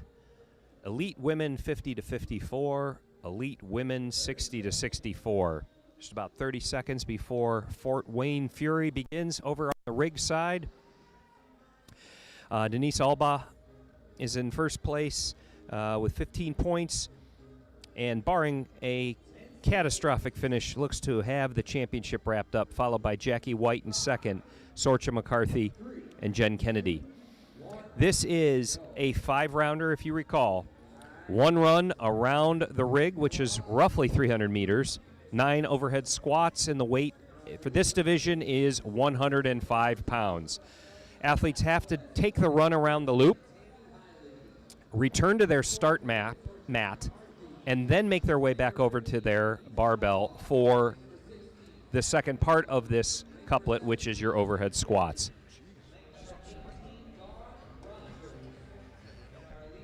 Okay. What we're trying to figure out is who is coming out in the sprint, and that looks like it's going to be lane number 19, Karen Rotundo from the 60 to 64. There are only 2 women in this division, so it is pretty well round up in there. She, I think, Kyle, you and I have seen this before. The one who comes out fast on the run just wants to win the run, and I don't think she'll be attempting the overhead squats here in this division. That's Karen comes out and says, hey, I paid to be here. Dang it, I'm at least going to sweat for a minute. As Karen Rotundo in second place, Jennifer Hartnett Henderson in first. Hartnett Henderson with 11 points on the weekend. Rotundo with 13, and if you're counting with us at home in a 2-person lead, or a 2-person division, that means with 1 event left, you don't have the ability to catch them. So Karen Rotundo, of course, Karen is also talking to her judge. Looks like she's explaining something about a hand or something. So I think she's just saying I'm gonna stay healthy, which is wise of her to do, with Jennifer Hartnett Henderson in the lead. Jennifer's looking for this Sunday afternoon last training piece, really. I mean, to be honest with you, you are a competitor in this event. You want to do your best, and 2-person field makes it a little difficult. It's probably the ladies have probably had a nice time going back and forth all weekend, but at this point, it's just some extra overhead squats under tension in a competitive environment, which a lot of people use competing and learn from each competition that they do. What went right, what went wrong, what they can improve on. So this might just give her a little bit more data as she finishes up her competition year in 2025 and maybe looking ahead to 2026. As watching these ladies, I'm really glad that Rick is up here right now, because you realize how unfit you actually are as I ran from the media table. So we're up in the media booth. I ran from the media table across the floor as I realized I was running late. I run up the stairs, and here I am watching these ladies, their 8th workout of the day, run about 300 meters, do overhead squats, and I had to take about 45 seconds just to catch my breath after running up some stairs. Boy, impressive here from the ladies as Denise Alba, overall leader, 15 points on the weekend. Jackie White with 22 points. Sorcha McCarthy with 30. May not see much movement from any of those, as in lane number 15 is your leader, Denise Alba, and Alba moving fantastically. Boy, Rick, that is great position, moving strong, as that is a 75-pound barbell. How about a squat snatch in lane number 16 from Jackie McCarthy? Or Jackie White. Here I am making up names from Jackie White. Boy, really impressive here as they're both on their 2nd round. Now Denise Alba runs on her 3rd round. And Jackie White, boy, really good. 3 reps left. As in lane number 18, Dawn Rogers is now on her 3rd round as well. So Rogers having a good workout here. As in lane number 14, that's going to be Sorcha McCarthy. McCarthy sitting in 3rd place right now, as Jen Kennedy in lane number 17 is behind her. Kennedy needs 4 points to at least tie. Kennedy right now still in her 1st round, as she's kind of trying to wind out that arm, maybe a little bit of shoulder stiffness, which, let's face it, I would completely believe right now. Sorcha at the moment looks to be okay, probably not going to get caught, and honestly not get caught with any amount of people between her that's going to drop her off the podium. Coming back around, here's Tammy Hiley coming down lane number 13, as I have to continue to make sure I give Tammy her flowers. Last year she dominated a workout, and I completely called her the wrong name the entire workout. Best workout she said she's ever had at a competition, and I kept calling her the wrong name. Poor Tammy, I'll never do that again. As in lane number 15, Denise Alba heading back for her third set of overhead squats.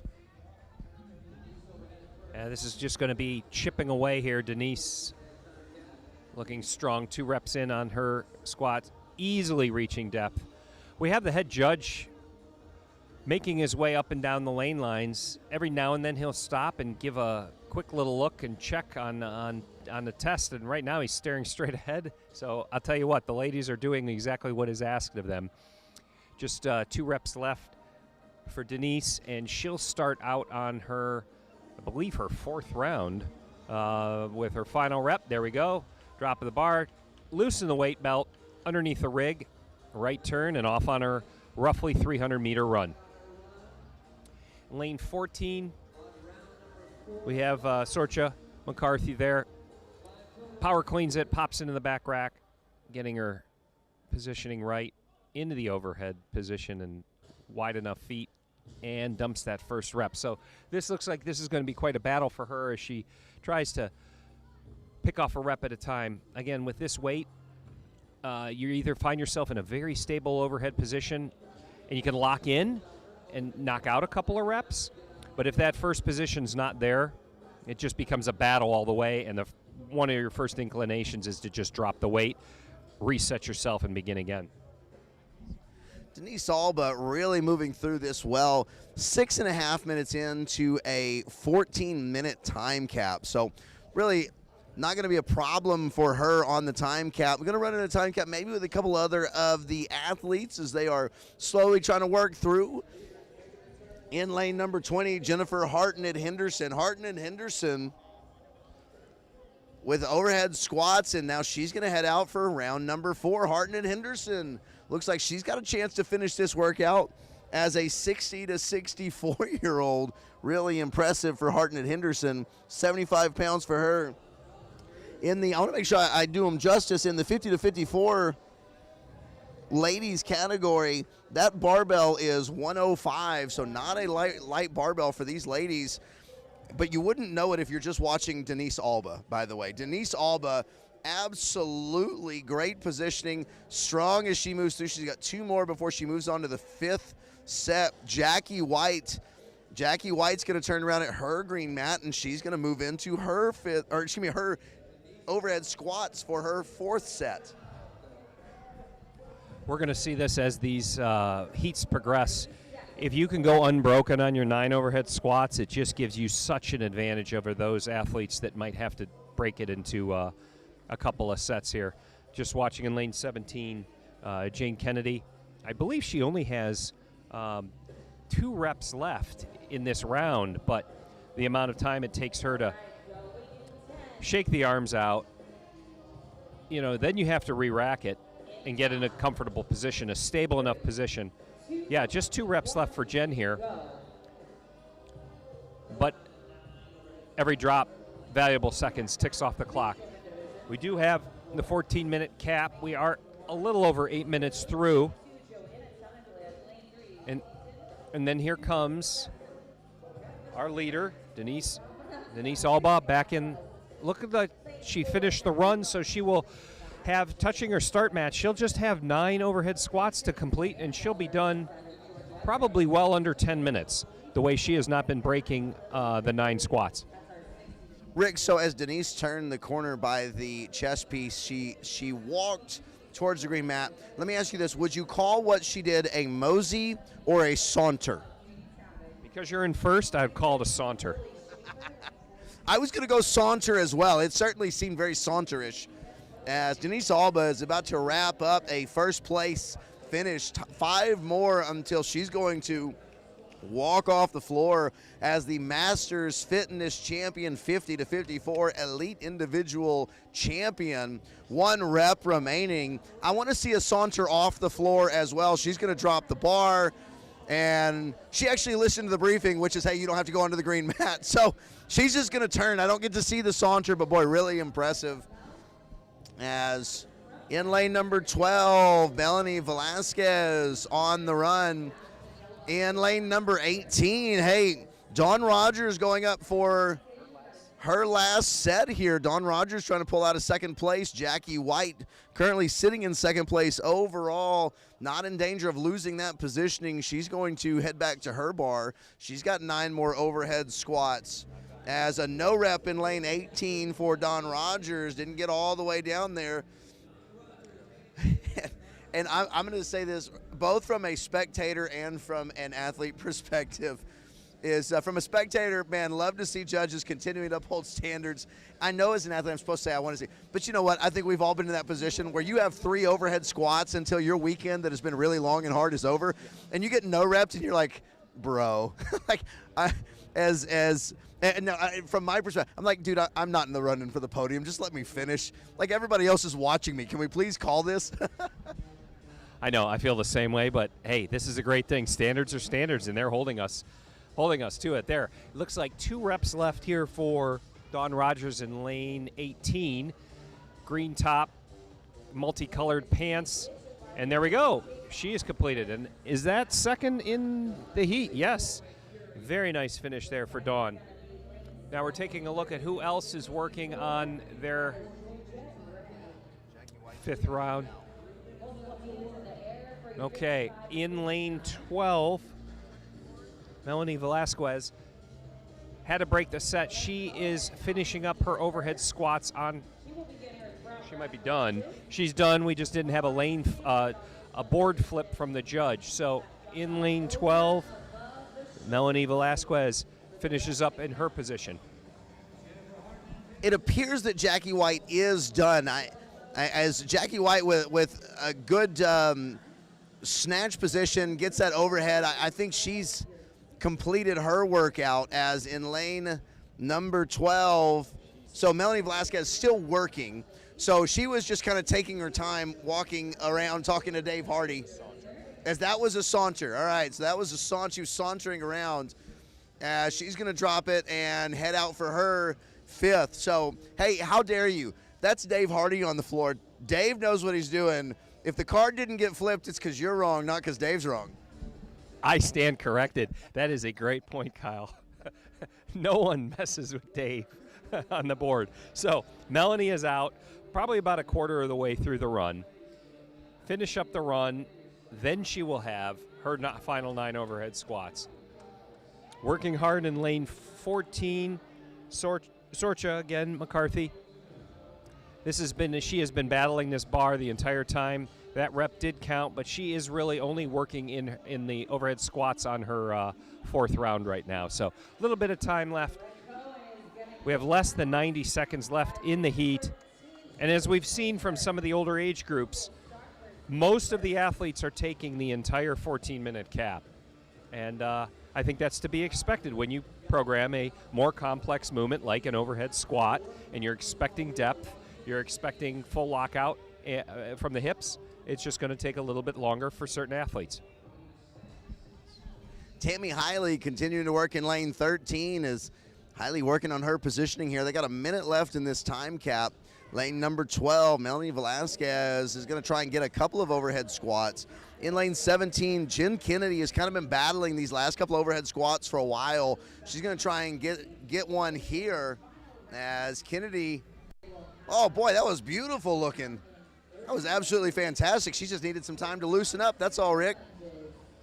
As now with 25 seconds remaining, Tammy Hiley heads out for a run. She's going to try and get as far as she can as she's starting her 4th for Tammy Hiley as 1 rep left, or a couple of reps left for Sorcha McCarthy.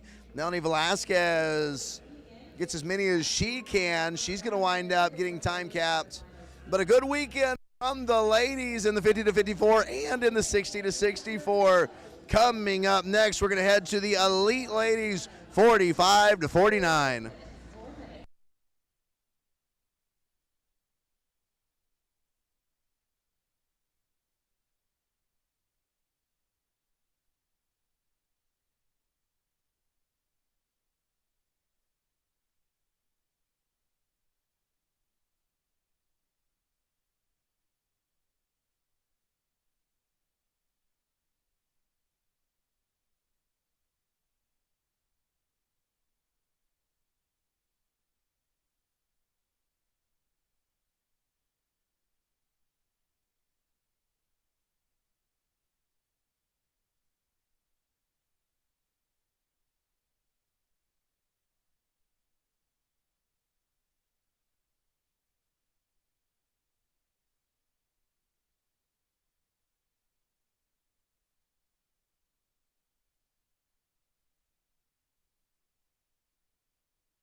starting the Fort Wayne Fury for the 45 to 49 ladies coming onto the floor as they've got 5 rounds of 1 lap around the floor, 9 overhead squats at 105 pounds.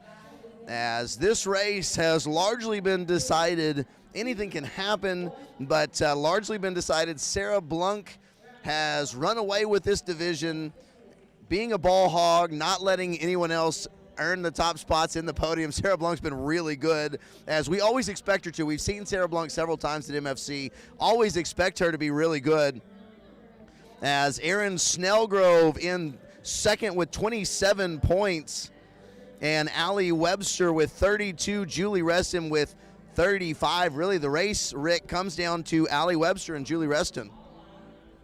Yeah, we're going to be keeping our eyes here on lane 13 with Julie Reston and lane 16 with Allie Webster. All the ladies have completed their run in a pretty quick amount of time, touched the start mat, back over to their bar. Already lanes 15 there, our leader Sarah Blunk's into her overhead squats. Just a few ladies had to take the time to balance there at the top. See a no rep already in lane 17 from Amanda Pond. The judge is being a stickler because that sure looked like a good rep, but I'll tell you what, she's corrected it, and now with just 1 to go, Amanda Pond's off and done. Erin Snellgrove looks like she was the first one out, completed round 1, so we'll keep our eye on her. She makes the turn. It's going to be a nice mix between, you've got to continue to push the run pace if you think a couple of your competitors are going to be as unbroken on their squats as you are. You're going to have to find a way to get a little bit of separation. As the 45 to 49 division, if you're trying to find her, you've got Erin Snellgrove in the bright orange and red, as Snellgrove in second place, trying to hold off Allie Webster. Snellgrove, though, after her performance on the weekend, don't think she's going to have much issues. Allie Webster, Julie Reston. Allie Webster is going to be in lane number 16, Julie Reston in lane number 13. Enough distance between them where they don't necessarily have the ability to keep a great eye on each other, but they can definitely look down the lane, get some help from the people supporting them. Tell you what, let's not overlook lane 10. Michelle Overcash was actually, because the way the floor laid out, she was the first back to the bar, so she's already working her way through the overhead squats. Does not have the cycle speed as some others, but her judge's hand is already up in the air with just looks like now 3 reps completed. Getting a little tap on the shoulder from the head judge, so, oh, that was just more of a positioning, making sure he was safe between lanes. And Erin is done with her second complete round in lane 14. She heads out. See, the difference in speed on your overhead squat means all the difference, because Erin now has a sizable lead over Michelle Overcash in lane 10. And so we're going to take a look as they come back in. Everybody out on the run. We're going into the third round now, or in the third round now. Going to see where things lie between Allie Webster in lane 16, Julie Reston in lane 13, as both are on the run. Who's going to come in and maybe start to make a push? Julie Reston needs to finish in front of Allie Webster and needs to get a little bit of help. So really, Reston, if she has any podium aspirations, needs to push the pace here and then see if she can just maybe get a little bit lucky with some help coming in behind, as in lane number 12 coming in is going to be Paula Causey. Waiting to see lane number 13, so actually back first. Julie Reston is back first. Lane 16, Allie Webster comes in behind her. So Reston and Causey, both strong athletes, as they're going to come in about the same time. Reston is going to get to the bar first. So Reston with a little bit more purpose in getting to the bar and getting those overhead squats started, as Reston now, see a little bit of wobble in the bar. Now she's corrected the wobble. Boy, but Rick, I got to tell you, I really like from Webster, I like the positioning in the squat. She is super stable in that position. Just like that, another round is done here for Erin. She's not taking any time between dropping the bar and getting a pretty good run pace settled in here. She's about to pass, and I'm not exactly sure who that athlete is, but she is around behind Erin. Erin seems to be opening up just a bit of a lead over our overall leader, Sarah, on the run. This is one where they all are roughly on the same round. This is going to be a nice, fast finish. As long as the overhead squats stay in there and you don't have any breaks, wobbles, or no reps, it could be a very close finish. Okay, so in comes Erin in lane 14. First one back. She'll be beginning her fourth round. Yes, her fourth round. I always have to check myself with Kyle here. He's the eye in the sky. Our overall leader in lane 15, Sarah, touches her start mat, and she, we'll say, saunters back to the bar. Erin pops it up into the overhead position. Lane 13, Julie Reston working her way back. So in the race for the podium, as Reston and Webster kind of go back and forth, what we're seeing is Webster faster on the overhead squat. Reston is faster on the run. And so as Webster builds a lead, Reston stays close enough to her to be able to catch her. And here's the other deal. In terms of trying to get onto the podium for Allie Webster, Webster can't do it on her own unless she comes out and wins the event. But Webster now with, in front of her is that Pond. Also, that's going to be Snellgrove, Blunk, and Causey. What's happening to Webster is she's losing people that can get between her and Reston. Now Reston off and running as we're heading into round number 5. Webster needing to pass a couple of people. There's just not enough time to pass a couple of people here, especially with the way these ladies have been moving. Look, we're not even 7 minutes in yet, and most of the field is on round number 5. Honestly, I think those that are behind, we have one in round number 3, one in round number 4, but most of them, Erin Snellgrove is back in round number 5. She's going to be your overall leader. Number 12, in lane 12, Paula Causey. Sarah Blunt coming in lane 15. In lane 17, Amanda Pond. So Pond is going to get there just a little bit behind Snellgrove. Now here comes Webster. Reston still behind her, but I don't think that Webster is going to have anyone to get between her. They're going to finish right back to back, and not necessarily back to back in terms of time, but back to back in terms of points. Hand in the air for Pond, hand in the air for Snellgrove. Snellgrove with one left, Pond with one left. Snellgrove is going to take the event victory as Snellgrove wins the event. Pond takes second place. Sarah Blunk is going to take third place. She finishes it off as Paula Causey finishes. Webster now with 2 reps now, 1 rep remaining. Reston still no hand in the air. Webster finishes, so she finishes ahead of Reston, but she's not going to pass Reston, as Reston with a hand in the air. Reston now with 3 reps remaining, 2 reps and 1. Oh boy, that's starting to get a little difficult. One last one. Boy, and a great job as Reston finishes it off.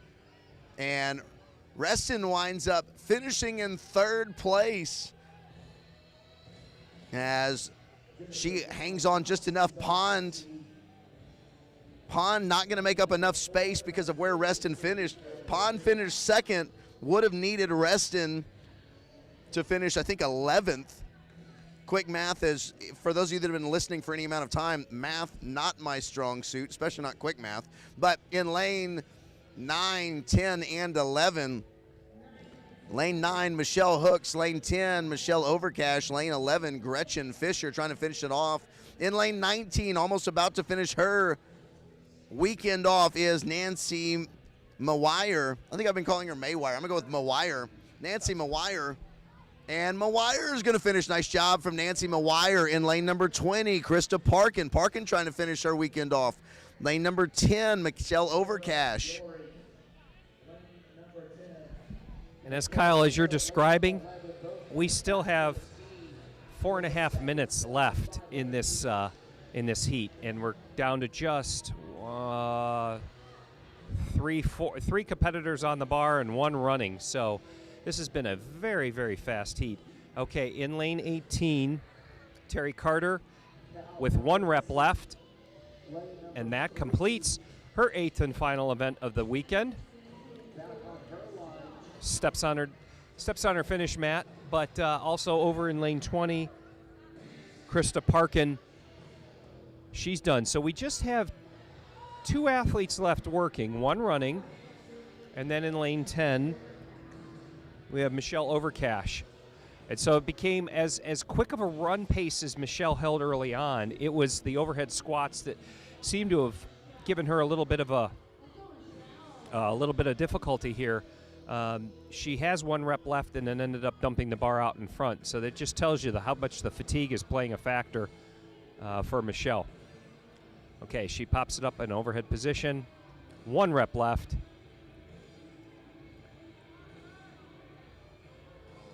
No rep, again, just short in standing it up. It's like the strength gives out the last few inches of trying to stand that bar up.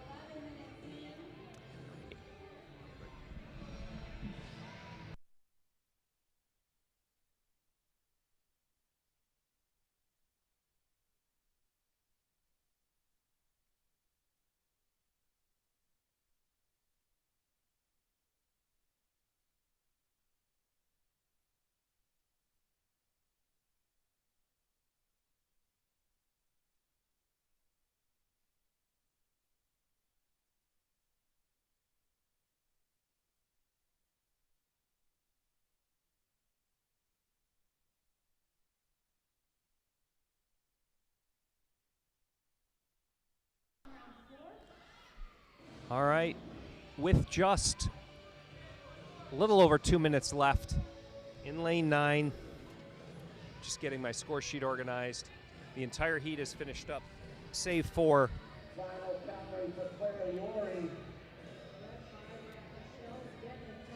looks like Michelle Hooks is trying to, Michelle Hooks. Here's a time when the competitors are all surrounding, typical CrossFit fashion, cheering on everybody to finish. You've battled all weekend long. This is the way to support each other, keep the community strong. In lane 9, Michelle Hooks. All right, looks like from our vantage point, might be 4 reps left, according to the judge. Michelle pops it in the overhead position. Very deliberate. Yep, we have 3 left. Well done, 2. She's holding on. We are not going to try and drop that bar one more time. 1 to go. Crowd reacting. Depp stands it up, finishes it. There we go. The entire heat is done. Oh, I am sorry. She had 1 round left to go. So with 1 minute left, Michelle is on her final run.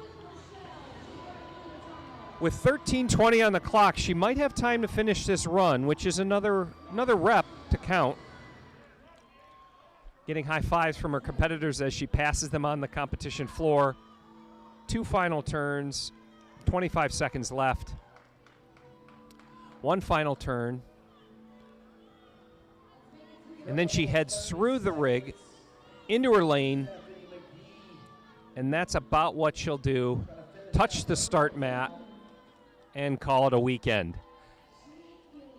All right, that concludes Women Elite Individual 45 to 49, Fort Wayne Fury.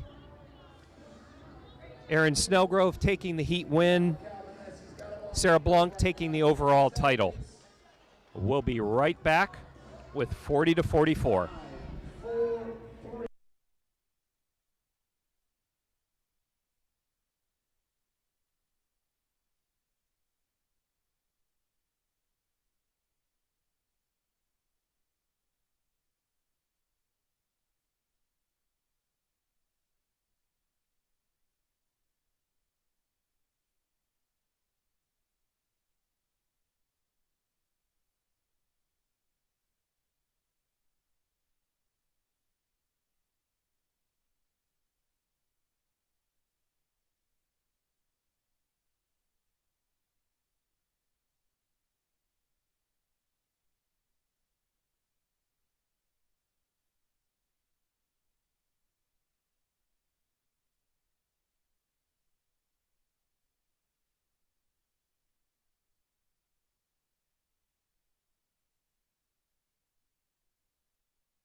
We're going to break shortly here for a little announcement from Kyle on the competition floor. But as we're setting the floor up here for the Women's Elite Individual 44 final event, Fort Wayne Fury is the title. 14-minute cap, 5 rounds of 1 run around the competition floor, roughly 300 meters. You will line up on your stall mat 30 seconds.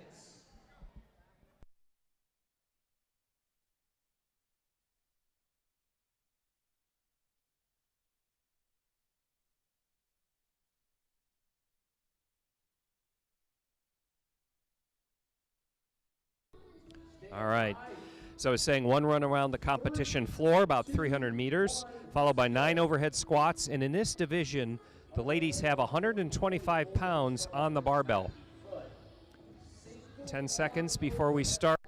Your overall leader in this event is Carrie Maley, followed by second place Kate Curry, and then Anna Tobias in third. Real battle right here is now Anna Tobias and Ashley Carlson, each having 40 points, tied for third right now. So the winner of this event between the two of them takes the third place podium. So this is excellent. This will shape up to be quite a battle. All women are out running. We won't really know who is in the lead because of the staggered start until the women come back down into their lane, touch the start mat, and then return to the barbell to begin their 9 overhead squats. All right, in lane 16, Kristen Cooper, first back. Carrie Maley has really the entire competition wrapped up. It's going to be a matter of her just working her way through. Again, the lanes to watch are going to be Anna Tobias in lane 12 and Ashley Carlson right there in lane 10. So lanes 10 and 12 will be fighting for third place. Whole number judges hands in the air, and then our first athlete in lane 12, Anna Tobias. No shock, first back out on the run. Anna is fighting for a podium spot, so this is going to be one where she's comfortable with the overhead squats. It's going to be a matter of how fast can she push the run. I mean, about 5th place, there's Katie Rutkowski finishing up her first round and well into her second round. Most of the ladies are now out on the run. Only a couple of athletes still working on their first set of 9 overhead squats. Okay, Anna made quick work. Back to touch her start mat. Tightening the belt, and there we go. She will set up to the bar. And as she is staying ahead of lane 10, Ashley Carlson, who's also touched the start mat. But Anna has 2 reps in before 3 reps in now before Ashley Carlson can even snatch the bar into the first position. There we go. So this is your battle. I'll tell you an interesting battle, as earlier today, Anna Tobias had to only do 1 rep in the baseline drive because of her shoulder. She couldn't do an element in the overhead walking lunge, and so the 40 points for Anna include a really low finish. So now in a battle, I was actually a little bit surprised to see Anna on the floor. I thought maybe it was her day was going to be done, as Carrie Maley trying to finish off her overhead squats. As I'll tell you, Rick, if you were to tell me that at some point in the weekend someone in this division were going to have an 11-point lead, I would have told you were crazy with the group of ladies on this floor. Carrie Maley has had an incredible weekend. Anna Tobias, though, continuing to hold the lead, as she just simply needs to finish in front of Ashley Carlson at this point. And so Anna coming back around into the middle of the floor, and it's 1 and 2 as Anna's going to turn the corner coming down lane number 12. She's got to touch her her start mat before she comes back, and now Carlson comes down in lane number 12. You better believe that these two ladies in this division know exactly what they need to do, as Carlson needs to finish in front of Tobias. Tobias needs to finish in front of Carlson, as other ladies moving through. Tobias, boy, that shoulder bobble a little bit on the left shoulder, but got the overhead squats moving, as now starting to see other athletes moving in. Carlson with a really good position, had a little bit of a stumble. Carrie Miley coming back to her bar in lane 13. That's going to be Jennifer Lauren. Lauren at her bar. In lane 14, Kate Curry. There goes Tobias. Tobias trying to build a little bit of ground. Now here's the deal. For those of you that have watched a lot of CrossFit over the years, you know that Anna Tobias, if she's really good at one thing, it's a lot of cardio. I'm wondering if maybe we're going to see her try to push this pace a little bit. Being the veteran that she is, she just turned the corner, Anna did, and took a quick look over her shoulder, because she's well aware of lane number 10, Ashley Carlson, and where she was out there on the run. So Anna now has roughly the length of the competition floor lead over Ashley. And I'll tell you, when you've done the work, switch competitors here, Carrie Miley, your overall leader, the heavier barbell is slowing her down just a tad, but you've done the work for 7 events. You've built the lead. Just finish now. I mean, and there's Carrie out for finishing her second round, starting her third. So Anna had made the turn, touches her start mat, and she's very efficient with taking very little time from the end of the run to begin the bar, because that's what's keeping her out ahead of Ashley Carlson, who's just steps behind, but there with that first snatch into the overhead squat, Anna is 2 and now 3 reps ahead before Ashley even puts her hands on the bar. Judges hands up in the air for Anna. Anna is making a statement. Yeah, Anna is certainly making a statement, and really, you wonder too, Carlson is an incredible athlete. You wonder if maybe Anna is trying to pull Carlson along with her. She's now got, you were talking about 3 overhead squats, Tobias, so here's the deal. It's not a sprinter's stride, but that's a stride that's faster than it looks right there as she's moving through, and she's watching. She was watching to see where she is. She's going to have about a half a floor advantage as she's on round number 5. Carlson just left for round number 5. As the race here for third place is starting to look definitive as long as Tobias continues what she's been doing. Now Carlson turning the second corner as basically a half a length of a floor lead for Tobias. In lane 14, Kate Curry takes off for her run. And got to mention Amy West. I've had a chance to talk to Amy West and see her a lot on Instagram. Boy, she's going sparkly today, drawing the attention. I always see it sparkling. I look over at it as, I guess that's the ADHD in me. Anna Tobias is the belt on. As she walks to the bar, Rick, she's watching Carlson as Carlson's running, as she's walking to the bar, kind of judging where she stands. Tobias into a squat snatch, so she's got 1 down. 2, how many is she going to get before Carlson gets back to the bar? As now it's just a matter of, as long as she goes unbroken, there's not really a chance for Carlson to get there. She's on 6. 7. Carlson's not necessarily worrying about Tobias anymore. She's just trying to finish. She'll get a top 2 finish out of this. Tobias is going to get a first place finish as she finishes, wins the final event, secures a podium spot here in the 40 to 44 elite individual ladies. As Carlson now, she's going to take a pretty firm second place. The race now starts to become for third. Here comes Carrie Miley in lane number 8. Here is Leslie Raskin. Raskin going to touch her mat and come back. Miley going to touch her mat and come back. As Raskin in her round number 5, trying to get in front of Miley. As Miley is going to put on her belt, try and move through this. In lane number 13, Jennifer Lauren. Lauren is going to finish up. Lauren is done in third place. Is Raskin going to get in there? In lane number 14, there's Kate Curry. Curry is in 4th.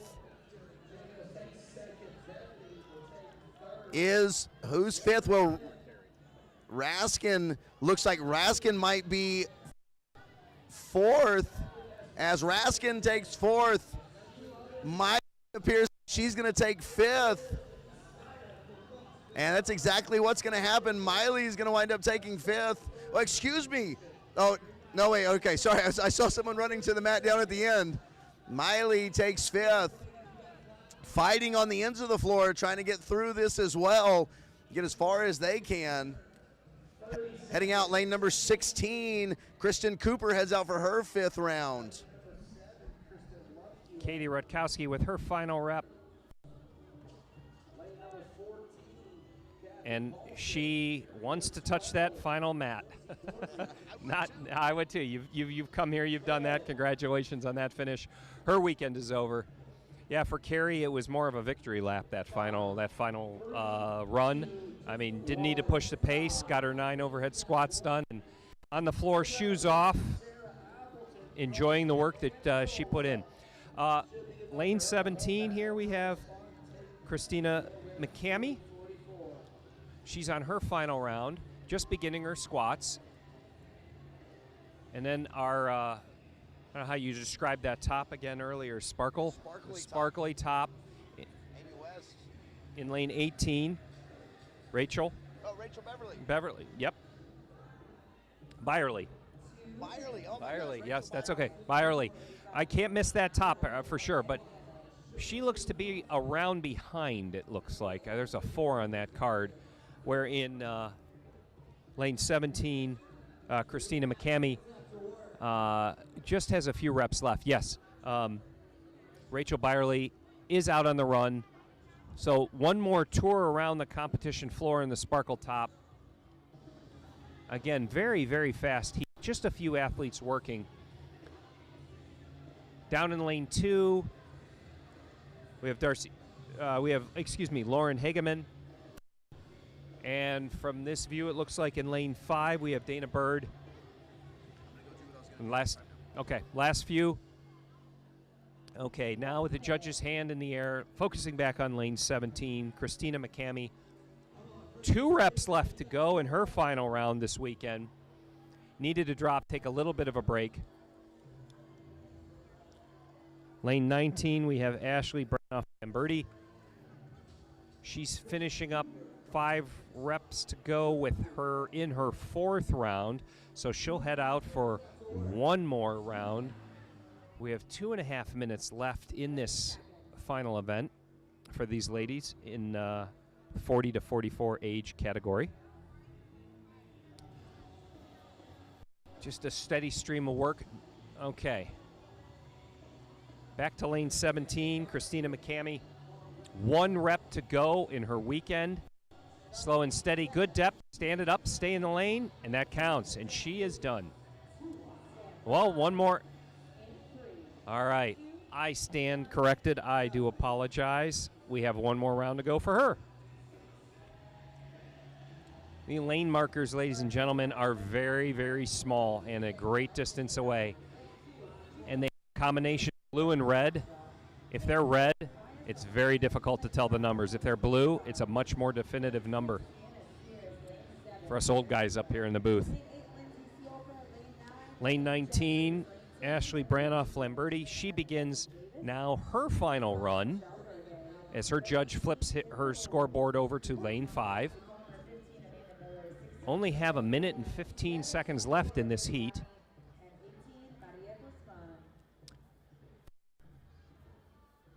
That looks like in lane 6, Natalie Reed. Sorry, short arms. There, Natalie finishes up her overhead squats on.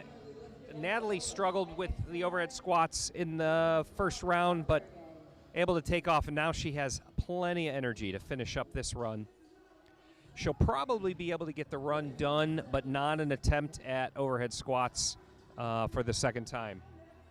But a good competition finishing up for Natalie. Definitely one of the harder workers in the space. Likes the barbell. But just a matter with that weight overhead here at 125 for these ladies. That just becomes a little bit grueling here after 7 full events. So Natalie finishes her run touches her start mat. And is going to call it a weekend there with 15 seconds left. Back over. There we go. In lane 18, finishing up nicely, Rachel Byerly. The sparkle top did a great job in getting it in just under the time cap. So there we go, folks. That finishes up Anna Tobias taking this heat win. Carrie Maley taking the overall championship in the Women's Elite Individual 40-44 here at the Masters Fitness Championship 2025. We'll be back to you with Women's 35-39 after a little Kyle.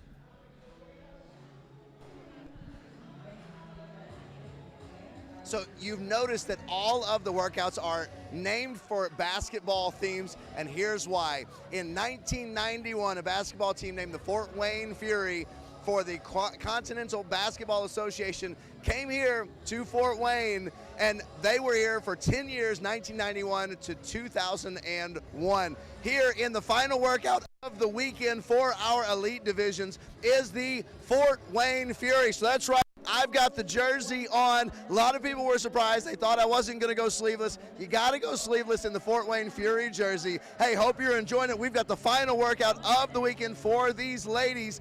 You don't want to miss this. We've got these ladies. We've got the next division and then a whole heat of men coming your way here at the Masters Fitness Championship.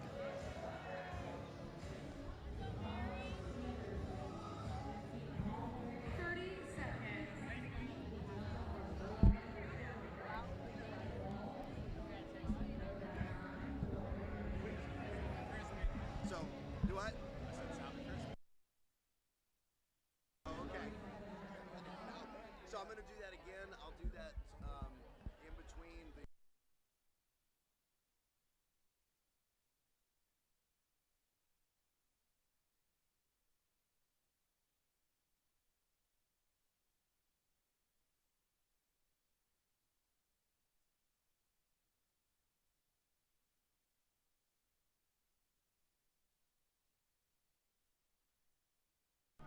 Welcome back to the Masters Fitness Championship 2025 here in Fort Wayne. Final event of the day for Women's Elite Individual 35-39. The event is called Fort Wayne Fury. We have a 14-minute cap, 5 rounds for time with 1 run around the competition floor. We're approximating it to be about 300 meters, followed by 9 overhead squats at, I believe this age group has 125 pounds. So to set this up, Katie Sherritt comes into this with a 4-point lead with 20 points. Mary Terrell in second with 24. Katrina Rasmussen in third with 28. Pretty comfortable lead over Kyla Weiler in fourth place with 36 points. Now we're just taking a look at the way the athletes are settled out here on the competition floor. Do believe that Katie Sherritt is in lane 20, which is unusual, as a leader is usually stacked in the middle of the floor, but it makes sense because Katie, who has pretty much dominated the competition in this age group, was the first athlete through round 1 and has about a 15 to 20 meter lead in round 2. Just 1 minute and 37 seconds off the clock.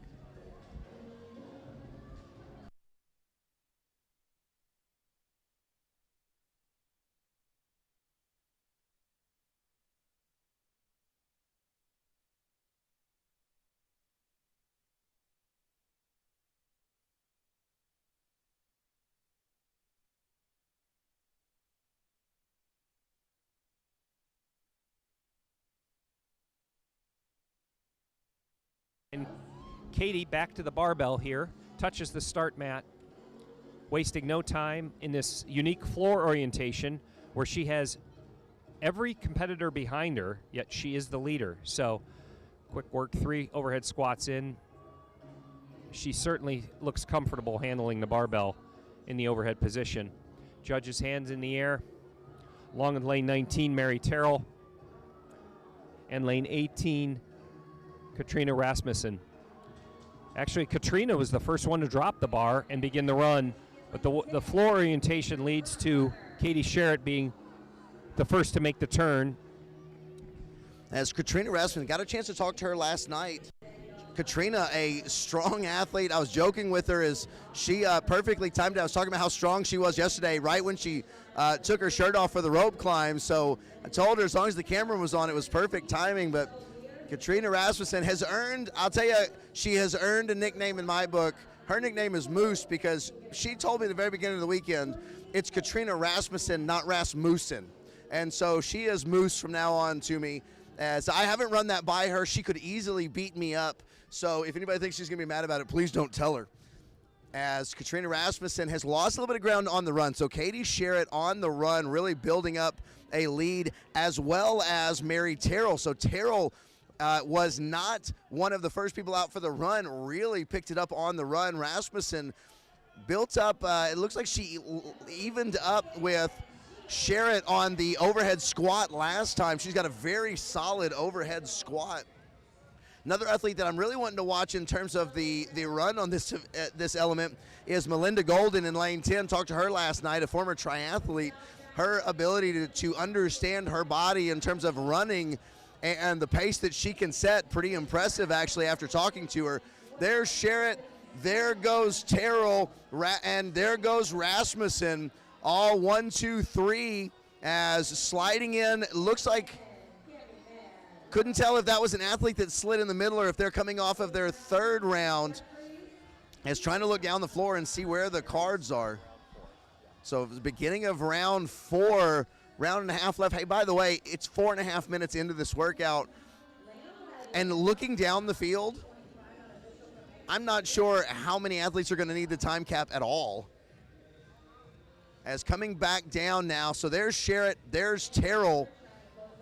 Rasmussen is about a half a length of the floor away from him. Sherritt and Terrell coming in neck and neck, and that is a fairly close race in terms of 4 points. So right now, Terrell's going to need a lot more help than what she's getting from the field, and I got to tell you, I don't think she's going to get any help from the field. I think this is a 2-horse race now, as in the race for third and fourth, lane 17, Kayla Weiler and Katrina Rasmussen, both coming in at the exact same time. They're both going to get to the bar at the exact same time. So we got a race between first and second and third and fourth, as the point spread between third and fourth is enough to not be too worrisome for Rasmussen, but for a fun event right here, certainly makes it nice. But hey, there goes Sherritt as well as Terrell, and actually Terrell out in front, so Sherritt behind, Mary Terrell out in front, and boy, take a look now, Mary Terrell stretching her lead with this run, as I think now Sherritt's starting to pick up the pace. Rasmussen goes out, she's going to go out in front of Wheeler, so Katrina Moose Rasmussen, there's no way that she's going to be a fan of that, so I better be careful. The interwebs will come back to haunt you on that one, my friend. Yeah, this is when you need some help with another couple of competitors finishing in between you to pick up some points, and it's just not going to happen here, it looks like, for Mary Terrell, who has just really turned it on her pace in the last round and a half. Now first back to the bar ahead of Katie Sherritt. There's already 2 reps in, and Katie just puts her hands on the bar. So barring a drop, both will finish, and it's just a 1-point differential between. Judges hand it up in the air for Mary Terrell. With judges hand up in the air now for Katie Sherritt. Just 1 rep left. Boom, there we go. Mary Terrell with the event win in 6:48. It is getting faster and faster. Not to be outdone, Katie Sherritt unofficially at 6:58 or 6:59. So the race now, lane 18, lane 17.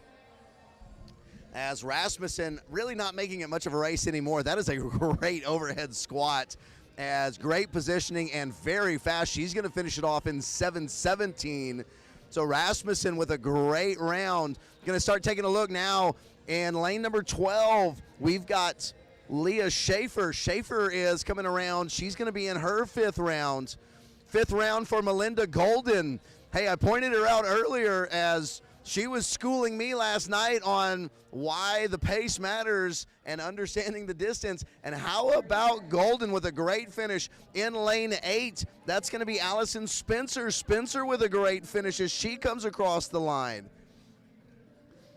In lane number 16, Ashley Rincon. Rincon finishes up her workout. Lane 15, Heather Tealking is going to be coming back to her overhead squats. In lane number 12, Leah Schaefer, just waiting for a hand from Schaefer to try to finish this up. As Leah Schaefer, a great overhead position on the overhead squat. Athletes starting to come back now from the run.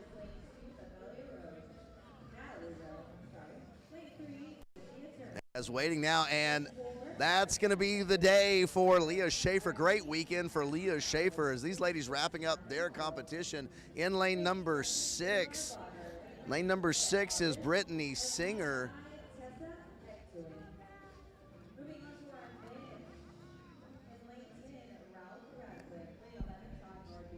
Tell you, for a fast heat, we could certainly, as expected, just a couple of athletes left working, and their overhead squat positions look really good too. So it was just a matter of how fast were they running, or the earlier rounds, I believe, because they're finishing up in lane 9. Julie Hober finishes her weekend up. We have lane 13, Heather Pay working still. This does appear to be her final set of overhead squats, if I can see past the judge's shoulder. Looks like a maroon top, gray shorts. Waiting for her judge's hand to go up in the air, signifying 5 reps to go. And working in lane 4 over there is Ronica Rodriguez. Too far away to tell. Oh, she's finishing up, okay, her 4th round, so she will have one more round to go. Lane 13, Heather Pay completes it. Lane 14, Kaylee Walsh. And this is her final rep, as I can see a 5 on her board. And she's done for the weekend. Nice finish there for Kaylee. So Ronica Rodriguez up over there in lane 4 is going to work on these squats, but then has to go out with one more run. Has about 3.5 minutes left, so plenty of time to finish. As Rodriguez trying to close this out, 10.5 minutes down. Rodriguez now going to head out for her final round. As Rodriguez appears to be the only competitor. No, excuse me, in lane number 11, trying to finish it off, Cynthia Dion. As looks like she's in round number 4 herself. So Rodriguez and Dion looking to wrap up their weekend here. Still 3 minutes to go. Again, I want to remind you, don't let how fast this heat went confuse you, or fool you at least. These ladies getting a lot of work done. 4 rounds here. A lap around the rig, call it 250 to 300-ish. And then an overhead squat. No, excuse me, there's still another athlete running. Didn't see the other athlete that was running. Gonna check in, see who that is in a moment. So there's Ronica Rodriguez. And coming in lane number 5 then is, no, that's not Samantha. Samantha came off the floor. Oh, that was, so she has a friend that was running with her on the floor. Hey, there you go, running with her. As I have a loud enough voice, I usually choose to support my friends who are running from a distance. So up and Adam for Ronica Rodriguez. Rodriguez looking to finish out strong, as is Cynthia. Cynthia turns around, comes back to her bar. Ronica on her overhead squat. She's got 3 down, trying to finish them off here. Still have 1:45. Each of these ladies can still get in under the cap. Shows you how fast this group was. Ronica's going to drop. She's got, I believe, 2 left.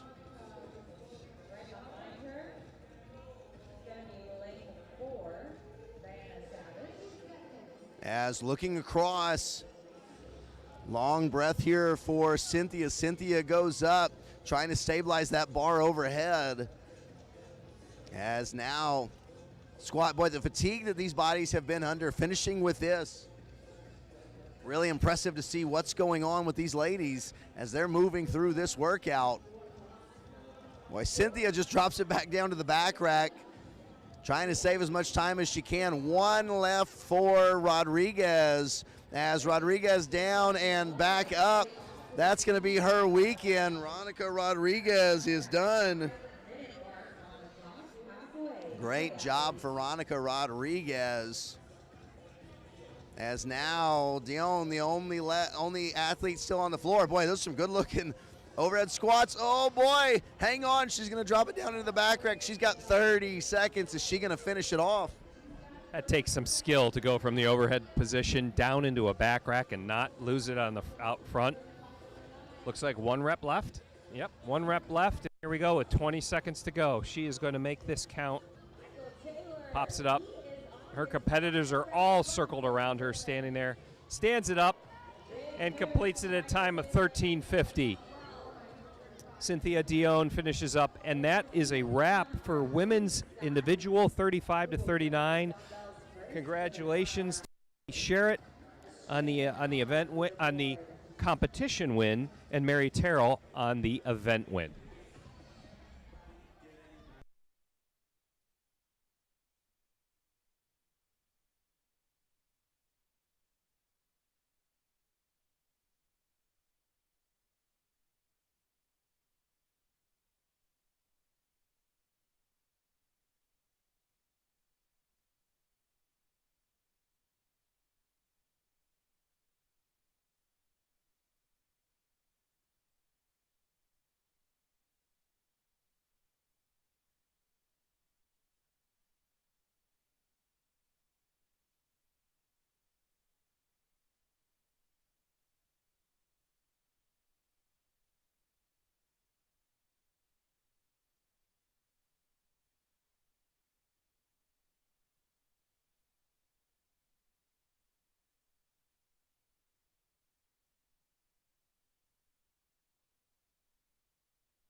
Back, ladies and gentlemen, here in Fort Wayne, Indiana, the 2025 Masters Fitness Championship.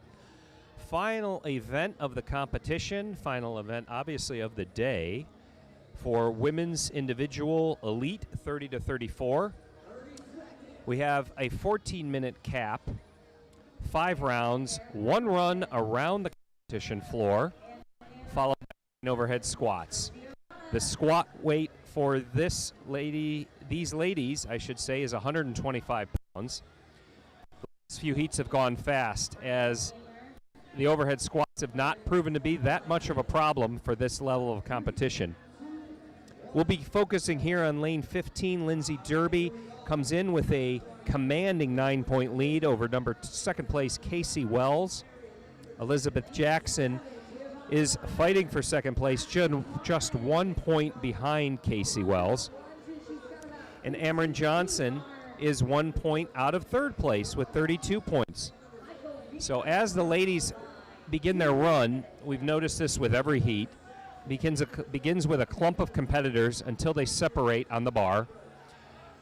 The staggered fashion of the run doesn't really give you an indication of who's out until they can touch the start mat, then return to their barbell to begin the 9 overhead squats. Okay, with some purpose, looks like lane 16, Elizabeth Jackson, first to the bar. 14, Casey Wells. Lady has a judge's hand up here, as does lane 18, Barbara Navis. And lane 17, Michelle Weir.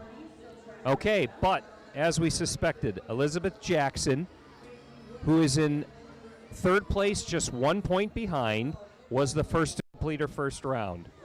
She's taken out a lead of about 25 meters. And the pace that she has kept this run, that's a long stride. A top, light green running shoes, making her way around to the back corner. She'll be making her way back past the back stretch, and she'll be sliding back into lane 16, and as we said, touching her start mat, back to the barbell for her second set of overhead squats. All right, so followed closely by Barbara Navis in lane 18.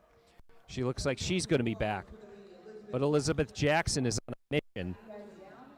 3 overhead squats in before Barbara even has touched the barbell. Judges hands up in the air. I know 125 pounds. She's making this look light work. Also in lane 12, Emily Salome. She's finishing her second, but just like that, Elizabeth Jackson out on the run for her third run. Still same stride length, about 30 meters ahead of Barbara Navis. So this is going to be in lane 15, Lindsay Derby, has such a commanding lead overall in the competition, just like we saw in women's 40 to 44, where you're just going to get the work done. You're going to kind of enjoy this final event because you don't need to really push the pace, knowing that your fitness is going to hold you up here. And like that, Lindsay Derby finishes her squats and begins her third round. So Liz Jackson back in on lane 16 to begin her fourth round. Earlier this weekend, Elizabeth Jackson on the handstand walk deadlift workout finished so quickly I didn't even realize that she was on the floor. And so I saw Elizabeth at dinner last night, and I told her, I said, hey, take a little bit longer this time so I can talk about you. Elizabeth, another Texan out of CrossFit Abilene, so seeing a little bit of Texan love on the floor. Hey, lane 14, Casey Wells. That is a battle between Casey Wells, Elizabeth Jackson, and Omrian Johnson, as there is 30 points for Casey Wells, 31 points for Elizabeth Jackson, 32 points for Omrian Johnson. And Elizabeth Jackson doing everything she can to try to create some space. Casey Wells off and running as they're both starting their fourth round, as Jackson trying to, if it holds right here, Jackson will tie Wells and things will go to a tiebreaker for who's second and third. If Wells can get in front of Jackson, then Wells puts some space. Omrian Johnson is needing to get in front of one of the two ladies to see if she can climb up the leaderboard. Continues to throw a wrench into this is in lane 18, Barbara Navis, who's coming in 7th place, just a little bit outside podium, but a very solid weekend altogether. Yep, there she is. So she actually took the lead and now has the heat lead in lane 18, slightly ahead of Elizabeth Jackson. So there was a missed rep by Elizabeth on her first rep last round, and I think that allowed Barbara to slide in there ahead. Boy, really nice job on the squat snatch. These two ladies moving very well. Casey Wells, couple of reps behind now, as only 2 reps left for Barbara Navis, 4 reps for Elizabeth Jackson. Lindsay Derby just now rounding the corner as Navis off and running, as Elizabeth Jackson is going to hit her final rep. She's going to turn and go. So about 30-meter distance between Navis and Jackson. That could be the person that Jackson needs to finish between herself and Casey Wells. Not going to happen, though. Navis is off and running. Big question is going to be, how are things going to go on the snatch? Neither of these ladies look like they're having trouble with it at all. Casey Wells is running. I'm not sure that Wells is going to be able to get to Jackson either. Jackson trying to pick up the pace. Navis is keeping the same distance between herself and Jackson. Lindsay Derby is working through her squats on round number 4. Boy, so just a couple of points as Elizabeth Jackson coming around the corner trying to shake out her arms. Casey Wells now rounding. She's trying to pick up the pace a little bit. Barbara Navis, though. Navis gets the belt on. She's getting set up for some overhead squats. 6.5 minutes in. Navis in the squat snatch has the bar above her head. She's got 2 reps before Jackson, 3 reps before Jackson. Jackson now with a rep. She's going to stand all the way up. Now, how many is Jackson going to get before Wells? As she's now got 3 reps. Wells turns around. Jackson with 4 reps under her belt, 5 now.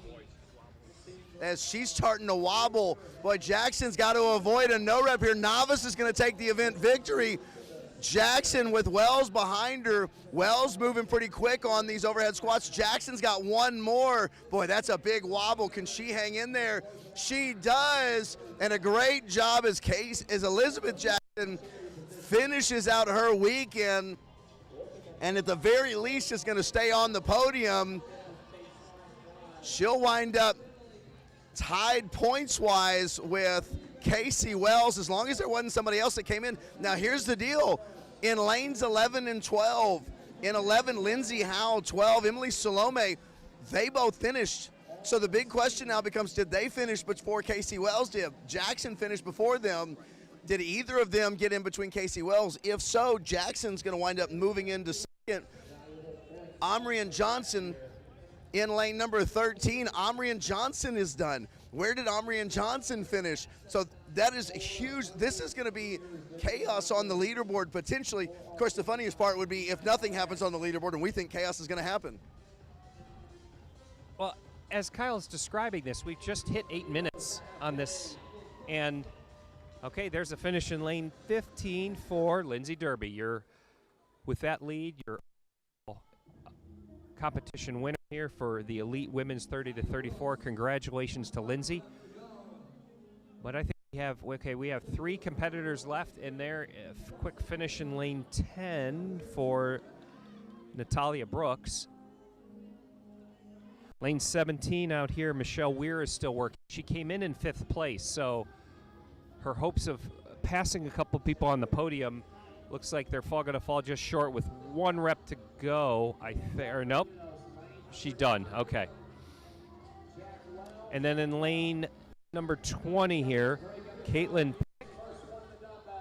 out on a run on her 4th round, it looks like, as the judge saunters over. On her 4th round. So it looks like the overhead squats were a little bit of a stumbling block there for Caitlin. And then coming out of lane 9, Macy Perry, yellow top, black shorts. This is one where, again, overhead squats were big stumbling block, as she'll just be working on her 2nd run. But she's going to have enough time, I think, to get at least 1 more round, see what she can do for the 9 squats. Certainly has the energy to finish up the run. You can tell how fresh they are if they haven't been doing a lot of running. The run pace at this stage, it's just a function of not spending a lot of time over the bar. Okay, lane 9, Macy Perry. She's going to be back, and this is where the competitors are going to circle around and rally to support her finish. In lane 19, Alexandria Rizzo finished up, so we still just have 1 competitor left. And the clock will not save her, as there are about 3.5 minutes left in this heat. So she'll go when she's ready. I don't know. We've both been in this position, Kyle. And it's nice to be supported by the community, but it's also humbling to know how much work you still have to do when you get lapped by everybody. What do you mean, Rick? I've never finished that low in a workout before. I'm always the first one clapping for everyone. I was in a fittest experience workout one time with, and I don't even remember what all it had in it, but I remember for sure that it had dumbbell thrusters at 2 dumbbell thrusters at 53 pounds not 2 dumbbell thrusters, or kettlebell, not 2 kettlebell thrusters, but 2 dual kettlebell thrusters. So I had 1 in each hand, 53 pounds, and it was some awful combination. I remember finishing dead last. There's no one else on the floor, and I have the guy who won. He's been done for 5 minutes as he wins, and he's there yelling at me, trying to get me to finish.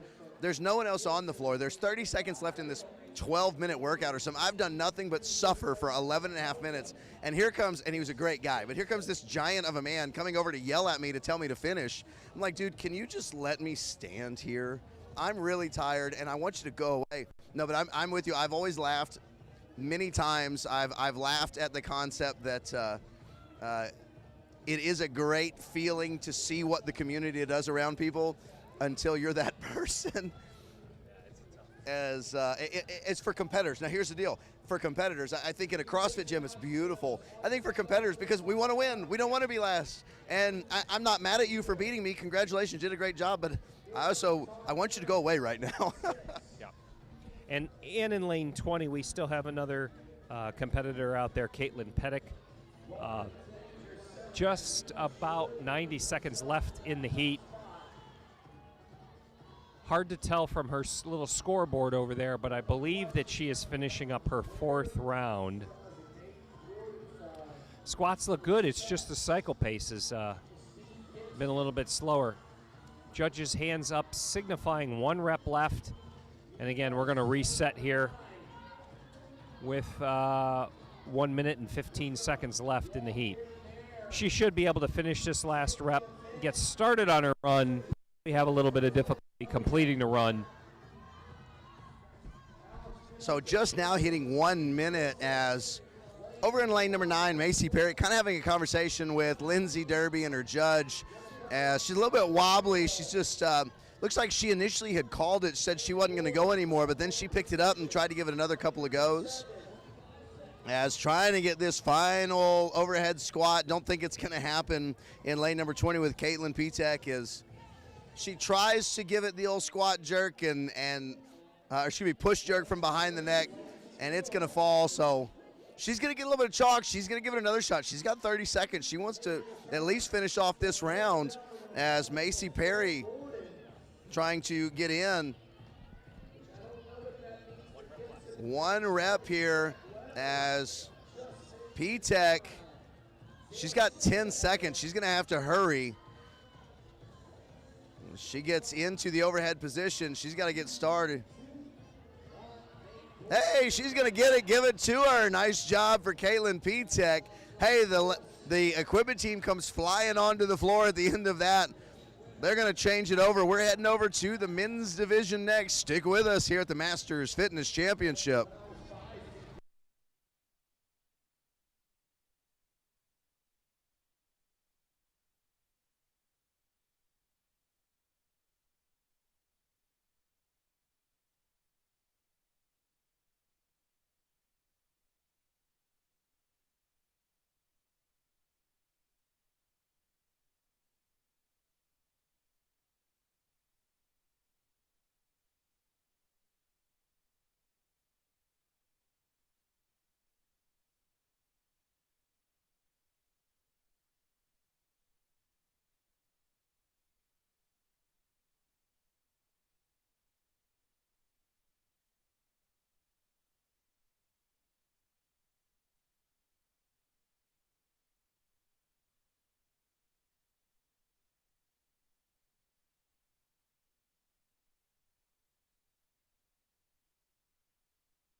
underway. Oh boy, we had a wrong turn. Underway on the workout for the Fort Wayne Fury here in the men's 65 plus and 60 to 64 divisions in the elite category. These men have had a long weekend and they are really doing a great job, working very hard.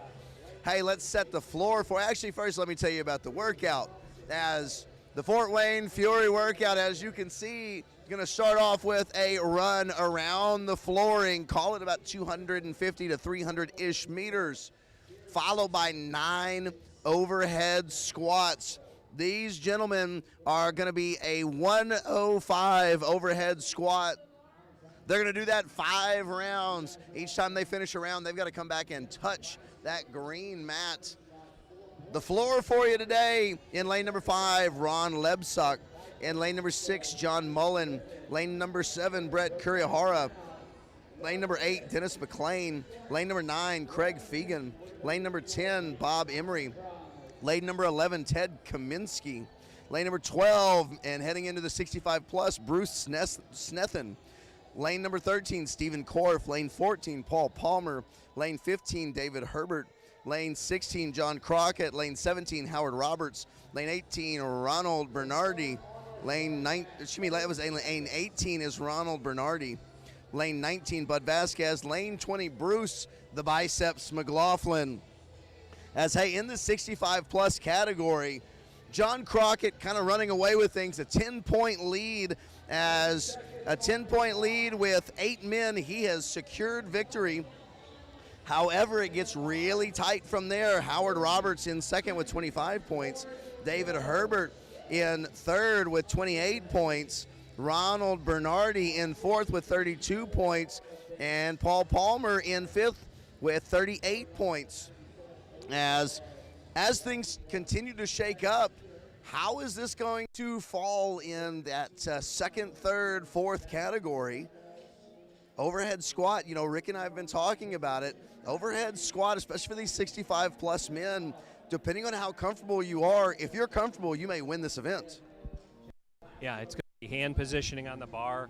We've seen in some cases, we've seen in some cases a really, really wide grip, which isn't the most stable position, but if you can achieve depth with that, then that's what we're going to go with here. And in the men's 60 to 64 category, over there in lane 11, Ted Kaminsky, red shirt, looks like white headband, is an example of very wide grip, but he's getting the squats exactly as prescribed, and with only 1 rep left, yeah, to go unbroken there just helps you get that much bigger of a lead as he begins out on his, starting the run on his 3rd round. In the 60 to 64 leaderboard, Dennis McLean, an 11-point lead, as McLean with 19 points has this sealed up. John Mullen, though, got a tight race. Mullen with 30 points in second. Bob Emery with 30 points in third. Craig Fegan with 33 points in fourth. That is going to be tight, and we're going to have basically our second and third spots on the podium determined by how this workout goes. We are 4 minutes in, as most of the men in their second and third round, couple still in their first. Brett Kurihara coming back here for round number 3. And look out for Brett Kurihara. Here's the deal, is Brett took 2 first-place finishes in yesterday's events. And so Kurihara is in 5th place right now. It looks like he probably had a tough one this morning. But what we've seen from Brett is either going to finish at the top, or we'll lovingly call it not at the top. That's called having strengths in certain workouts here. Keeping an eye here on in 60 to 64 over there in lane 8, our competition leader, Dennis McLean, working his way back. White shirt, gray shorts, black belt. Again, with the lead that he has, it's just a matter of getting the work done. Really good positioning, wide grip, no questionable depth at all. and it's hard to tell the round there, but we are on 3, finishing up round 3 here. Judge's hand is in the air. It looks like 2 reps left. And that's the final rep for Dennis as he begins out there on his beginning his 4th round.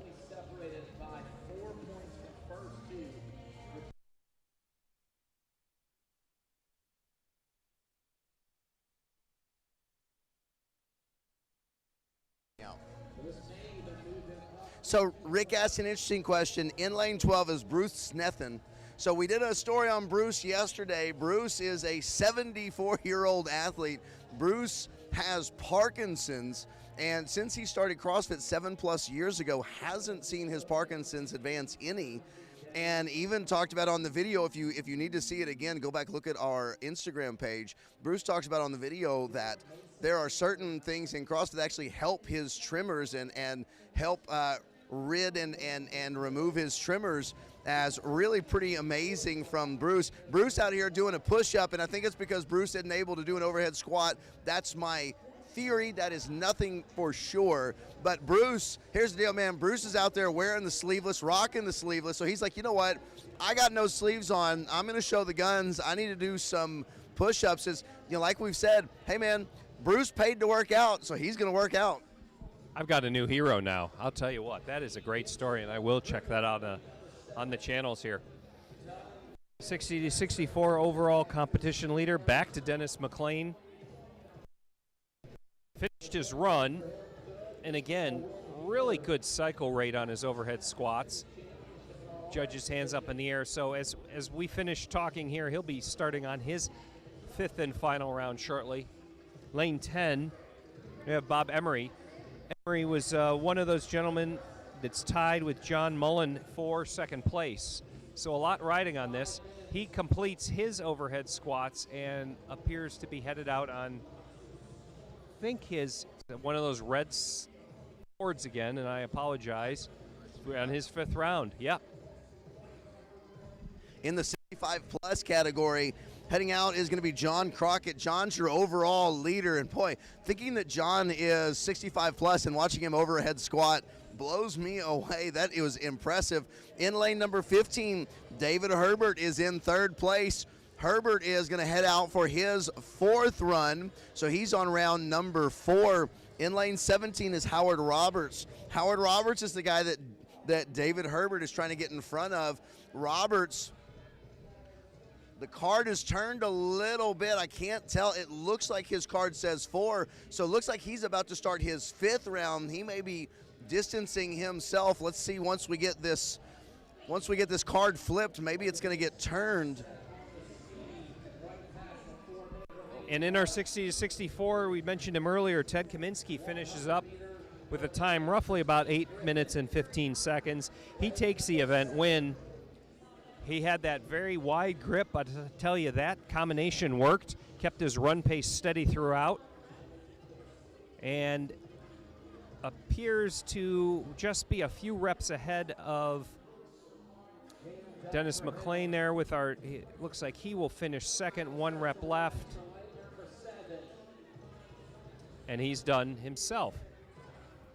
Hey, let's not overlook Brett Kurahara. So I'm not sure if Brett Kurahara finished in front of or behind Kaminsky, but Kurahara, what we talked about it, feast or famine. This is a feast today, as in lane 17, Howard Roberts is on round number 5. So lane 16, John Crockett is about to start his 5th round of overhead squats. Lane 17, Howard Roberts, about to start his 5th round of overhead squats. John Crockett looks fantastic.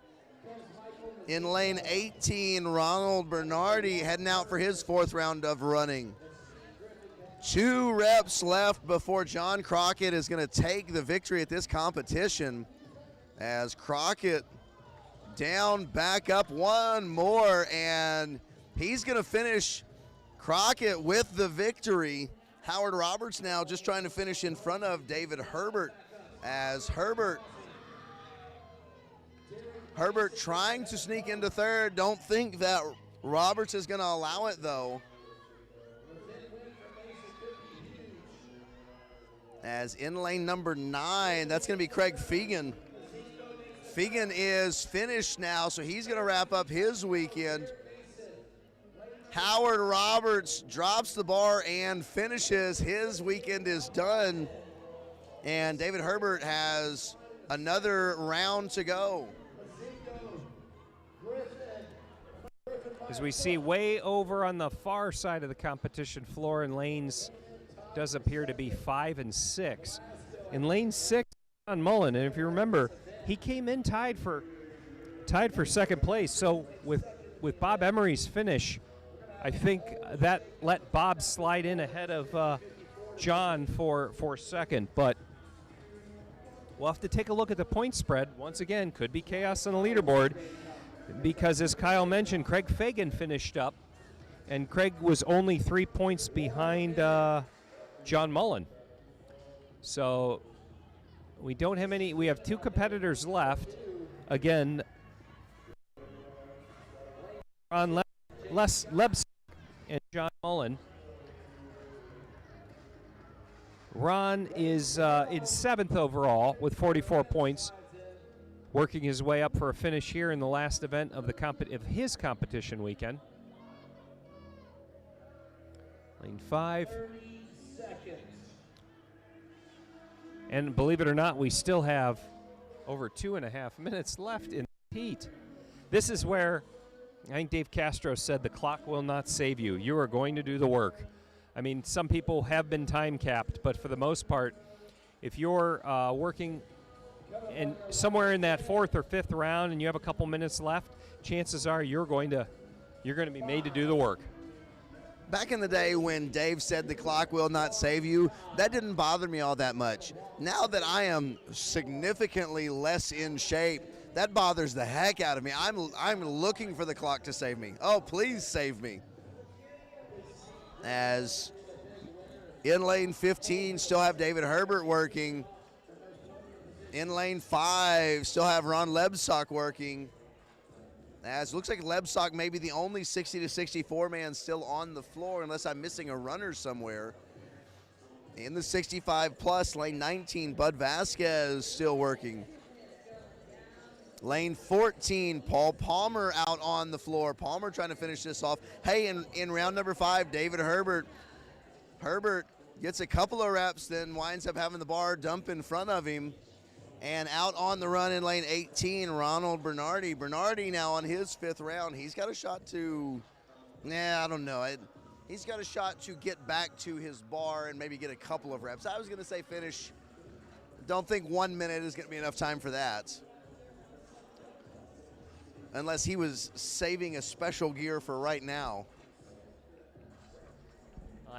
As these heats get younger in age, we're going to see some pretty fast and furious finishes here out there on the floor. I know the weight's going up, and Kyle and I are going to talk about that, but at I believe the top weight of 180, the younger age groups, generally those male athletes are going to have the strength to complete those. They're going to be putting on a show for all of us the rest of this afternoon here. 20 seconds remaining as a couple of athletes on the floor working, trying to finish up. And down in the end, oh boy, big cheers. Oh man, does it look like, boy, they were trying to get Lebsock through another round. They're going to hug it out on the floor, though, as the camaraderie of these divisions here at the Masters Fitness Championship, a special part of MFC, one of the reasons we love it so much, one of the reasons why we have so many returners. As time cap hits, hey, we're going to get some of our amazing volunteers on the floor. They're going to change out the weights, and we're going to come back with the 55 to 59 division right after this.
And we are underway at the Chili Goat Masters Fitness Championship, programmed by Mayhem Athlete right here on the Bear Complex live stream. Hey, thank you to our other sponsors as well, RX Smart Gear, Virus Clothing. Boy, they are keeping our athletes looking fantastic, and Yeti, as we are into the men's 55 to 59 age division here with Fort Wayne Fury. 5 rounds, 1 lap around the competition floor, and 9 overhead squats. 14 minutes to get it all done. With moving up the weight now to 135, we may actually see time cap be a little bit more of a factor in this division. I don't think from here on out we're going to have too many issues. The race in this division is mainly for third place. John Kim has run away with the division. 14 points for John. Ben Kelly in second, 25 for Ben.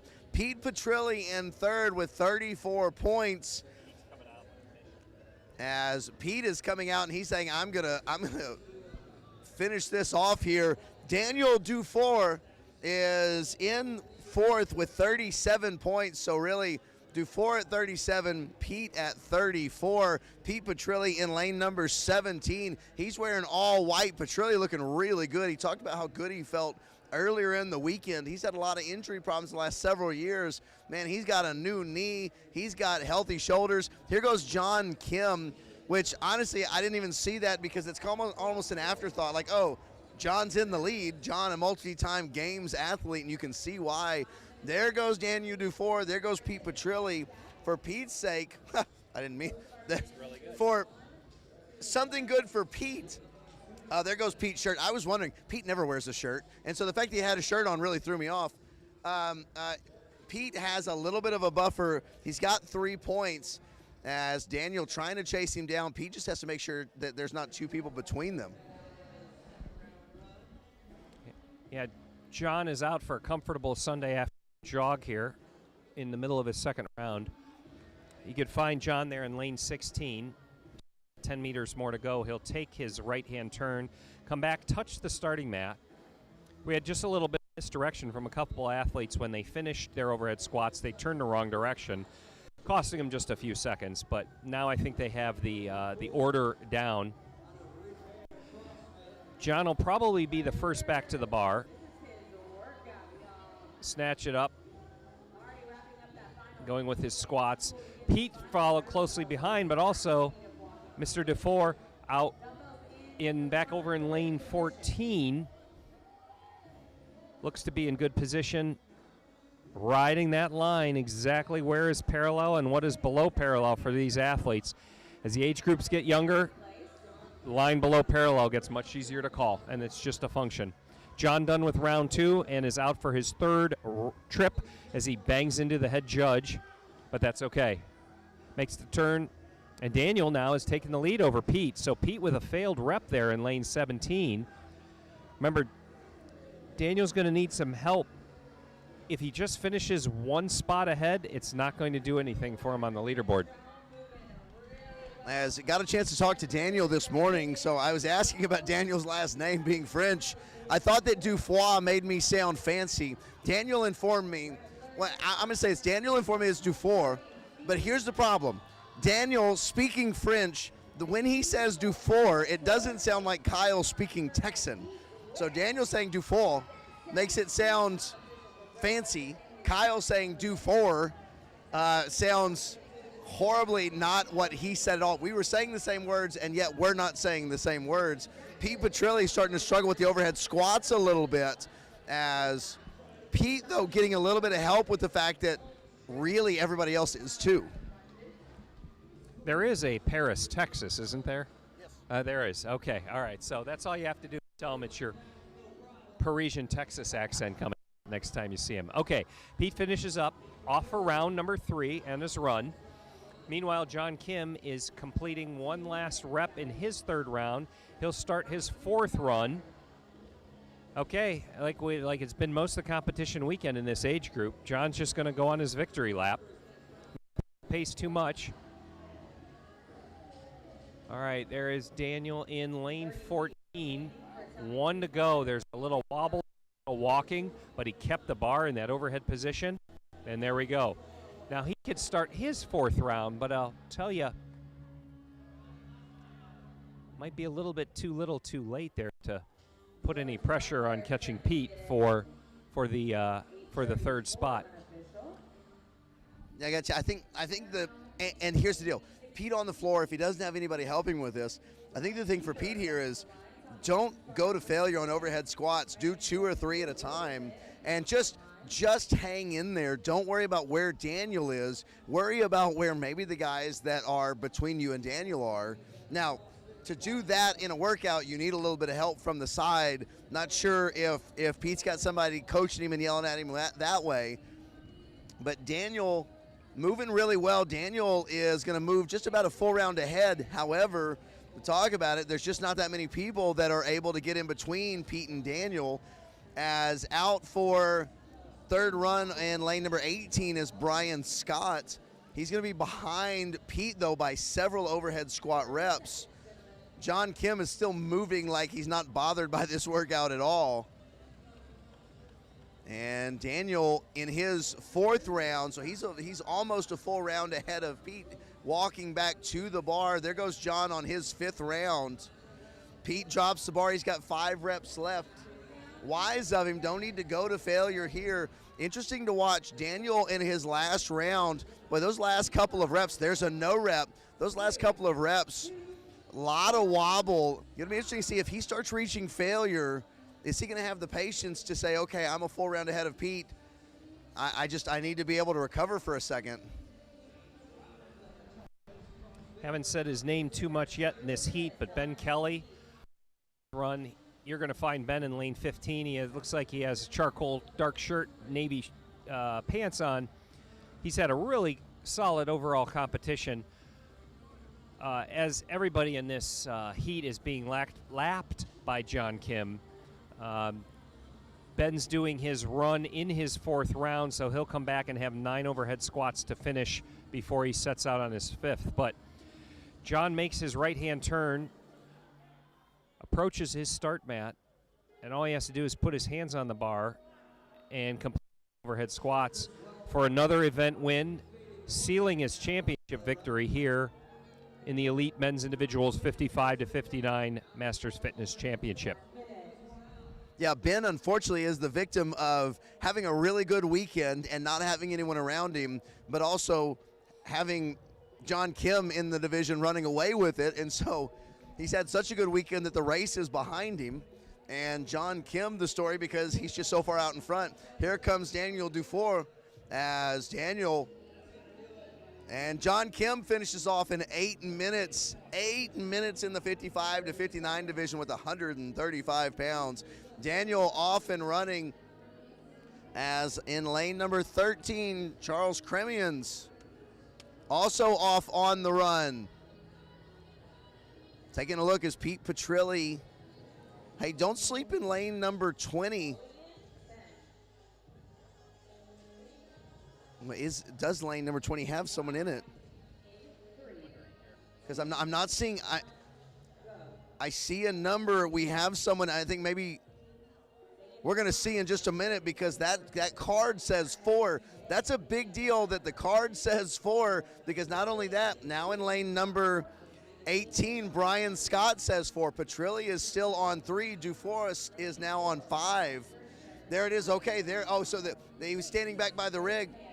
James Roberts, all of a sudden, Daniel Dufour is getting some of the help that we said he was going to need, as now there's at least 2 people. That's going to put them in at least a tie, and it comes down to tie breaks with the highest finish. Boy, Petrilli with 5 reps left, as coming down the lane, Brian Scott coming down behind the rig. In lane number 19, Chris Wellborn kind of taking a breather. In lane number 13 is going to be Charles Kremians. Kremians is on in number 4 as Petrilli fails. And now 5 reps left for Daniel Dufour, as Daniel is going to wrap up second place here. Great job from second or from Daniel to take second place in the event. We'll see where he winds up overall. You're gonna have to wait and see the leaderboard. Boy, Charles is trying to stretch out his calf. So Charles, even though he's in round number 5, here comes James Roberts. James Roberts in lane number 20 is starting on his 5th round. So Roberts trying to sneak into the conversation here on the final workout. As in lane number 18, Brian Scott. Brian Scott working on his overhead squats here in round number 4. We're more than 50% sure James Roberts is working on his final round. We didn't have the judge change the card, but it's been sitting on 4 now for quite a while, and he's more than halfway done with his round. Pete Petrilli is doing what we've all done, is just trying to pace and hope that shoulders can rebound in time, or he's giving the sign like, I'm tired of putting this overhead, and I'm not going to risk further injury, because what he's had to battle through and come back from in the last year is not worth one final event where you compromise a body part. He has bigger goals ahead of him, for sure. Okay, so in lane 20, James Roberts completed the run, moved his way back to the barbell. Lane 15. Ben Kelly is finishing up. Looks like he is going to get a hand in the air now for his final 5 reps. It's going to obviously try and hold on and go unbroken. Nope, we had a break there, so it looks like he'll have 4 reps left. But with nobody else out on the floor exactly pushing him, he could afford to take that little break at this stage. Looking back over at lane 20, James Roberts. Looks like 3. Oh, the judge is not moving their fingers. There we go. Okay. It's really difficult. Oh, and he lost it backwards behind him. Okay. Little reset there. In lane number 12 is Joseph. We're going to see if we can get it right the first time. I have struggled with this name all weekend long.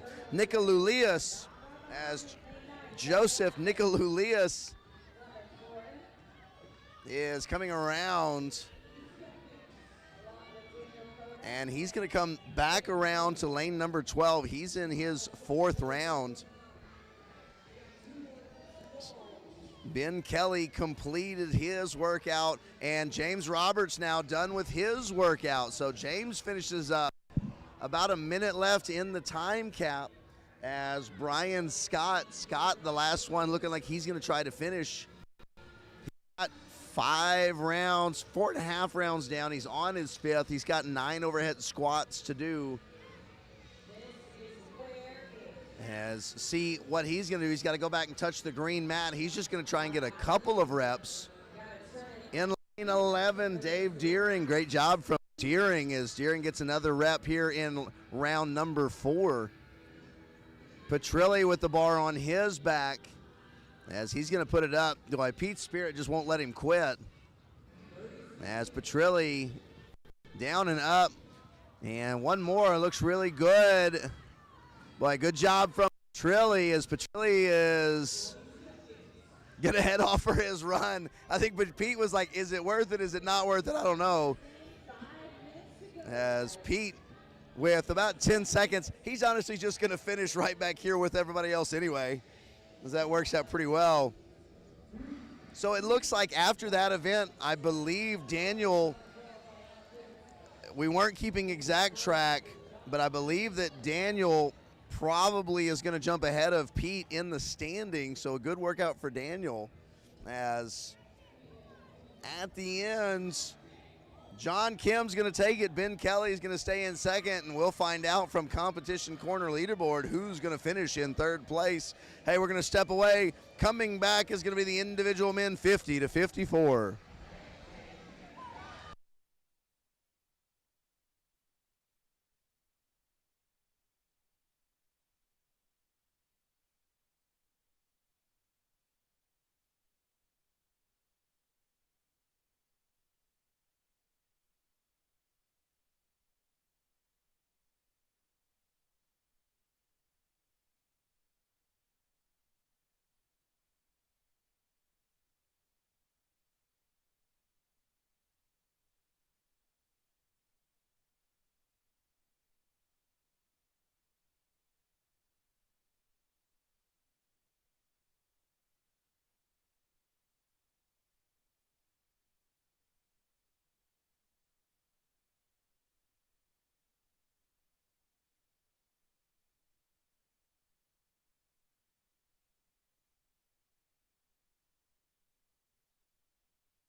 off and running in the 50 to 54 division.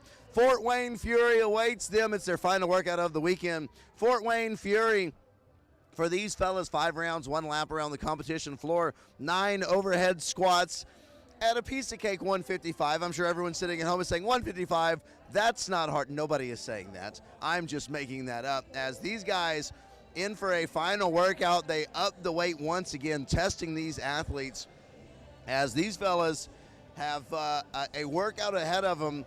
Tim Davis and Brian Brink have run away together and hidden next to each other from the rest of the field.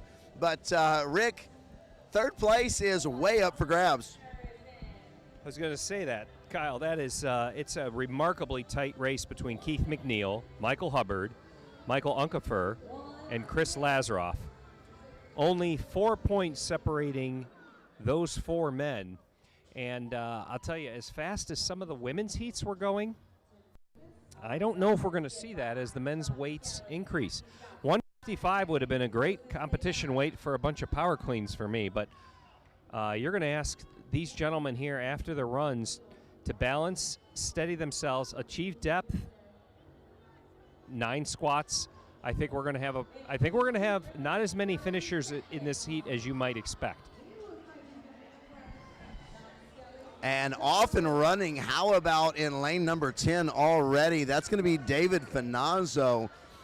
Finazzo takes off like he's been shot out of a cannon. Behind him in lane number 16 is Michael Unkefer.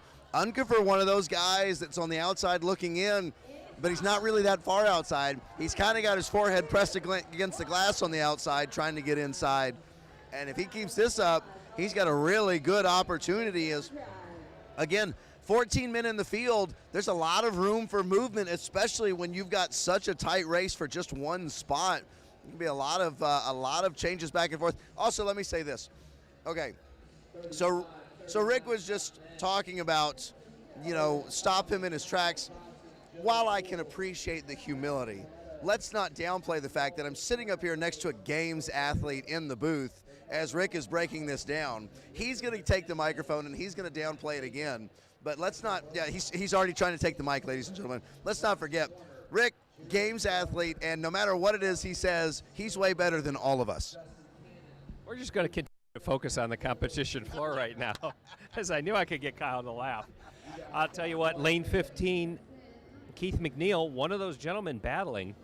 I do believe for him it's just an overhead position, maybe a little bit of lack of mobility in the hips.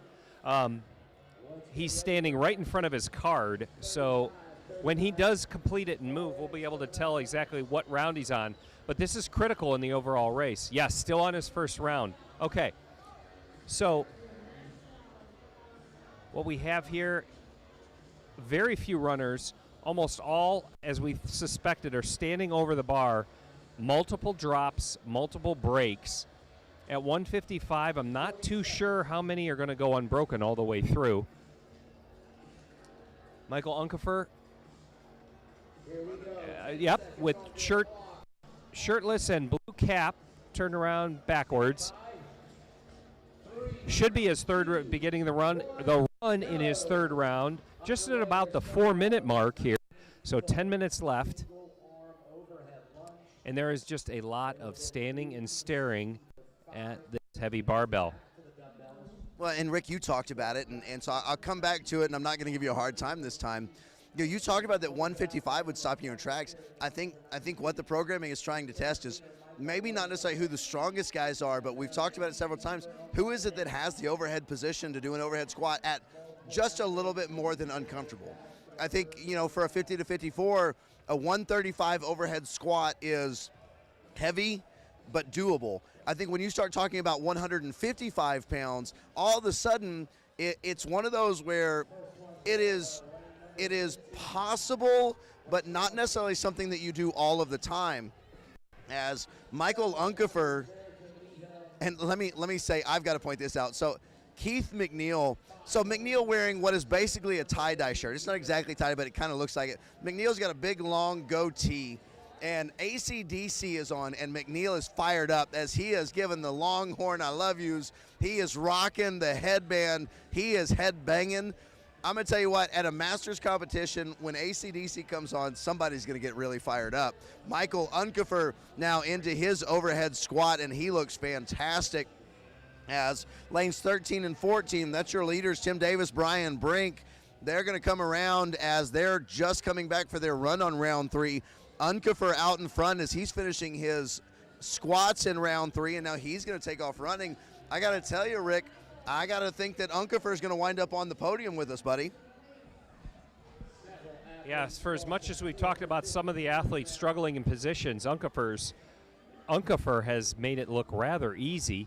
There we have Keith McNeil, because AC/DC is playing, finished his squats and is coming around the corner here for round 2. But I'll tell you, with the number of men that are still standing over their bar, Keith McNeil is not out and is going to put up a fight here.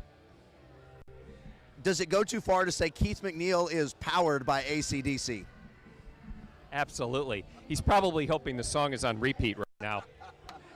He's 3/4 of the way done with his round, or with his run. And Mr. Unkefer just about 10 meters ahead of him. They are in lanes 15 and 16 right next to each other. Remember, athletes are instructed to step on the start mat to complete the run, then work your way back. But knowing that Mr. Unkefer is now on starting his 4th, looks to have a pretty sizable lead on the field. There are a few 1s, a couple of 2s and 3s out there. So I can feel for these athletes. Yes, the run would be my favorite part of this couplet right now. Judge's hands in the air for Mike. 2 reps left, making it very, very good overhead position. 1 rep complete. There we go. And now he starts run number 5. As I saw in lane number 11, I saw Chris Lazaroff running to his mat. I thought that he was just running to touch his mat. As I got a little bit, I was like, who did we miss this time? As now Unkefer on his 5th run, looking to take first place in this event and basically lock up podium position for Unkefer. Good for him, as comes out strong. And Keith McNeil's going to stand it up, drops it down into a back rack position. And I'm kind of waiting to see what song this is, because we're going to figure out if Keith McNeil's going to make up a bunch of ground here based on what song this is. No slow ballads, please, is what he's saying in his head right now. I'll tell you that much. Yeah. Rudy D'Onofrio over there, it looks like, in lane 8. Nope, no, that's Justin Harmon in lane 8. Gray shirt. Looks like perhaps lane 7 is Greg Whitmire. Lane 8 was Justin Harmon. That's who we were looking at here. Boy, I'll tell you what, these gentlemen just continue to struggle under the load. Except Mr. Unkefer, who completed his run, touched the start mat, squat snatching that first rep. That's on your 5th round. Remember, Kyle, this is going to be 45 total reps at 155, and is 45 total overhead squats. So if you just said you had an overhead squat 3 or 5 times in a workout, that would be one thing. This deep into the weekend to complete 45 reps is asking a lot. Can I tell you how long I have to work and warm up to squat snatch 155? I mean, my goodness, as Unkefer is finished, he's done at 9:23. What a great job from Unkefer. As in lane number 10, David Finazzo is coming back for his final round of snatches. So Finazzo looking to finish things off. Taking a look where else, in lane number 19, David Bryson is on his 4th round of overhead squats. Bryson having a good workout. In lane number 6, Mark Anderson on his 4th round of overhead squats. Taking a look down the lane as this is a heavyweight, really testing these men, testing their positioning. Belting up in lane number 9 is Michael Whistler. Must point out, it's lane 18 that I was looking for earlier. Rudy D'Onofrio, all the way from Argentina. I spoke with him earlier, and this was exactly the problem that he thought he was going to have. I don't think he's attempted an overhead squat. That 155 is just outside of his comfort zone, sitting on the barbell, cheering on his teammates. But at this point, if you can't stabilize it overhead, you're not going to turn it into a successful event. Running around the rig, lane 13, Tim Davis. Davis, your overall leader. He's going to take the victory this weekend. As Davis going to finish off his last round of overhead squats. He's still got 3 minutes to go.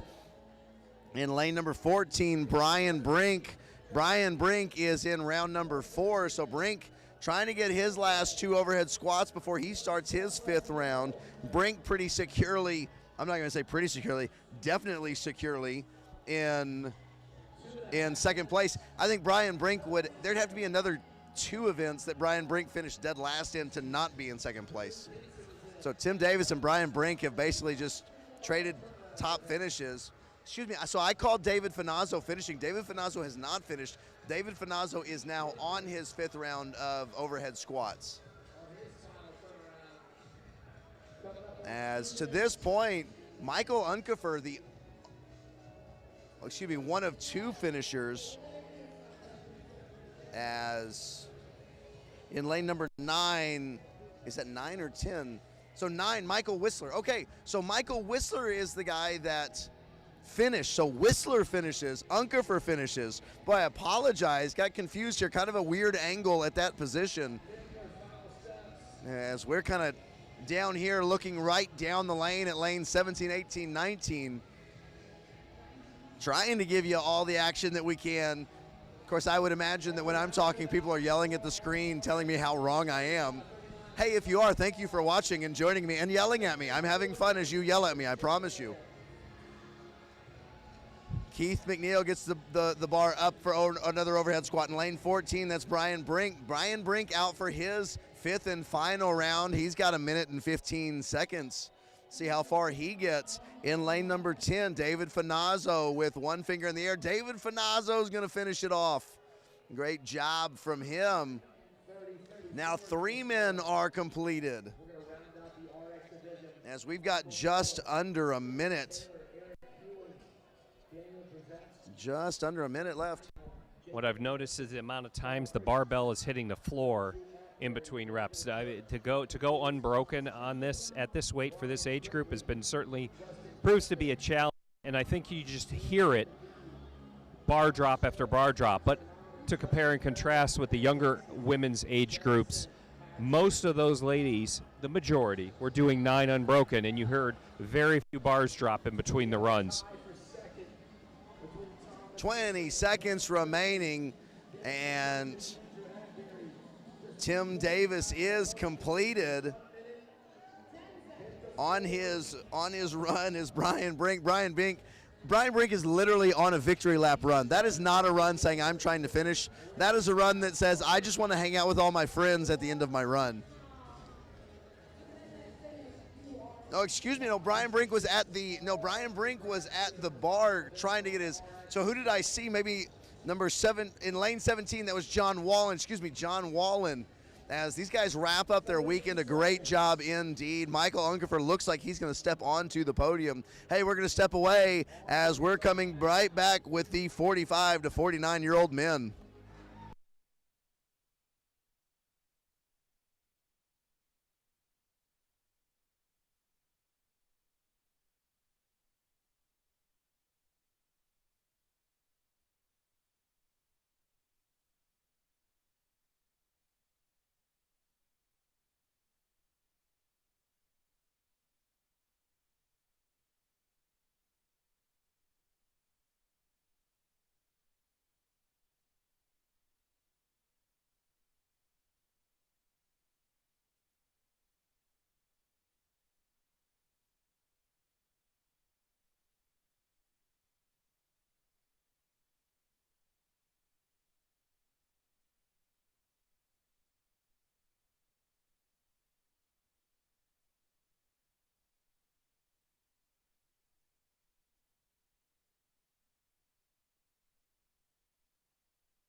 And we are off and running with the Fort Wayne Fury, the final event of the day for the men's elite, 45-49. Leader Tim Sanchez has accumulated only 19 points. Remember, the fewer the points, the better. Stands atop the leaderboard with a 6-point lead over second place Chris Anderson. What the gentlemen are facing this afternoon for their final event with a 14-minute cap will be 5 rounds of 1 run around the competition floor, approximately 300 meters, followed by 9 overhead squats at 155 pounds. We've seen some of the older age groups struggle with the weights as they've moved up. But here's an age group which I think, given this level of competitors and not changing the weights, just a little younger and stronger shoulders, better positioning, I think, Kyle, we're going to have ourselves a pretty fast heat, at least for the first few finishers. Okay, paying attention in lane 13 is your overall leader, Tim Sanchez, followed closely by lane 14, Chris Anderson, and then Derek Barca in lane 12. The top 3 on the podium are pretty much assured of it, barring any major shakeup here. 6 points and 10 points then between those two. Chris and Tim, as you would expect, both first done with their overhead squats. Given the lane configuration, Chris has a slight lead over Tim just because he was first to turn out. Okay, now this is going to be a fun battle that we're looking for. Those two are going to pace off each other as they both have a commanding lead over the rest of the field. They've been battling all weekend together, and let's see it come down to one final race. Yeah, as this is going to be a lot of fun. You know what I'm really excited about? You were talking about it. I'm excited to see the physical attributes and ability of Tim Anderson Christopher Anderson. Here, I'm trying to create the perfect athlete. I'm trying to combine Tim Sanchez and Chris Anderson. I'm excited to see the pacing ability and just I'm going to run my own race of Tim Sanchez with the physical abilities of Chris Anderson. I'm really excited about that. These guys just want to compete. They know the podium's positions are locked up, but I was going to say the speed at which Chris turned the corner, touched his start mat, and went right back to the bar tells you he's not out there for just a casual Sunday afternoon jog. Judge's hand in the air, those 9 reps done, belt loosened, and Chris makes the turn. Tim has 1 rep left in his second round, drops it, and we're off on the run. But here is, because of that urgency in getting to the bar, Chris has now opened up looks like to be about a 40-meter lead or so on Tim. We are at the age groups where you start to see the Masters shuffle. The next age group down, you won't necessarily see the Masters shuffle. It's what looks like an aggressive power walk. The hips are really moving, the shoulders moving side to side, the head not moving at all. And for those of you that are scratching your head, do me a favor. Next time you go to your gym and there's a running element, I want you to watch your Masters friends. They're going to have exactly that run. I have that run as it's a great shuffle. It's fantastic. It does. And how about Tim Anderson is putting on the Jets, by the way. Chris Anderson, oh my goodness, I'm going to do this. Chris Anderson, I'm creating literally the perfect athlete. Chris Anderson and Tim Sanchez. Chris Anderson really trying to pick up the pace, very aggressive around the rig and right to the snatch. Trying to follow them in lane 15, Rich Lunsford. Lunsford currently sitting in, he's just outside. He's in 4th place. Derek Barca is in lane 12. Barca, now here's the deal. You talked about unless something crazy happens, Barca's still on round 2. Rich Lunsford now on round 3. This could be the crazy thing that happens. Also, up there in lane 11, Jason Veens. I believe that's Veens. Jason Veens. Jason Veens could throw a little wrench into the plans here too, because he just completed his. He's starting out on his run here for. But now Chris has opened up about a half a competition rig length lead over Tim. Jason and Tim look to be closely doing their shuffle, as we all know. At this point, it's a matter of managing overall stress and fatigue. So Chris making his final turn, he'll head back into lane 14 here to start his next round, and there he is. We'll see. I did see he did a little check back over his shoulder to just see where Tim was. look around the floor, belt tighten, and we're right back to the bar. Now he has squat snatched each of those first few rounds. We'll see if he still has this. Knee sleeves. And then in lane 11, Jason Viennes has taken a small lead over Tim Sanchez. Touch the bar. Chris right back into the snatch, in the overhead squats. Judge's hand up in the air. Not making it look difficult, which we know it truly is. 2 reps to go. 1 rep to go. And he's done. We are starting out on our 5th round with 5:40 left on the clock for Chris. Cycle rate over there in lane 11 for Jason Viennes. 1 rep left to go. And he and Tim Sanchez dropped the bar at roughly the same time. So it looks like we're going to have a little battle here for second place in the overall event. As Sanchez and Viennes running side by side, Lunsford is going to finish off. He's now on round number 5. Barca has taken off his belt. Looks like I think Barca, he took off his belt, maybe just trying to breathe. He's got 4 reps left here in the 3rd round.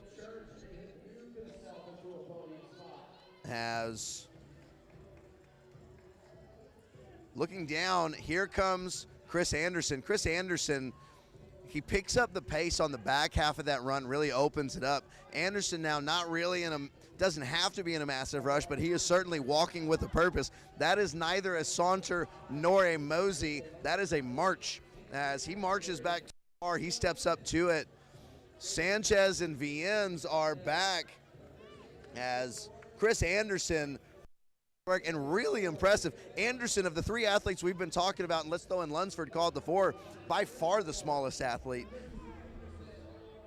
And squat snatched each of those reps, those first reps too. There's his 9th and final round. He is done. He's going to touch the start mat, not needing to, but finishing just about 7:15 for 5 rounds of 1 run and 9 overhead squats. Very impressive performance by Mr. Anderson here this afternoon. And Jason Viennes finishes up. And Sanchez. So we had a pretty tight battle there between 2 and 3. And then in lane number 9, there's Abe Ezel. Ezel finishes up. Ezel, I'd say this much, Ezel's shoulders are about as wide as the bar, so kind of thought he was going to do well on a heavy event. Abe Ezel finishes. And now going to start taking a look. Where are we going to have some of our other finishers? Lunsford here in lane number 15. Looks like he's going to be the next one. Bar drops. Lunsford is done. In lane number 18, Sean Rowan. It looks like he's on round number 4. Moving into round number 5 for the overhead squat is Chris Smith. With a couple reps left in lane number 7, Nicholas Birdsall. As Birdsall stands it up, we saw, boy, there was another Birdsall that won an overhead squat event in the ladies division. I'm wondering if it is the same Birdsall family. Hey, that almost wouldn't be fair. No one is allowed to be that good at overhead squats as a married couple. Your child will basically be an overhead squat superhero. Their poor children have no choice but to train in overhead squats now after we've seen the demonstration this weekend. Lane number 20, Peter Brown, working through his overhead squats, but as he indicated earlier, and he just stepped out of the box, but was able to recover and step back in. This weight was going to be challenging to him. Lane number 19, Keith Bollinger. Judge's hand is up in the air there in lane number 19 on his 5th round. Looks like 3 reps to go, now 2. He is going to hold on. Great position on the bar. Full depth, drops it, and he completes his final event. Fort Wayne Fury here. That's Keith Bollinger. Well, and for Keith, here's the deal. As I was watching, and I go, man, guys like Keith and in lane number 16, Michael White, these guys look so good. Why are they finishing so, ready for it, why are they finishing so slow? And here's the crazy thing, they're not finishing slow. We talk about, that was insanely fast as Chris Anderson, Tim Sanchez, Jason Viennes, so fast. They just finished a 14-minute time-capped workout in under 10 minutes, and so that's not slow at all. You just had such a good, they're still going. Still 4 minutes left in this heat. That's the point that Kyle's trying to make. That is remarkable. And again, for their last few competitors on the floor with 4 minutes, a couple of them halfway through their next run, they're going to have an honest shot to get another 9 reps with the overhead squat. But unfortunately for these gentlemen, the run goes a lot faster than the 9 overhead squats does at this point. Okay, it looks like it here. Lane 18, Sean Rowan, just finished his 5th run, so he's approaching the bar. He has 9 overhead squats to finish up. And for him, just a quick no rep there by the judge. I believe it was a depth issue there. Peter Brown in lane 20, done with his run. And I know he took a quick look over at the clock, hoping for it to speed up a little bit there. In lane 12, we talked about him earlier, Derek Barca, still working. And just checking on where he came in, Derek Barca sat in 3rd overall. Pretty safe, we think. Be falling just because of, well, Rich Lunsford's finish, Jason Viennes, obviously, and also Michael White coming in. Yeah, with him still on the floor, Barca finishing, I think, what did we say, 4th or 5th? There may be 7 people right now between Barca and Lunsford. It's a lot of points, and so not sure who else might have gotten in or may not have gotten in. We're definitely going to take a look. As, again, chaos on the leaderboard. I love chaos on the leaderboard. It's so much fun on the last day, especially as a broadcaster. It's fun to be able to talk about it. Oh, man, as Barca steps out of his lane, unfortunately. Sean Rowan trying to finish off. They've got 2 minutes still. Rowan's got 2 minutes to get 2 overhead squats. Barca trying to get there as well, as Tim Sanchez giving him a little bit of, say, hey, let's scoot your bar back towards the back of the lane. No need to. If you're gonna run forward, let's give it a shot. As Rowan gets a no rep on depth. Lunsford, hey Barca, there it is. Great job. Thanks for Tim Sanchez, as Barca has to step through that one, but because Sanchez said, hey, scoot back, he gets in there. Hey, getting some cheers now. Boy, one more. Now they're getting fired up. Jason Viennes, Chris Anderson, they're getting fired up for him as he gets it. Nice job to Barca. Boy, is Barca kind of limping across? I wonder if Barca's got an injury issue. He's limping across with that quad, as he's definitely holding it. Sean Rowan trying to finish off. Peter Brown trying to finish off as well. Here comes Jason Viennes. Listen, if you've listened to me on the Masters Fitness Championship before, there's no one who cares about community more than Jason Viennes. And so that guy is always going to be the first one there cheering, yelling for you. And here comes Peter Brown, and all these guys that are massive competitors cheering for Peter Brown as he's trying to get the run done. Pretty awesome to see this, as Peter Brown going to come around the corner. Not going to get the overhead squats, but he's going to get the run in, and he's going to have a welcoming committee when he gets here. So hopefully you get a chance to see. He's got guys on each side of him that they're going to cheer for him as he finishes up. And here he comes, as he's going to touch the mat. He's got 15 seconds. Oh man, look at this. He wants to get another rep. He hasn't worked out enough. He wants to work out some more, as he's got to go quick. Peter Brown, he's got 5 seconds. He's got to hurry. 3, 2, 1. And he's going to get it. Hey, give it to him. I like it. Great job. They got a big cheer.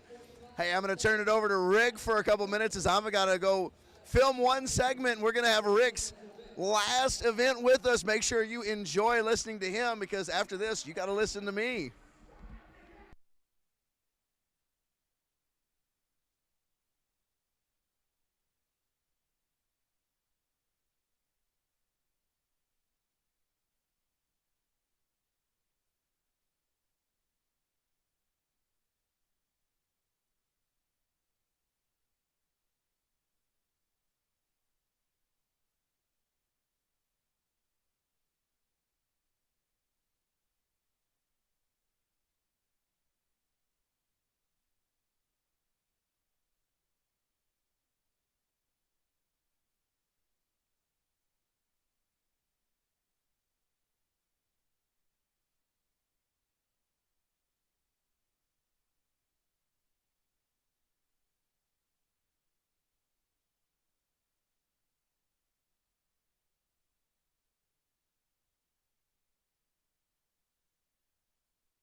as here in the final workout of the weekend, Fort Wayne Fury. And that's right, it is named for the Fort Wayne Fury, the Continental Basketball Association team that was here from 1991 until the league closed in 2001. It was a staple of things that happened right here in Fort Wayne, as Fort Wayne has a long history of athletics and events that go on right here in the city. So all of the workouts have had names that related to basketball because of the Fort Wayne Fury from the Continental Basketball Association. Hope you've enjoyed it. We've still got some great action going. We're going to wrap up with our elite men as they're going on behind me. So here's the deal. I'm going to give the assist back up to Rick in the booth.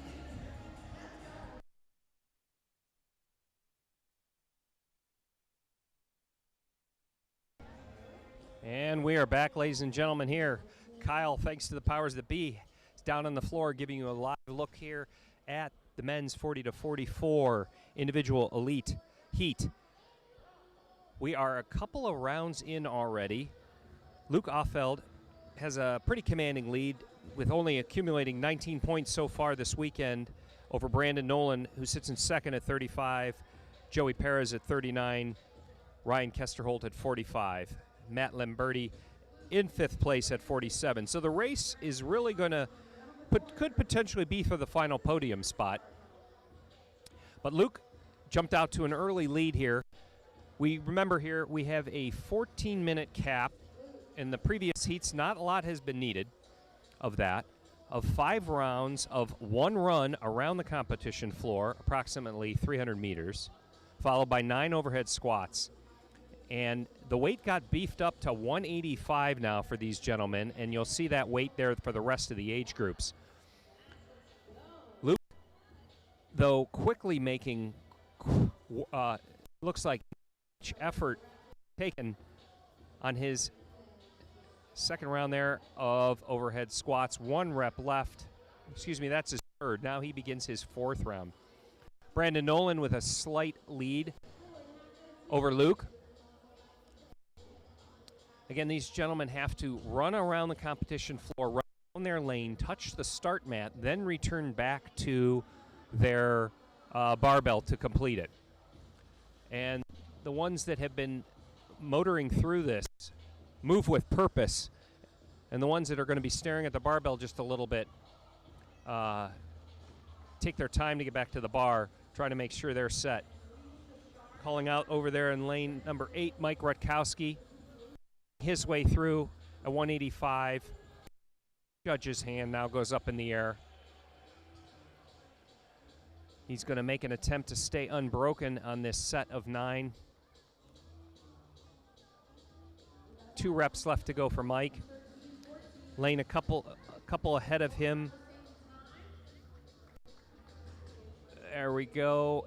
Now Mike misses his last rep, so he has just 1 more to go. Okay, back over in lane 13, Luke Offeld. 2 reps in. He power snatched the first one, got his balance. He's going head-to-head with Brandon Nolan in lane 14. This weight for these gentlemen, they're making it look rather light, and we know that it is not. There, Brandon finishes up his round just ahead of Luke.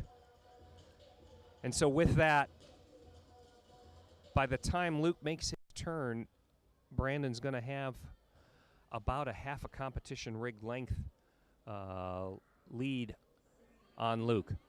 But again, with Luke's standings here, he has effectively wrapped up the competition. Mike Rutkowski finished his last rep in that round, and he heads out on his run. Lane 15, Ryan Kesterholt. Power cleans it, which we've seen pretty common. Puts it in the back rack,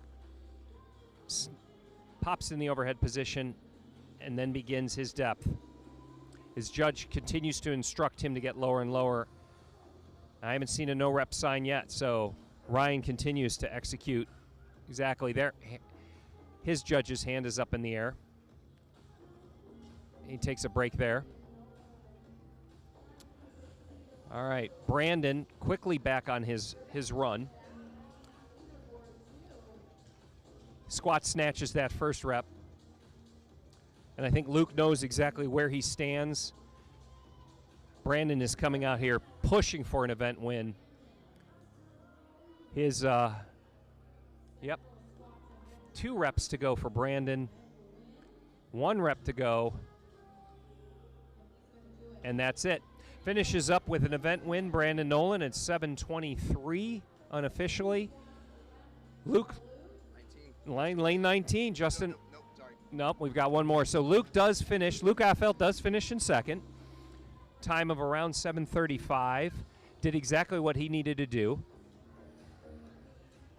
And we'll keep our eye on lane 12 here.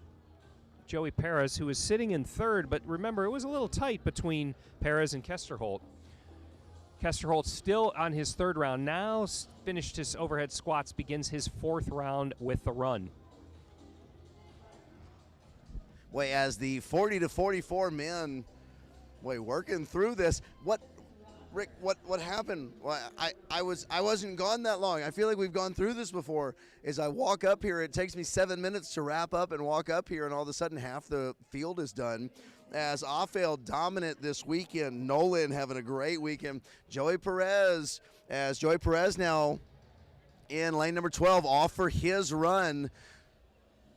So you've got Ryan Kesterholt needing to try to make up some ground. He's going to need Perez to struggle a little bit, though, as Kesterholt is a full round behind Perez. He's going to need Perez to run into some no-rep problems if Kesterholt's going to wind up making the move. As taking a look with 3 reps left in lane number 18 is going to be big Justin Roger. As Justin, a big, strong guy, going to finish this off in under 10 minutes. Again, let's remember how impressive this is to finish this. 1, finish this. 2, finish it off in under 10 minutes. What a great job from Justin Roger. As lots of guys across the floor. In lane number 8 is going to be Mike Rutkowski. As Rutkowski looks like he's in round number 4.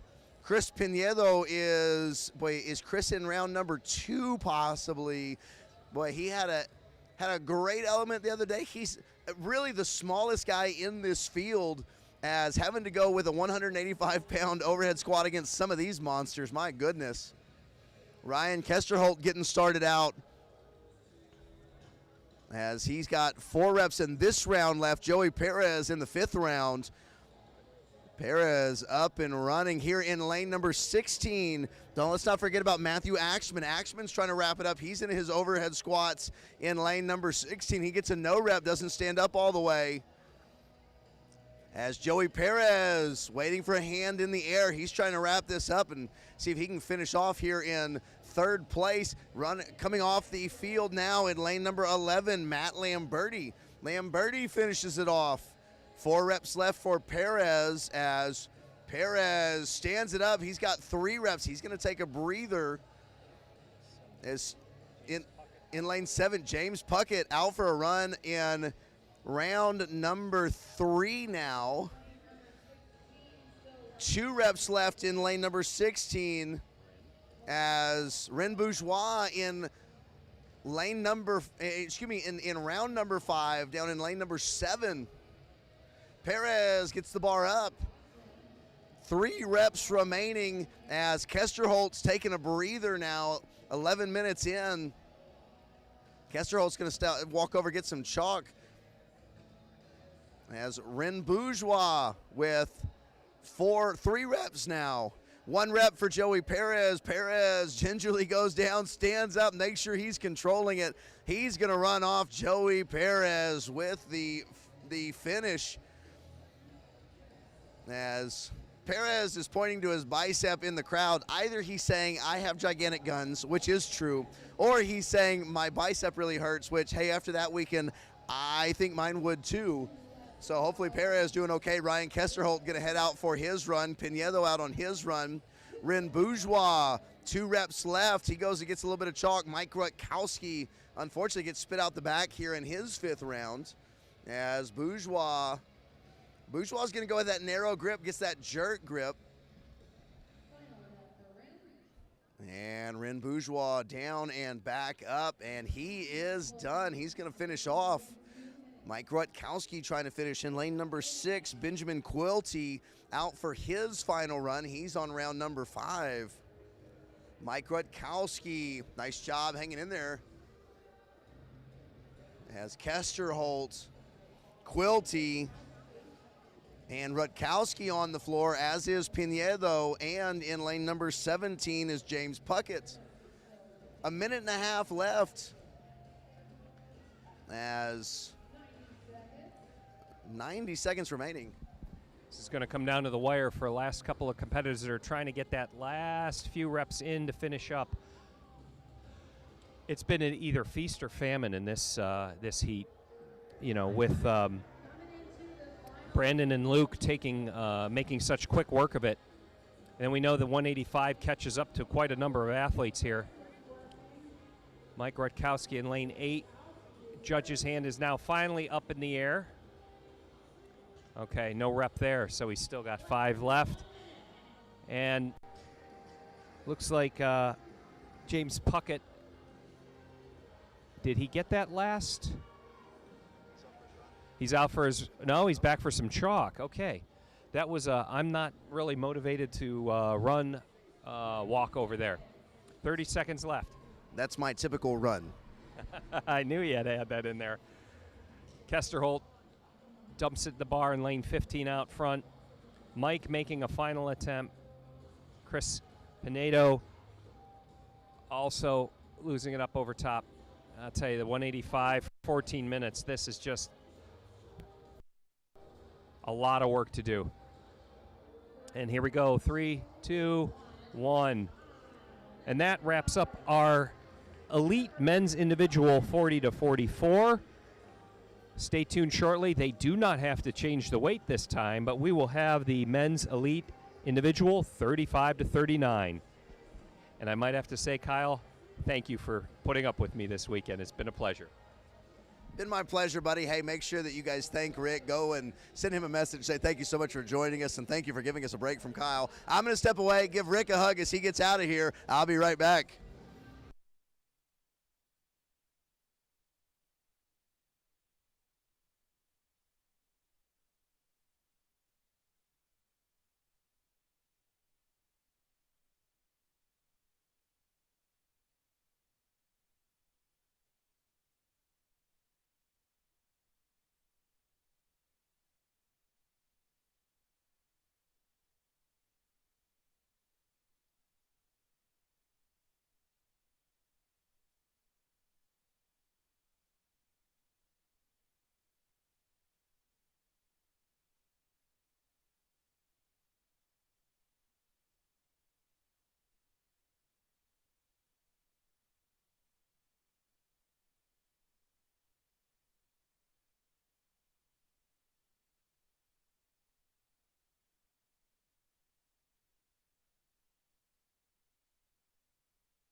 Three, two, one, and we are off and running with our 35 to 39-year-old men. This is their final event of the weekend here on Fort Wayne Fury. As in Fort Wayne Fury, they've got 5 rounds of a run around the competition floor, call it 250 to 300 meters. and then 9 overhead squats at 185. As this weight is staying the same and yet getting lighter all at the same time as the younger age groups come out. The 40 to 44, we saw that some of the men threw it around like it was nothing. To others, it was definitely something, as it would be more than something for me. And now the 35 to 39-year-old men into this. Gerald Sasser in the lead by 9 points, 33 points for Sasser. Christopher Pay in second with 40. Austin Lizotte in third with 46. Jared Lovett in fourth with 48. As right now the 2, 3, 4 spots pretty hotly contested. And with 17 men in a heat, well, you really could see some changes. Lane number 12, that's going to be your leader, Gerald Sasser. However, the heat leader looks like it's going to be lane number, well, that's not Anders Gronson, so I'm going to have to see who this is. I'm keeping an eye on our heat leader. Saw Anders. I know what Anders looks like. As coming around, I was looking down, saw Sasser, and then immediately saw that somebody was in front. Going to take a look coming into the rig in lane number 10. Lane number 10, so AJ Lizotte is your leader. Lizotte doing what he needs to do, maybe to try to see if he can move up at this weight with this type of work. You can certainly see 5, 6, 7 spots gained or in the workout itself gained or dropped, and that could put you up 1 or 2 spots even this late in the weekend. 5, 6, 7 points when you've only got a 4-point spread is really big. Sasser with a great position in lane number 11. Jared Lovett moving weight like it's not very heavy either. Lizotte, though, with just 1 rep left, he's going to drop the bar and he's going to take off running. And Sasser is going to come in right behind him. Lizotte may be a little too far to be able to reach Sasser, as that would basically mean that Sasser would need to finish at the bottom and Lizotte would have to win. Barry Peel, boy, the guy has the best mustache around, and now he's growing a beard. Hey, Barry, leave me something.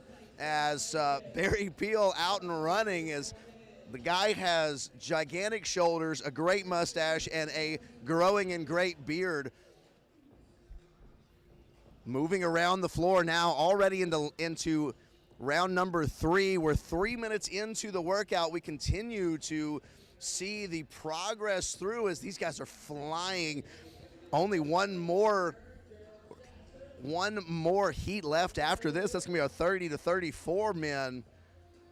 Sasser is back. Lizotte is back. Lizotte is going to be first to the bar. He's not going to waste any time as he's right to the bar and up and going. Sasser with a faster cycle rate, though, as Sasser has just 1 rep behind now. Lizotte being able to pace off Sasser a little bit. Sasser is right in front of Lizotte. Lizotte's going to drop the bar. He's going to move on. Sasser is going to be basically neck and neck as they come out, but Lizotte will have a little bit of an advantage. Looks like Sasser is trying to run a little bit quicker and get back to the bar at about the same time, since he'll have a longer space to run. Coming out in lane number 9, Anthony Luchansky. Luchansky heading out for round number 3 here. On round 4 of 5, though, 4:15. These guys not taking much more than a minute to go each round. As taking a look down at the cards, well, lane 14, Blake Sama out on his run, Christopher Pay out on his run. Those guys are on round number 4 as well. The middle of the lanes here really speeding up.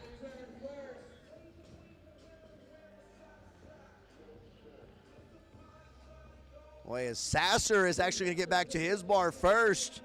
Lizotte going to have to hurry as Sasser is going to get the bar. They're going to get up at about the same time. Sasser, though, up and down a little bit quicker, so his pace is going to continue. Lizotte's has dropped off just a little bit.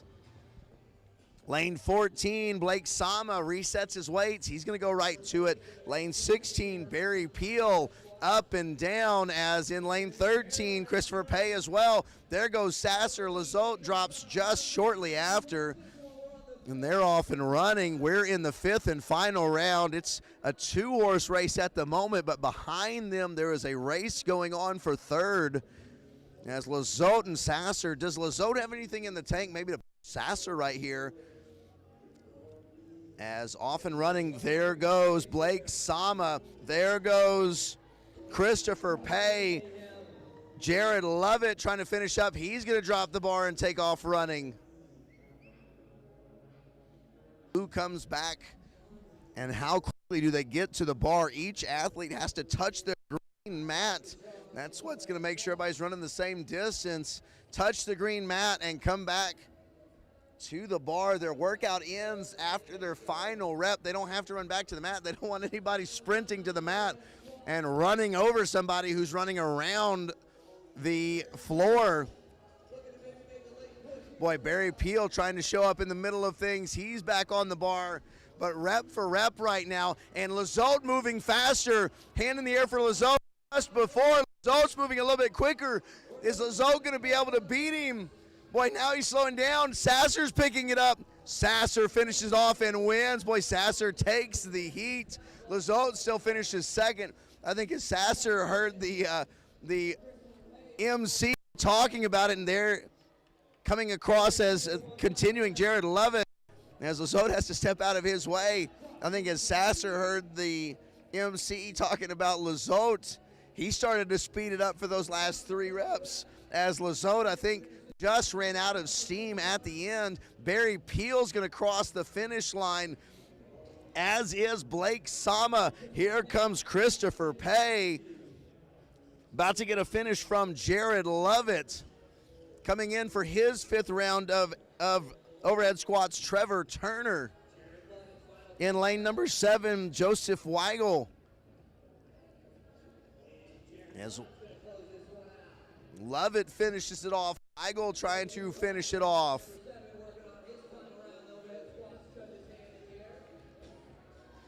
As hand in the air in lane number 5 for Chris Goad. I think his card says he's on round number 3, so working in his 3rd round. Just now at 8 minutes. This has been a fast heat, and just now 8 minutes. These guys continuing to work really quick, really well. Lane number 17, Andy Giron. Giron finishes it off, well done. As coming back for his 5th round of overhead squats now in lane number 6 is Scott Mays. Lane number 18, Brandon Wallen finishes it off. And Anders Gronson, he's going to finish it off. Anders Gronson all the way from Norway.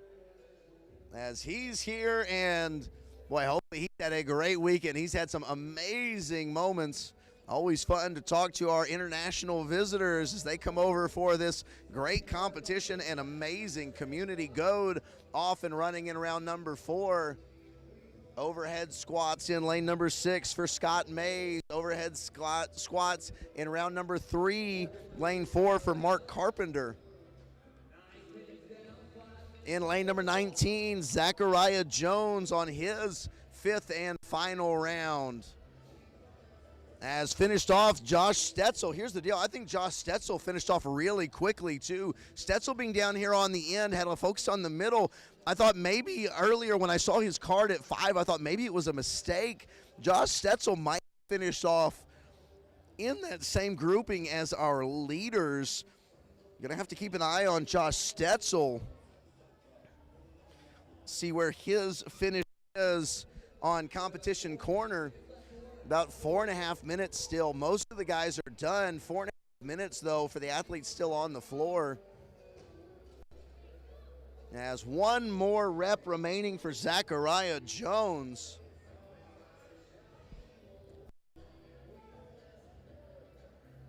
And just a little bit too far forward is Mark Carpenter. 4 minutes remaining. Hey, looks like Andrew Doman is done as well. Make sure I give some love to Andrew Doman. My fellas on the ends. Now lane 5, that's going to be Chris Goad got the bar rolling here in round number 5. As Chris moving that bar well. In lane number 18, Brandon Wallen's going to finish it off. Lane 19, I think Brandon Wallen finished earlier. Zachariah Jones finished off in lane 19, excuse me. One more for Chris Goad. Goad finishes it off. Good job for Chris Goad. As Goad now back out on his final run. Sorry, that was lane 4. I said round 4. I said it was round 5. That was round 4. I thought I had missed a round from Chris Goad. Still 3 minutes on the clock. Plenty of time for Goad to finish this off. As in lane number 4, Mark Carpenter still with 3 minutes left to work. As he's got 4 reps remaining.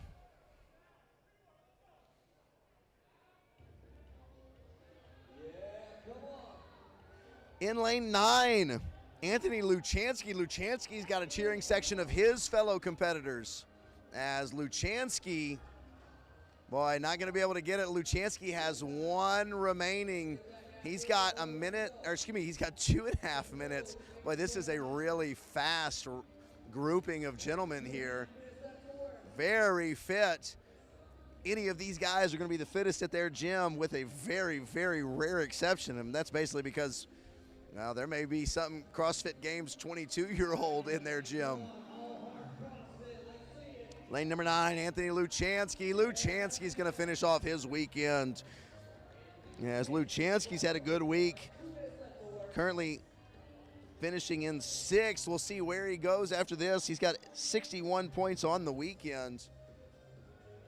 Chris Goad looks to finish it off, and off on his run in lane number 4 is Andrew Carpenter. Goad, boy, nice, stays at the bottom on that squat snatch. That's going to be 2.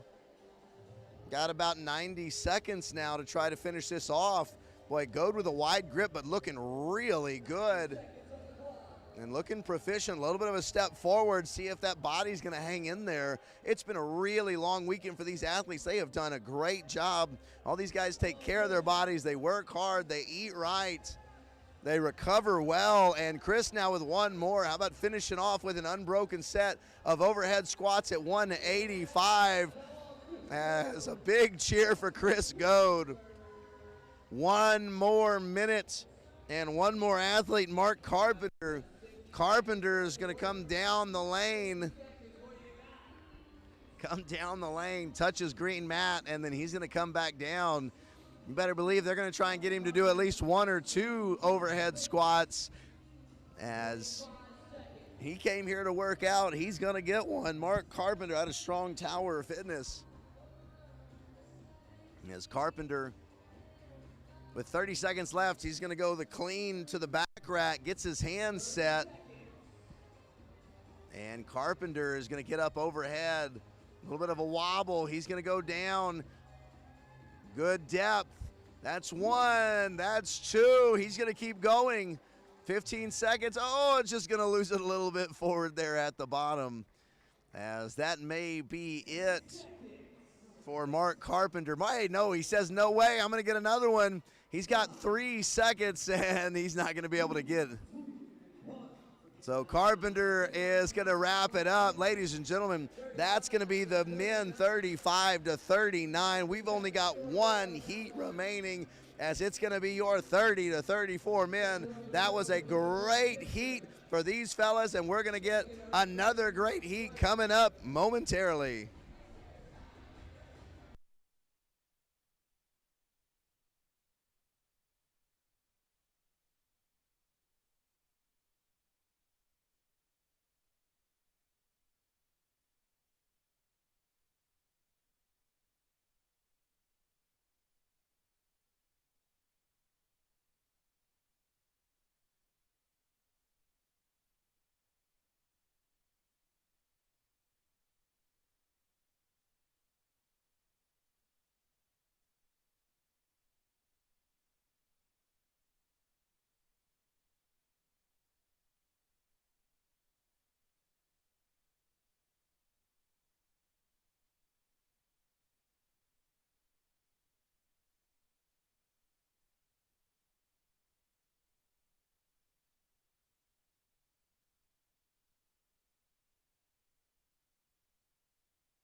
to get started here in this 30 to 34 division as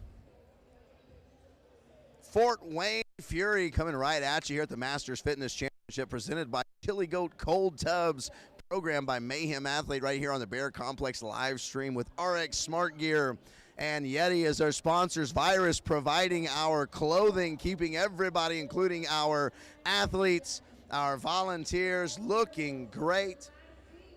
As the last heat of the day is going to be Fort Wayne Fury, 5 rounds, 1 lap around the competition floor, and 9 overhead squats at 185.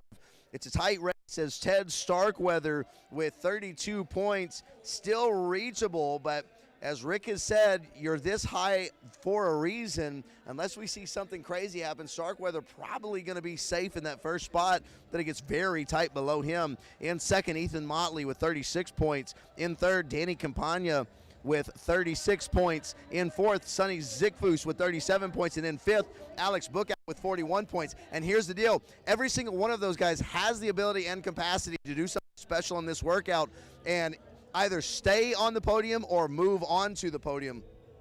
In lane number 15, that's going to be Alex Bookout. Bookout quickly up and running as we're going to see a lot of guys finish these overhead squats at the same time.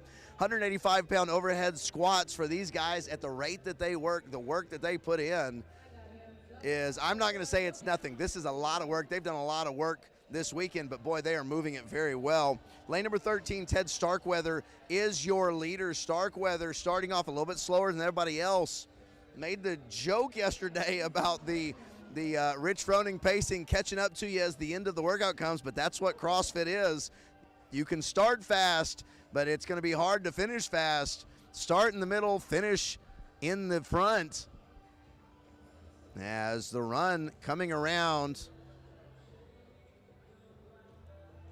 Alex Bookout leading the way. Bookout with a pretty quick pace. 2 minutes for his first round and a half. Remember, the run is first, so he's got to touch his green mat. Now he's going to come back. In lane number 17, that's Ian Burkhart. Burkhart trying to keep pace. In lane number 11, that's Danny Campagna. Campagna, one of those guys right there with Bookout that needs to have a really good event, not allow too many spaces to get away from him. As Bookout and Campagna, Bookout already with 5 under his belt, Campagna now with 1. As Ted Starkweather just now coming in, and here's the deal, Starkweather is far enough back where if he doesn't find a way to start making up some ground, he may see spots slipping away. Ethan Motley is in lane number 12, as that's going to be Bookout. Bookout out and moving as he takes a look. He's already got a half a floor lead. Lane number 11, Danny Campagna just now coming out of the lane. Lane number 9, Sean Pontone as well. Lane number 10, Chris Shimley. As now concern begins to mount, because if you start doing math, the lower placing, the better, and each time that you get that placing, you're going to get that amount of points. So if you get first, you get 1 point. If you get 10th, you get 10 points. And right now, Starkweather has a 4-point lead on Motley and Campagna, a 5-point lead on Zigfus. And he is behind all of them. Going to see if Starkweather now in round 3, is Starkweather going to turn this up? As Bookout is way ahead of everybody. In round 3, in lane 17, Ian Burkhart. In lane number 10 is Chris Shimley. And here comes in lane number 14, Sonny Zigfus. Starting to see some names that are wanting to move up, and they're having a really good final workout here. Starkweather going to turn the corner in lane number 13. He's got to head down and touch his mat. As Starkweather's going to walk to the mat, cinch his belt, he's going to go right back to it. Sonny Zigfus has Alex Bookout running, and he's about to turn the third corner here. And out goes Chris Shimley, Danny Campagna, Ethan Motley. Sonny Zigfus has 2 more to go in his third round. Lane number 16 is going to be Cameron Price. Cameron Price moving well. He's got 1 more to do here in his third round. Ted Starkweather.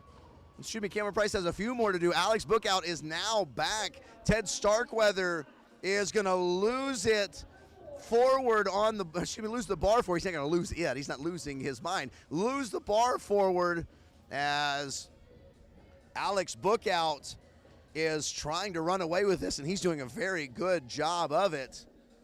Starkweather with the squat snatch to get the rep. He's going to drop that down and take off running. Ian Bookout is doing himself a lot of any help from those that are below him. He needs people below him to start getting in front of the people that are behind him, or in front of him on the leaderboard, behind him physically on the floor. With the bar in the air, Campagna with the bar in the air, Motley with the bar in the air. Boy, we're talking about these guys all moving up. Are they going to move up at the expense of Ted Starkweather? As Starkweather just now coming around the third corner, and there goes Shimley. Shimley now has moved into second behind Bookout. Zickfoos is moving back to the bar. Bookout is going to come back. There's only been 5 minutes and 45 seconds in this workout. Bookout is going to come back to the bar in his fifth round. Bookout's going to finish this in under 7 minutes, it appears. Shimley is halfway around the floor. Burkhart halfway around the floor. Starkweather touches his mat. Now he's going to come back to the bar in his fourth round. Zickfoos is in the fourth round. Lane 15, Alex Bookout, your leader by a ton, is going to start. He's just got 9 overhead squats, and then he's done. Here's Chris Shimley in his fifth round. He's got 9 overhead squats, and then he'll be done. 6.5 minutes on the clock. Bookout is about to wrap this up. Bookout is crushing this, as Bookout is going to close out his weekend with a massive statement and a victory. Alex Bookout trying to get onto the podium. Starkweather is going to drop the bar. He's going to head out for his run. Starkweather now trying to get back into the conversation. Danny Campagna is going to finish right behind Chris Shimley. In lane number 12 is Motley. And how about, did we miss somebody? How about in lane number 7, Justin Blunk? Justin Blunk finishes in fourth. Now it's going to get kind of tough to figure out where everybody is. And well, so now there's lane number, boy, Campagna. I guess I thought Campagna dropped the bar earlier, but Campagna is going to finish. So I think Blunk finishes in third, Campagna in fourth or fifth. Ethan Motley in that fourth or fifth spot. Where's Ted Starkweather? Starkweather actually helped out because Justin Blunk kind of on the outside finished in front of a couple other guys as well. Starkweather turning the corner now. He needs to get in front of lane number 9, Sean Pontone. Pontone's going to turn. Starkweather is going to step on his green mat and turn. Who else is in lane 5? Burkhart. Burkhart has already finished. Burkhart finished somewhere in there. Boy, we talked about him early. Burkhart has continued to do well. Lane number 16, Cameron Price. Ted Starkweather has the bar up in the air. He's gotten in front of Sean Pontone. Starkweather, and finishing off, there's lane 7. In lane 7, well, excuse me, so now Justin Blunk finishes. Boy, I am all kinds of confused. I apologize, ladies and gentlemen. As Blunk now finishes, I wonder if maybe I was looking at Jacob William possibly finishing. It might have been Jacob William when I said Justin Blunk initially. Ted Starkweather fighting it. Sonny Zickfoos fighting it. Zickfoos trying to get in there. Starkweather trying to get in. One left for Zickfoos. Zickfoos has one more rep. He has to drop. Ted Starkweather saves it. No rep because he went behind himself. He dropped the bar behind. It's a no rep for Starkweather. Cameron Price is going to finish. Zickfoos is going to stand it up and finish. Starkweather is going to get pinned down at the bottom. Starkweather going to have to take a couple of moments in lane number 9. That's going to be Sean Pontone is going to finish. Chaos on the leaderboard. Lane number 6, Colby Mills is about to finish. Can Starkweather get in front of Mills? Squat snatch for Starkweather, and he's finished. Starkweather's done. Mills is going to finish up. In lane number 19, Ned Niedzwicki. Niedzwiecki is going to stand it up. Niedzwiecki, there's two athletes on the floor. Niedzwiecki, there's still not 10 minutes left, and Niedzwiecki is about to finish up his workout. One athlete remaining on the floor in lane number 20 is Austin Kapatanakis. 4 reps remaining. 3 reps now for Nick Niedzwiecki out of CrossFit Athens. Boy, trying to fire himself up here. Niedzwiecki yelling every time he comes up. He's having to fight himself mentally, fight himself physically, and he's going to finish. Ned Niedzwiecki, by the way, Nick Niedzwiecki, just finished in about 10 minutes and 15 seconds. That's a blazing time. Absolutely incredible time.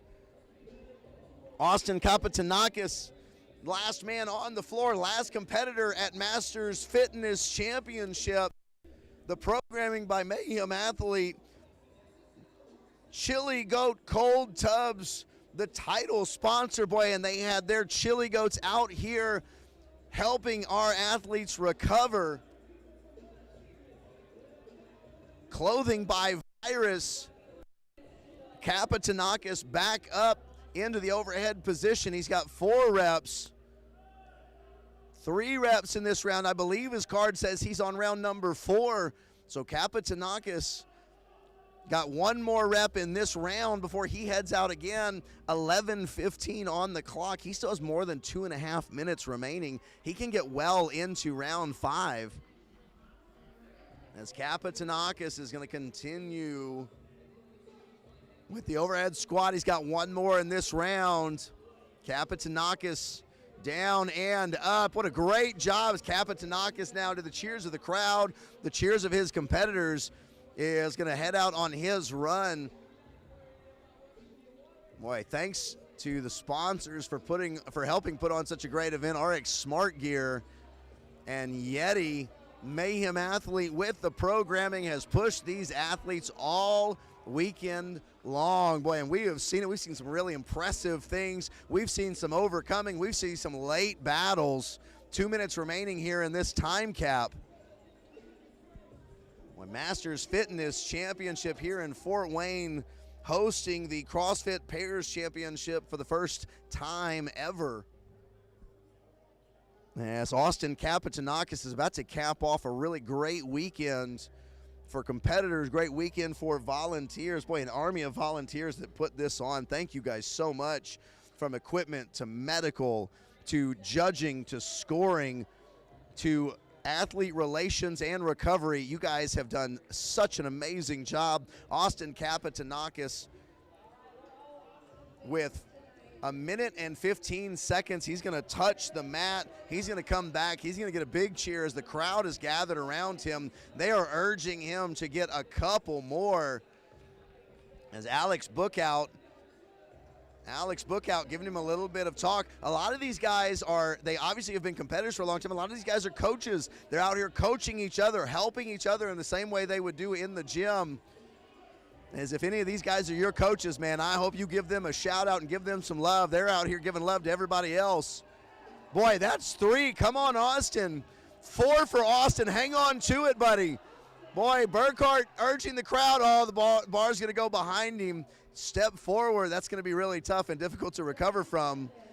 I bet he's going to give it another shot, but boy, 3 really good ones right there. He was trying to hang on to it for everything he could. 20 seconds remaining. Bar goes up, and from that jerk position, he's got 15 seconds remaining. How many is he going to get? That's 4. 5. Boy, the bar's starting to wiggle. Can he hang on for 1 more? Hang in, Austin. As it's going to go behind him 1 more time, and that's going to be it in the time cap, as they're all going to gather around him, give him some love. Ladies and gentlemen, thank you so much for joining us. I'm Kyle Shipp here at the Masters Fitness Championship. Chili Goat is our title sponsor, caring for the Masters community. Program by Mayhem Athlete. Thank you for joining us on the Bear Complex live stream. RX Smart Gear, one of our sponsors, providing prize money on Fast Break presented by RX Smart Gear.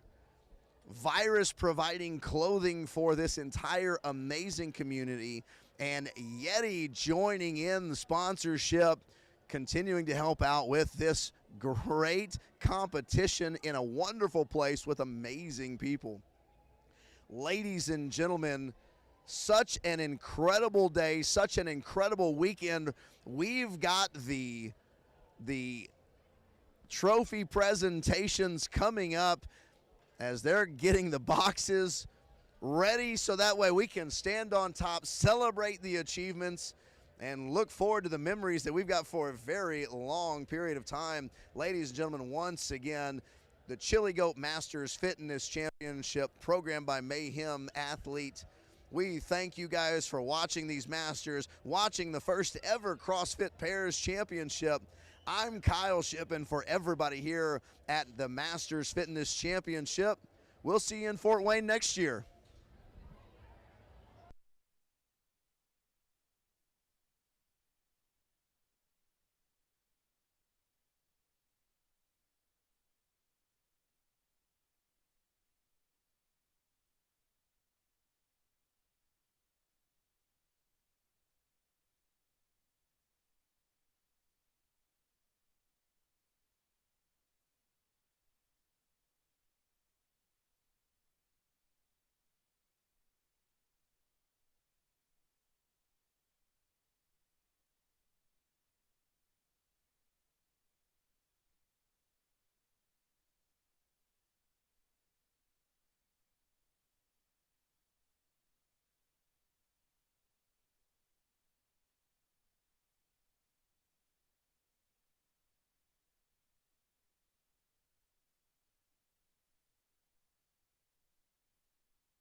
I was frustrated because everything that was on the market basically looked like a glorified bathtub, and to me it wasn't perfect.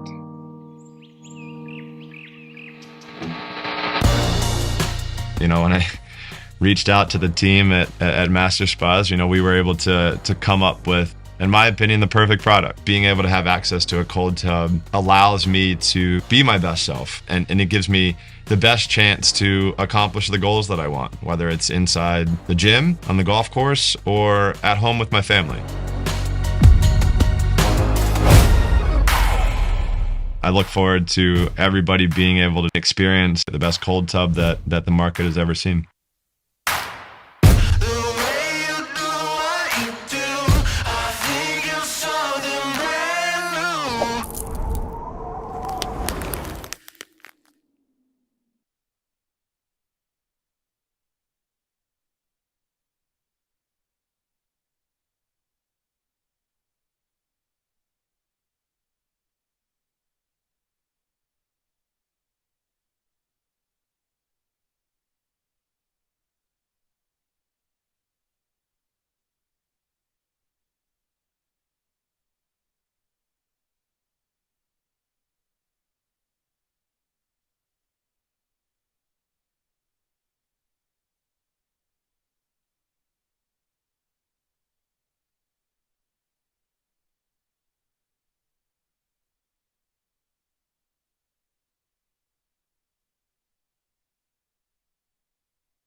Being in the water makes me who I am.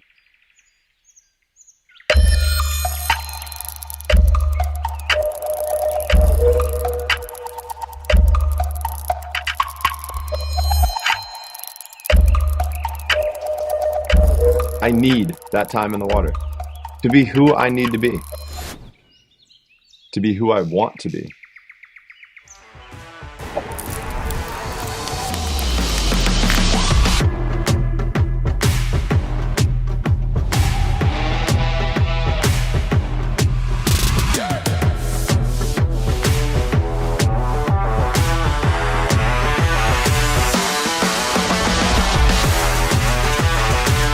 The opportunity to be better is always there. When I wanted to create a cold tub, or a chili goat as we're calling it, my biggest thing was I wanted something that was wide enough, long enough, I could fit my whole body in, right? I know how important that is for people to be able to submerge themselves to really get the full effects of what the cold tub will offer. I am Ben Hoffman, professional triathlete sponsored by Master Spas, and I had the opportunity to jump in the brand new Master Spas cold tub. Hi, my name is Jennifer Worth, and I just got to experience the Master Spa cold tub. It was an incredible experience, really exhilarating and also calming at the same time. I loved it. I love how it looks, first of all. I think it's super sleek, really nice design. And then being a little bit taller myself, it's definitely hard to find things that fit my whole body into it. Overall, I felt revitalized. I think everybody who hopped in, you could tell everybody was excited, talking a bit more, just a little bit more lively. My morning routine is typically jumping in a cold shower, but now that we have the chili goat and the best cold tub out there, this is going to be my routine every day. Chill. It's Master Spas.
tragically lost his life January 23rd of 2021. RX men 40 to 44. John Mebus out of Moonshot CrossFit. James Mebus. I don't know why I said Or that. James Mebus, excuse me. I don't have my sheet in front of me. Of course, half the time, as many of you know, Pronounce your last name right? half the time. Mobus. Mobus. Hey, there we go, James Mobus. I thought I'd been calling him Mobus, and so I'm glad that that Mobus is correct. So James Mobus in third. In second, CrossFit Bison, Daniel Coda. from CrossFit Bison, Daniel Coda. And in first place from Top Fuel Crown Point, Doug Lavin. In first place, Doug Lavin from CrossFit Crown Fuel Top Point, I believe is what he said. So Doug Lavin, as Lavin kind of ran away with it all weekend. Lavin in first for much of the weekend.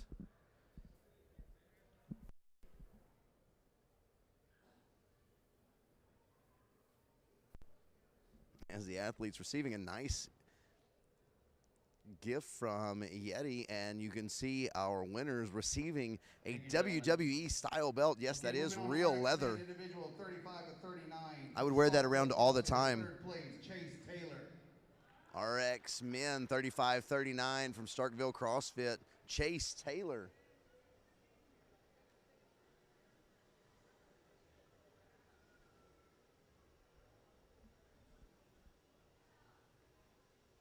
In second place from Fraternity, Matt Chatham. In second place from Fraternity, Matt Chatham.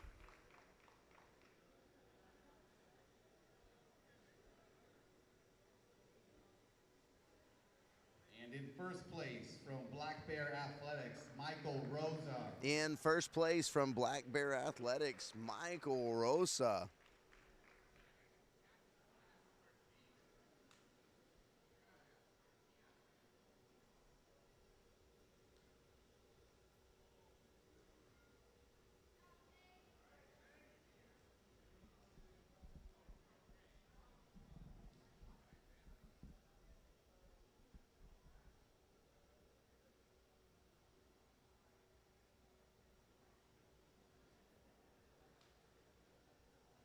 All right, thank you, fellas.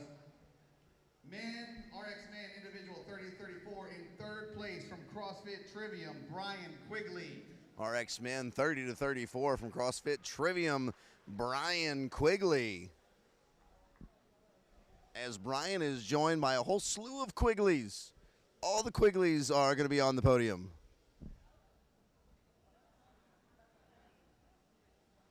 There was one time that my daughter was going to join me on the podium, but she was crying her eyes out. My daughter, who loves to be in the middle of attention. I don't know where she gets that from, but In second Brian place, Quigley. CrossFit Prowse, Thomas Mitchell. Thomas Mitchell from CrossFit Prowse in second place.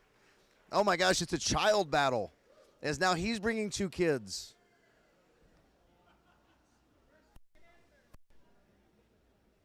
If first place doesn't have any kids, this is going to be a problem.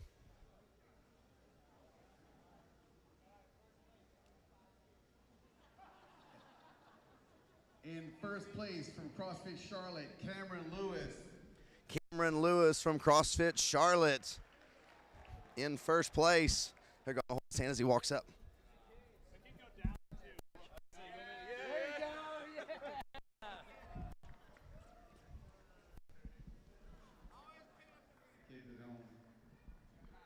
Congratulations, gentlemen. Cameron left the kids at home, but all the kiddos, boy, what a picture that's going to be. I'm actually going to take one myself with my phone here. That's exactly what MFC is about right there. Good job. Okay, we're moving on to the Elite Women Division. Elite Women, individual 60. Elite Ladies, 60-64 in second place, Karen Rotundo.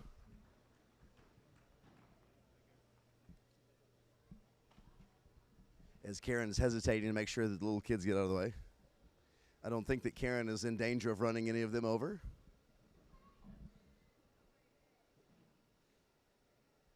And in first place from NC Fit, Jennifer Hartnett Henderson. In first place from NC Fit, Jennifer Hartnett Henderson.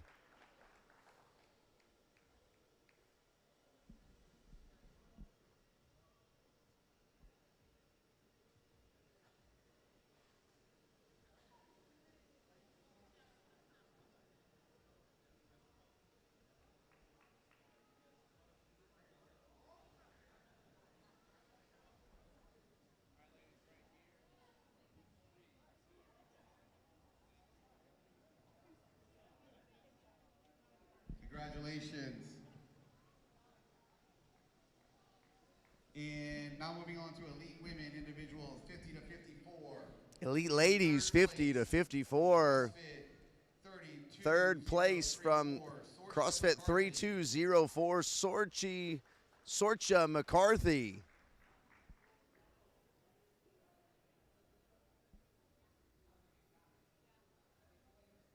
So CrossFit 32034. 32034. Don't have my list with me. I'm chasing after Chris here. 32034. We've all learned numbers not my strong suit this weekend.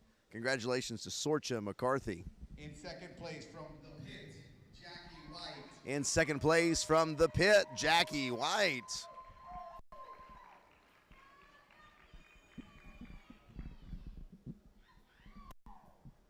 And in first place from Centered CrossFit, Denise Alba. Denise Alba is going to be in first place from Centered CrossFit.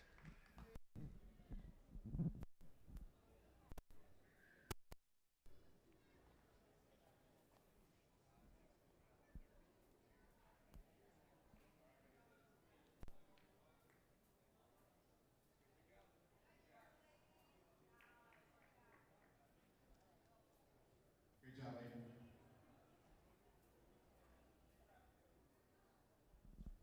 We did the elite women 45 and 49 earlier, so I'm moving on to Elite ladies 45-49 were done earlier, so some of the ladies could catch flights. So going to move on to the elite ladies 40 to 44. In third place from T2 CrossFit, Anna Tobias.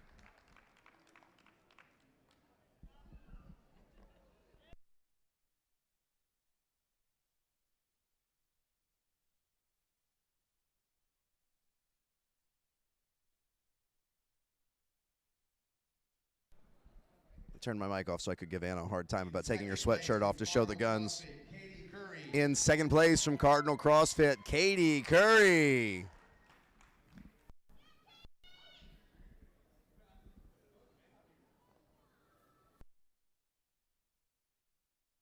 CrossFit Roaster. In first place from CrossFit Roaster Barbell, Carrie Miley.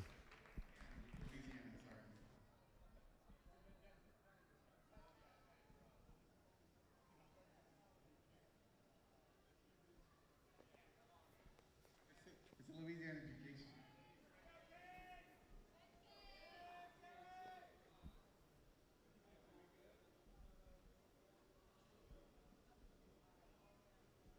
Thank you, great job. Okay, elite women individual 35 to 39. In third place from CrossFit. Elite ladies individual 35 to 39. Katrina Rasmussen.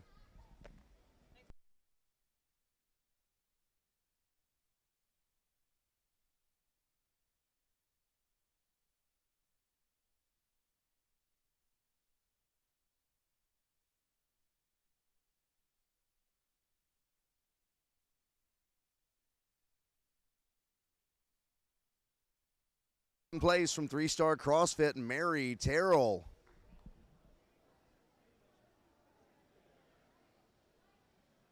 And in first place from CrossFit Hard Knocks, Katie Sherritt. In first place from CrossFit Hard Knocks, Katie Sherritt.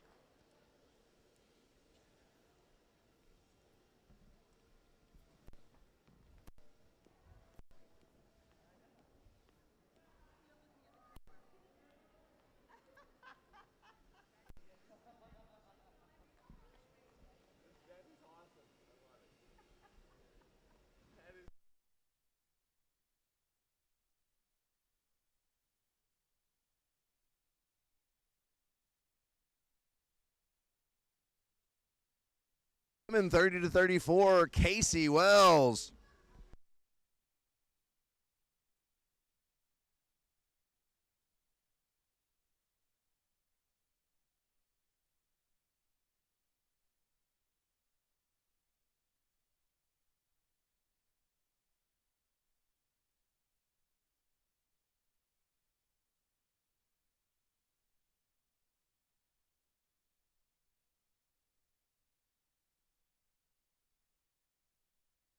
First place from Mad Apple CrossFit, Lindsay Derby. Hey, in second place, I think I might have missed it with my microphone off, Elizabeth Jackson.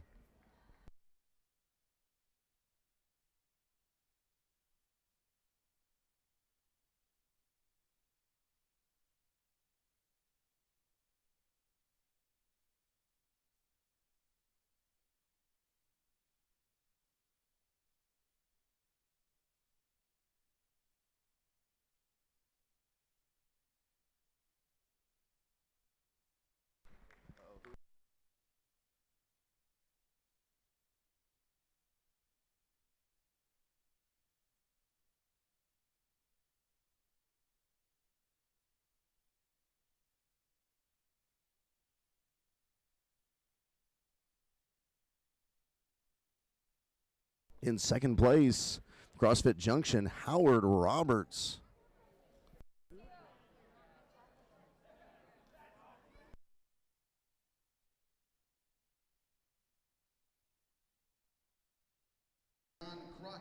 In first place from NC Fit Campbell, John Crockett. As David Aber in third place.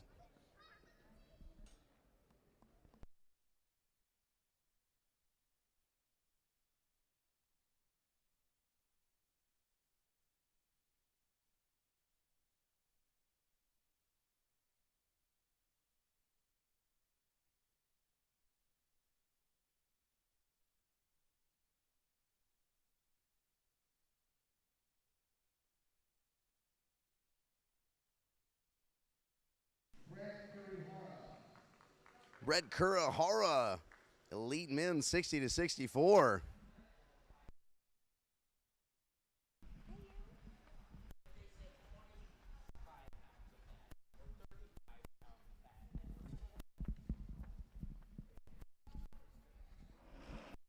Sorry.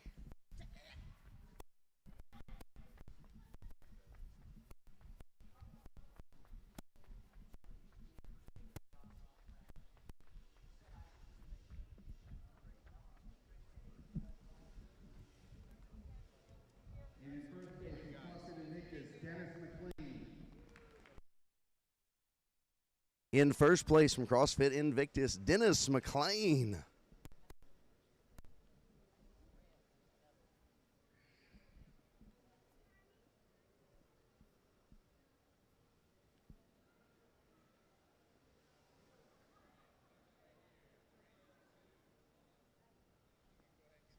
So Dennis McLean, Bob Emery, and Brett Kurahara.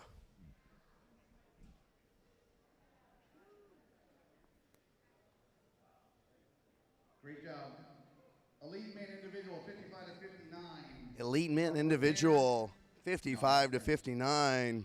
Repair CrossFit? Repair? Okay. Repair CrossFit, Daniel Dufour. Daniel Dufour.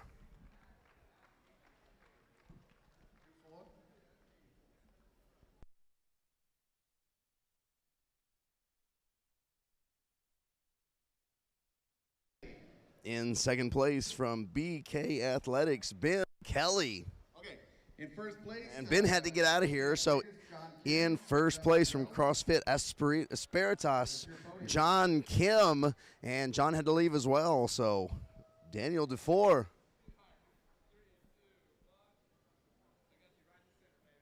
Great job. Okay, 50 to 54 elite. 50 to 54 elite fellas in third place. Stability CrossFit, Michael Unkefer.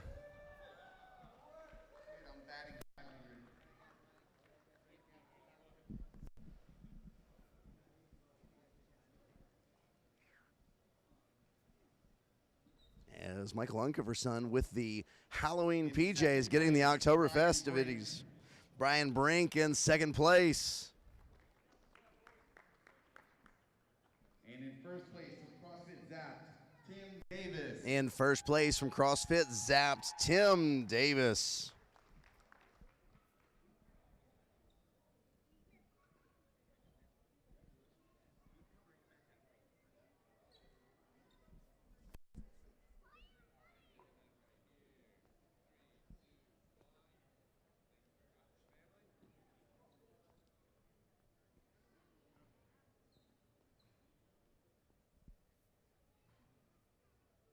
Great job, gentlemen.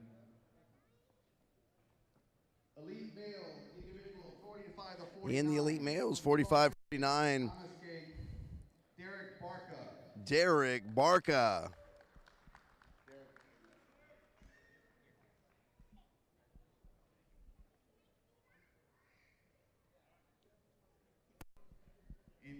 In second place from Fraternity, Christopher Anderson.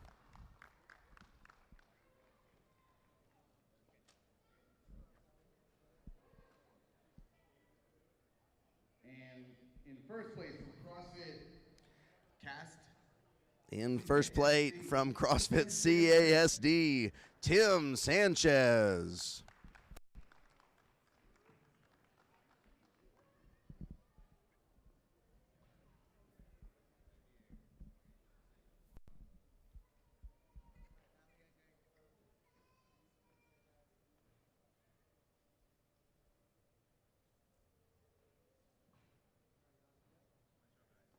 great job, fellas. Moving on to elite male, 40 to 44. In third place from Top Fuel CrossFit Valparaiso, Elite male, Paris. 40 to 44 from Top Fuel CrossFit Valparaiso, Joey Perez. In second place from Great Oaks CrossFit, Brandon Nolan. In second place from Great Oaks CrossFit, Brandon Nolan.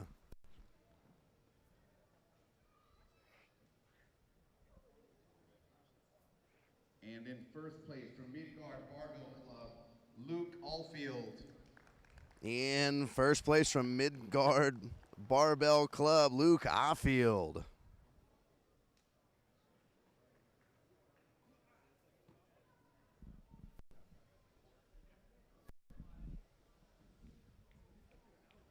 right, elite male.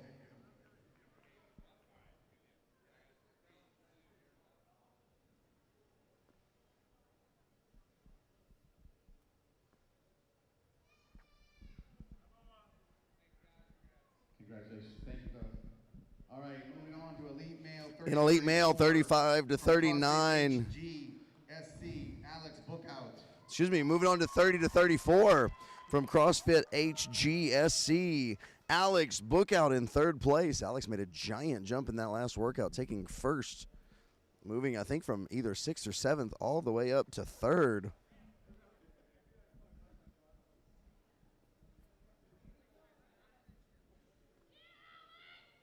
In second place from Freedom Point CrossFit, Ethan In Motley. second place from Freedom Point CrossFit, Ethan Motley.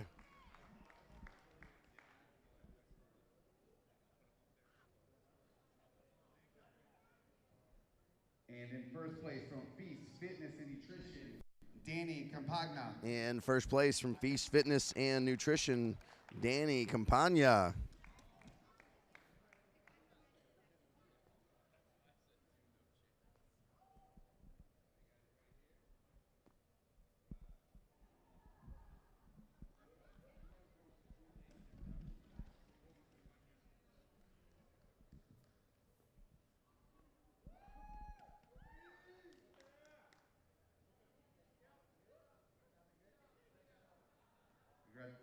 Congratulations, fellas. Thank you. All right, elite male. Elite male, 35 to 39. In third place, AJ Lazati. AJ Lazat.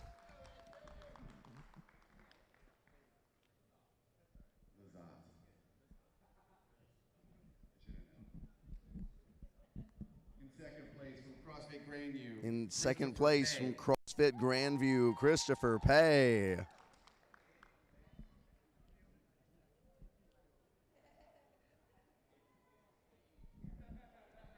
And in first place from Phenom Fitness In first is place, Gerald Sasser. Gerald Sasser. And the OGs.